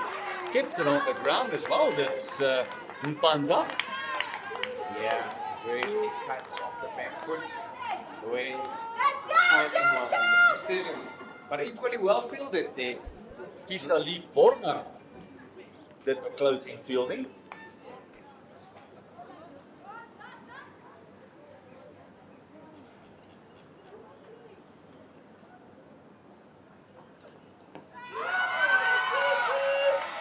Nice polite ask by Bianca Gray. Nice and solid behind that one. Nothing but that. But getting the body and bat behind the ball.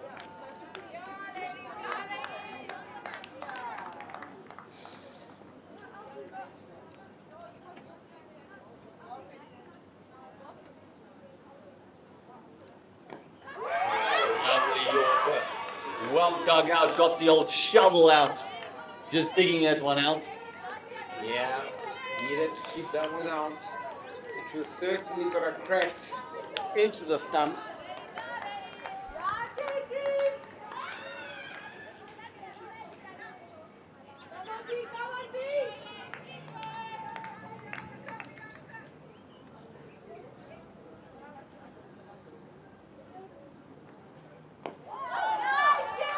Spanza making sure that she's smothering it. That beautiful delivery there. Bowling to the block row, but are just managing to keep it out.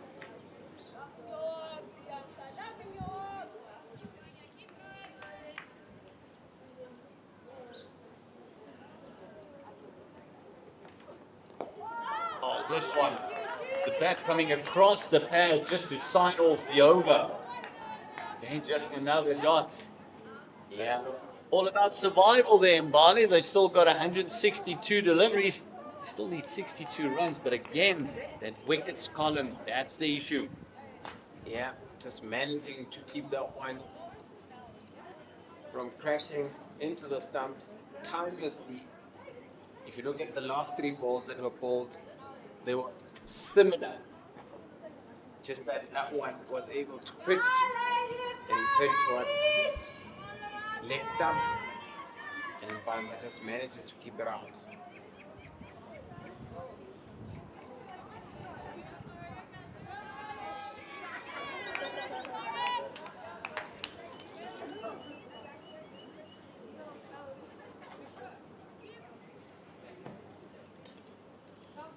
The Tara now continuing. Popping it up. Is going to be another chance? No, it's not. The spin is also beaten Kim David's there. In a situation they're in, that will cause a bit of a chuckle. Yeah. Every time the ball goes up, you can't help but feel it is the next wicket. Time the ball goes up, it's a red cap somewhere close to it.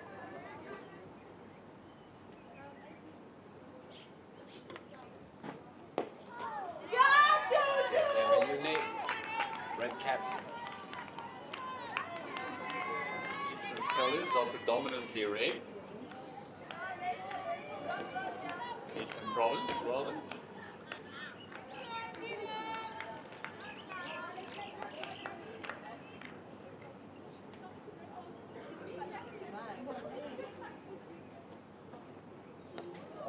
Catching that one. Very lucky to get away with that. It swung even more after they passed the crease line. Just inside that wide line. Empire thinks it's good. Now,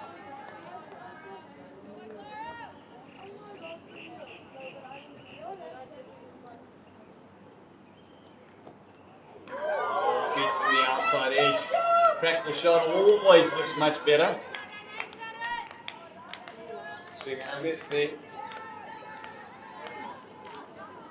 Giving something to think about. That's why you gotta practice your shots on the net while in the nets. Yes, looking at the other games, it's the Lions taking on Western Province. Oh my word, how did that one miss?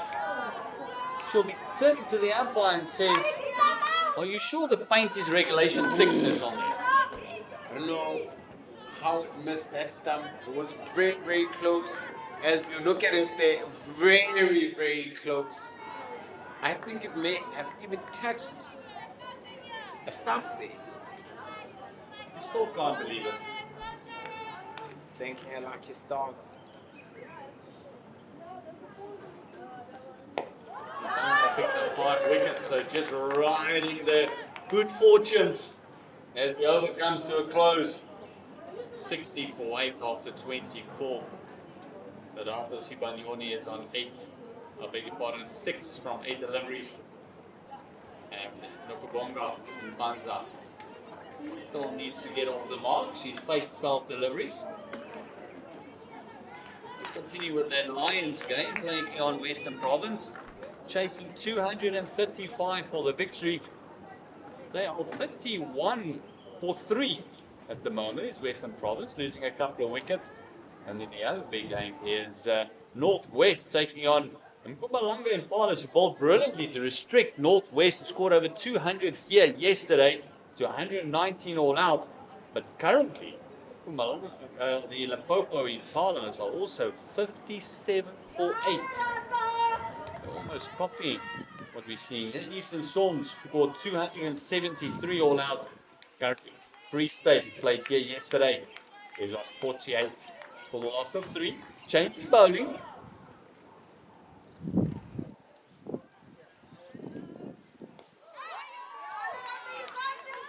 As we see the strike bowler coming back. Alano bowled very well earlier, just going for 8 runs in the 6 overs that she bowled and took 1 wicket.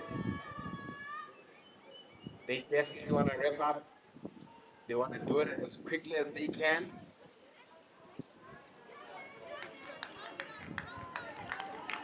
The very first wicket of the day.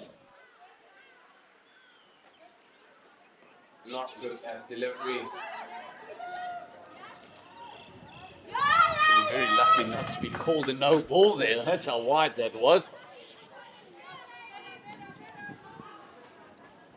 2 wides there.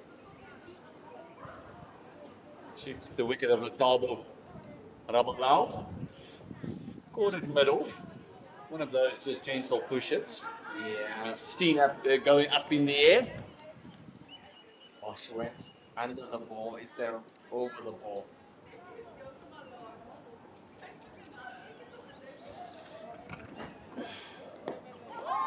Nice and full.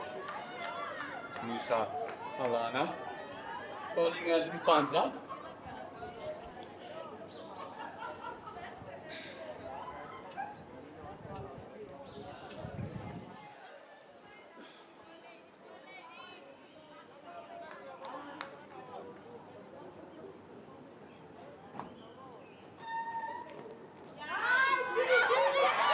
Up there.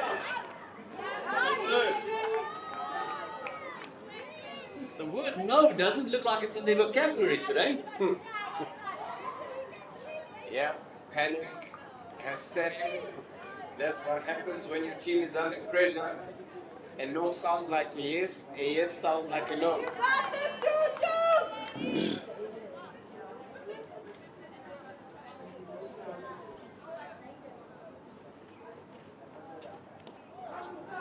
Wide. He's trying to attack those stumps. Was trying to pitch it on leg and swing it into that off stump. And just Yvonne just going up to a opening bowler and says, hold on, just be doing what you did in the beginning. Don't need to change anything. It worked.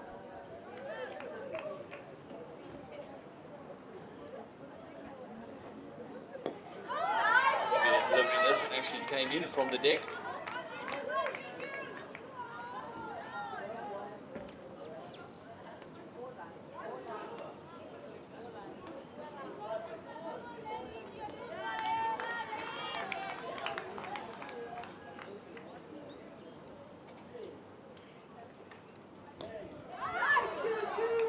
Just hitting those hard lengths is exactly what she needs to do. The DLS far scores on 109.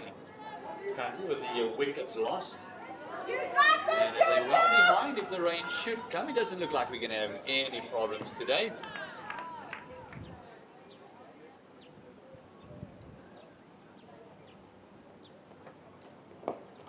Popped up in the air and taken. Brilliant catch. Phenomenal catch there. Low down. Looks like Kim David's there. Brilliantly taken there by Kim Davis. Panza reaching out for that one, having a go, and Musa Halani rewarded for her persistent bowling in that channel. What a beautiful catch. Halani on Panza leaves without troubling the scorers for that. I guess the writing was on the wall, or the writing is on the wall right now. Look at that lineup and the ways that the wickets fell. It wasn't really her job to get the bulk of the runs, maybe to finish off, but not really still score another 60 odd runs. 58 they still need. As we see the very last batter come in. And it's going to be a nervous batter coming in, realizing She's the last one. Nicole Sibelebele. Bowled very well earlier, and now she needs to do the job with the bats.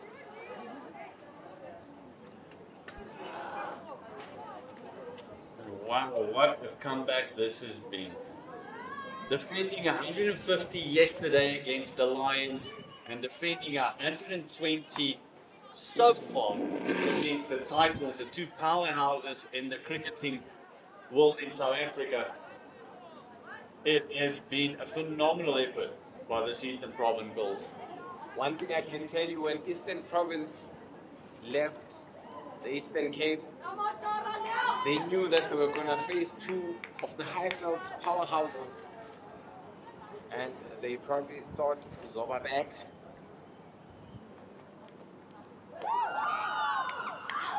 She's not going to hang around. She's going to have a bit of a go. Sibanyoni. Eastern Province won't mind that. I think for sure.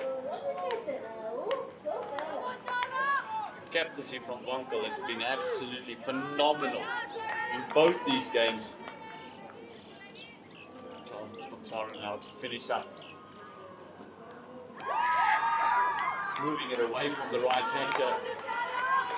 And Yordi not even getting in the same postal code as that one.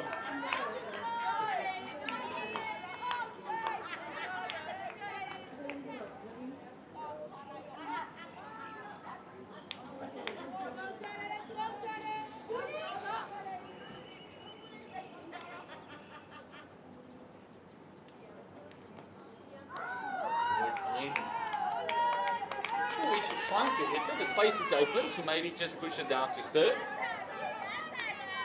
Umpire McCall just turn umpire who's saying that halfway there, isn't it? Yeah. Top now probably thinking just one is going to get the edge. Oh, a good touch on the pads. It wasn't too far off. Not really. It wasn't too far off. Look at the replay, yeah? She's standing on about middle and off. Oh, that was worth a shot, I think. Definitely worth a shout. Oh.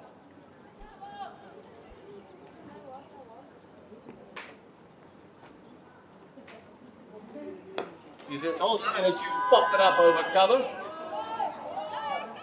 Could be just the two and then chasing down every single run. Chasing it down. At this point in time, every run counts. One thing for sure, if you lose, try and lose. Let it be a very tight contest.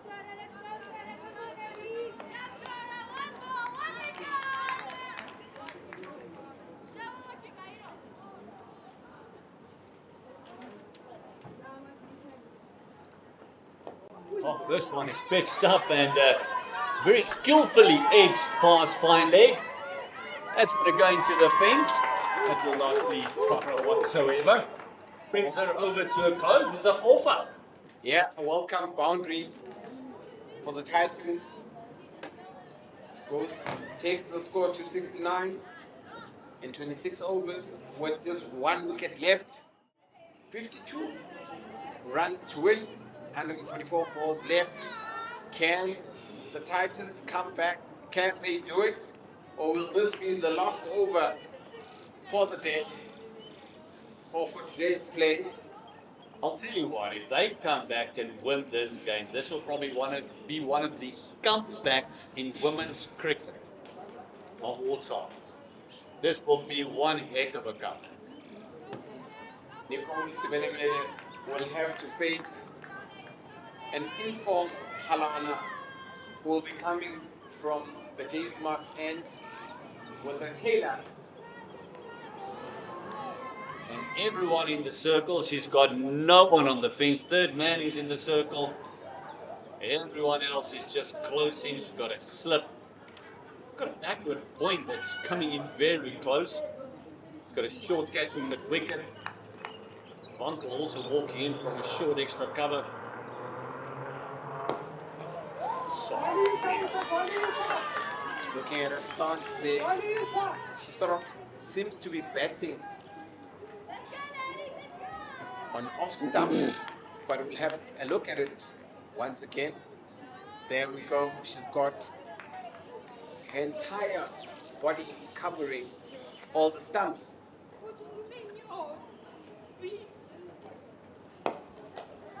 Definitely an LB candidate there as she strokes 1-2 mid off and no run there.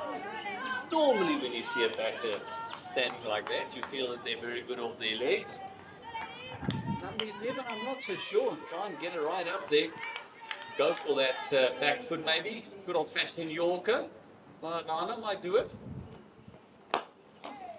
This one is pumped straight. Chance of a run out. Going to the keeper's here, now hitting the stumps. Completely wrong end. Yeah, had she run, it would have been a different story. Stopped halfway. If that ball even missed the stumps, the keeper would have had a chance. For a run out, completely wrong end. One of the few mistakes that Eastern Province have made. Oh, now popped up. Probably some bundle coming even more. There's no intent from Sibelele to hit the ball. He's just going to push at it. Leave the hitting to Sibonyoni, partner on the other end. She still needs to survive 2 deliveries though.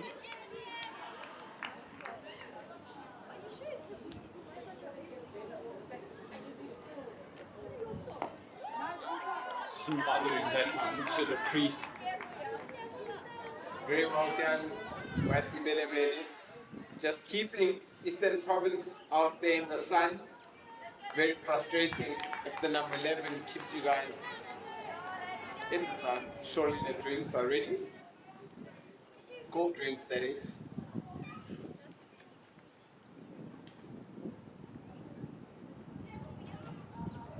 Oh, this one nice and straight, right on that off stump. She survives the over.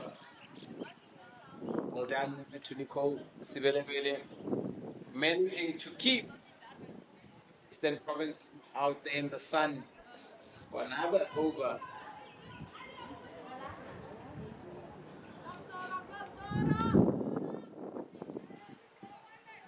Just looking at the Tuskers taking on the Key goals. Tusker scoring 138. So currently Key is 45 for 7. And Pumalanga scoring 130. And currently Dolphins is 90 for the loss of 1. Looking good there for the Dolphins. And then the Limpopo Impalas on 9 down against Northwest for 69. Chasing 120 to win. Free State is 69 for a loss of 3. Chasing 274 posted by Eastern Storm a bit earlier on. This one is banked through the mid-wicket area. Are they going to come back for the second? No, they're not. That Eastern Province fielding. Not even looking for the overthrow. And Lions posting 234. Western Province currently really at 39 for the loss of 5. Oh, a couple of games not going the way we expected. Province starting with the best tournament so far. Their second loss on the bounce. Might be some Province there asking the questions more hopefully than honestly.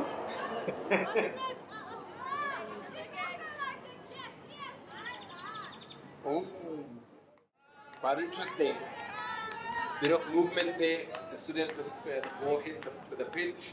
So, well, we can forgive them.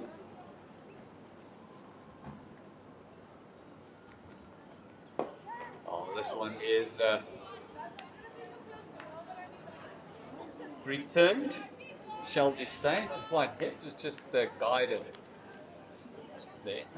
Like the word you use, it returned. Sort of, it was returned to the bowler.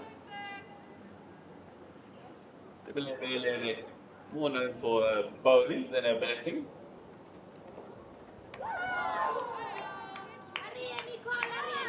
Sibelebele just needs to move her feet there.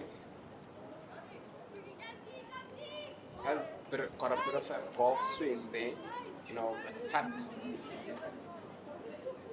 But one thing about batsmen like her, if she does connect, definitely goes to the boundary.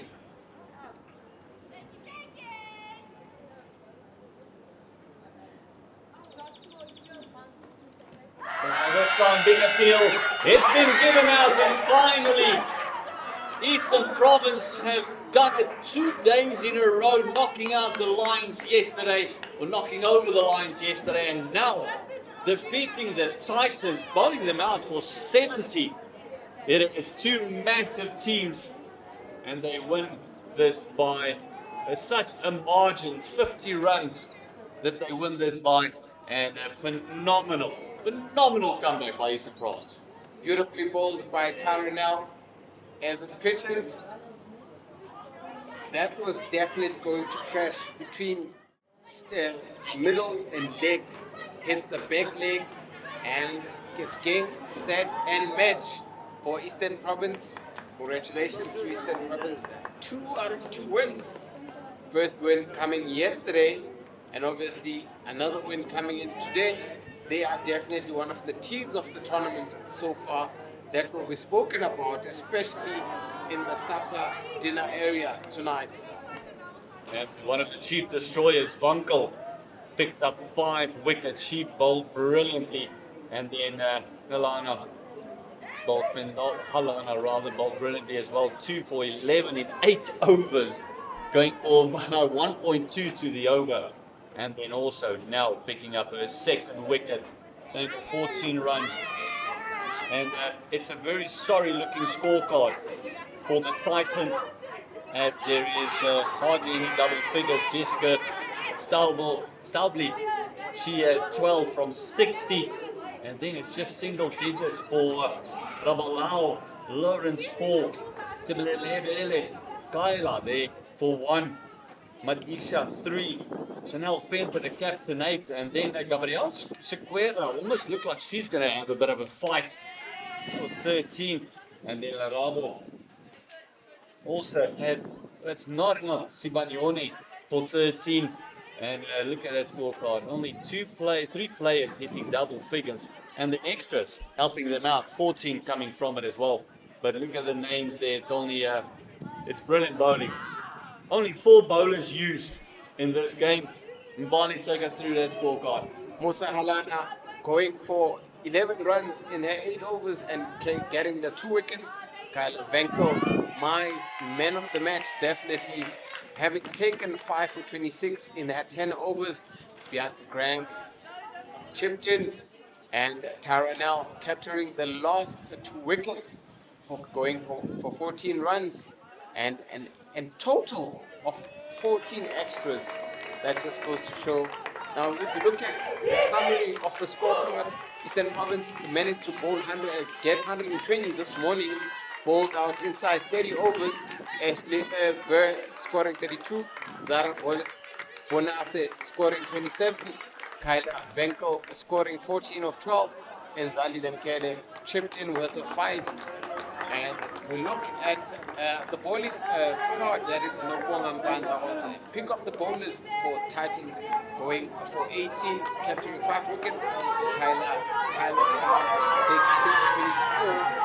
Gabriela Squera, who opened the bowling, 2 for 29.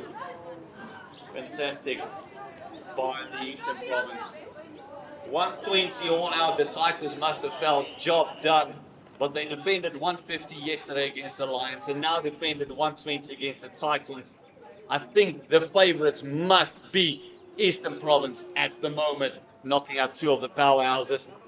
Remember, all the matches at the Cricket South Africa Youth Weeks are streamed using Pitch Vision Pro, a professional 4K cricket system designed for schools and club cricket. It delivers crystal clear live coverage, simple 1-cable setup, built-in commentary support, and seamless sponsor integration. Pitch Vision Pro is trusted across schools and club in South Africa and fully integrated with CSA scoring app as well, allowing scores and live action to work seamlessly together, keeping players, coaches, and supporters connected wherever they are. Pitch Vision Pro, stream like a pro. And thank you, Pitch Vision, for bringing us the pictures today here from JB Marks Oval. Congratulations, winning by 50 runs, Eastern Province. Also, thank you to other sponsors, Eagle Solar, keeping our power on and keeping us powered. Remember, they still got that December special that you can contact Eagle Solar. It's an 8 kilowatt system for only about 100,000 Rand. Normally goes for about 130. But thank you to the sponsors, thank you to the production team, thanks to everyone here at JB Marks, the scorers, the ground staff. We'll see you again tomorrow where we continue day 3 of the CSA Youth Under 19 Girls Week right here in Potchefstroom.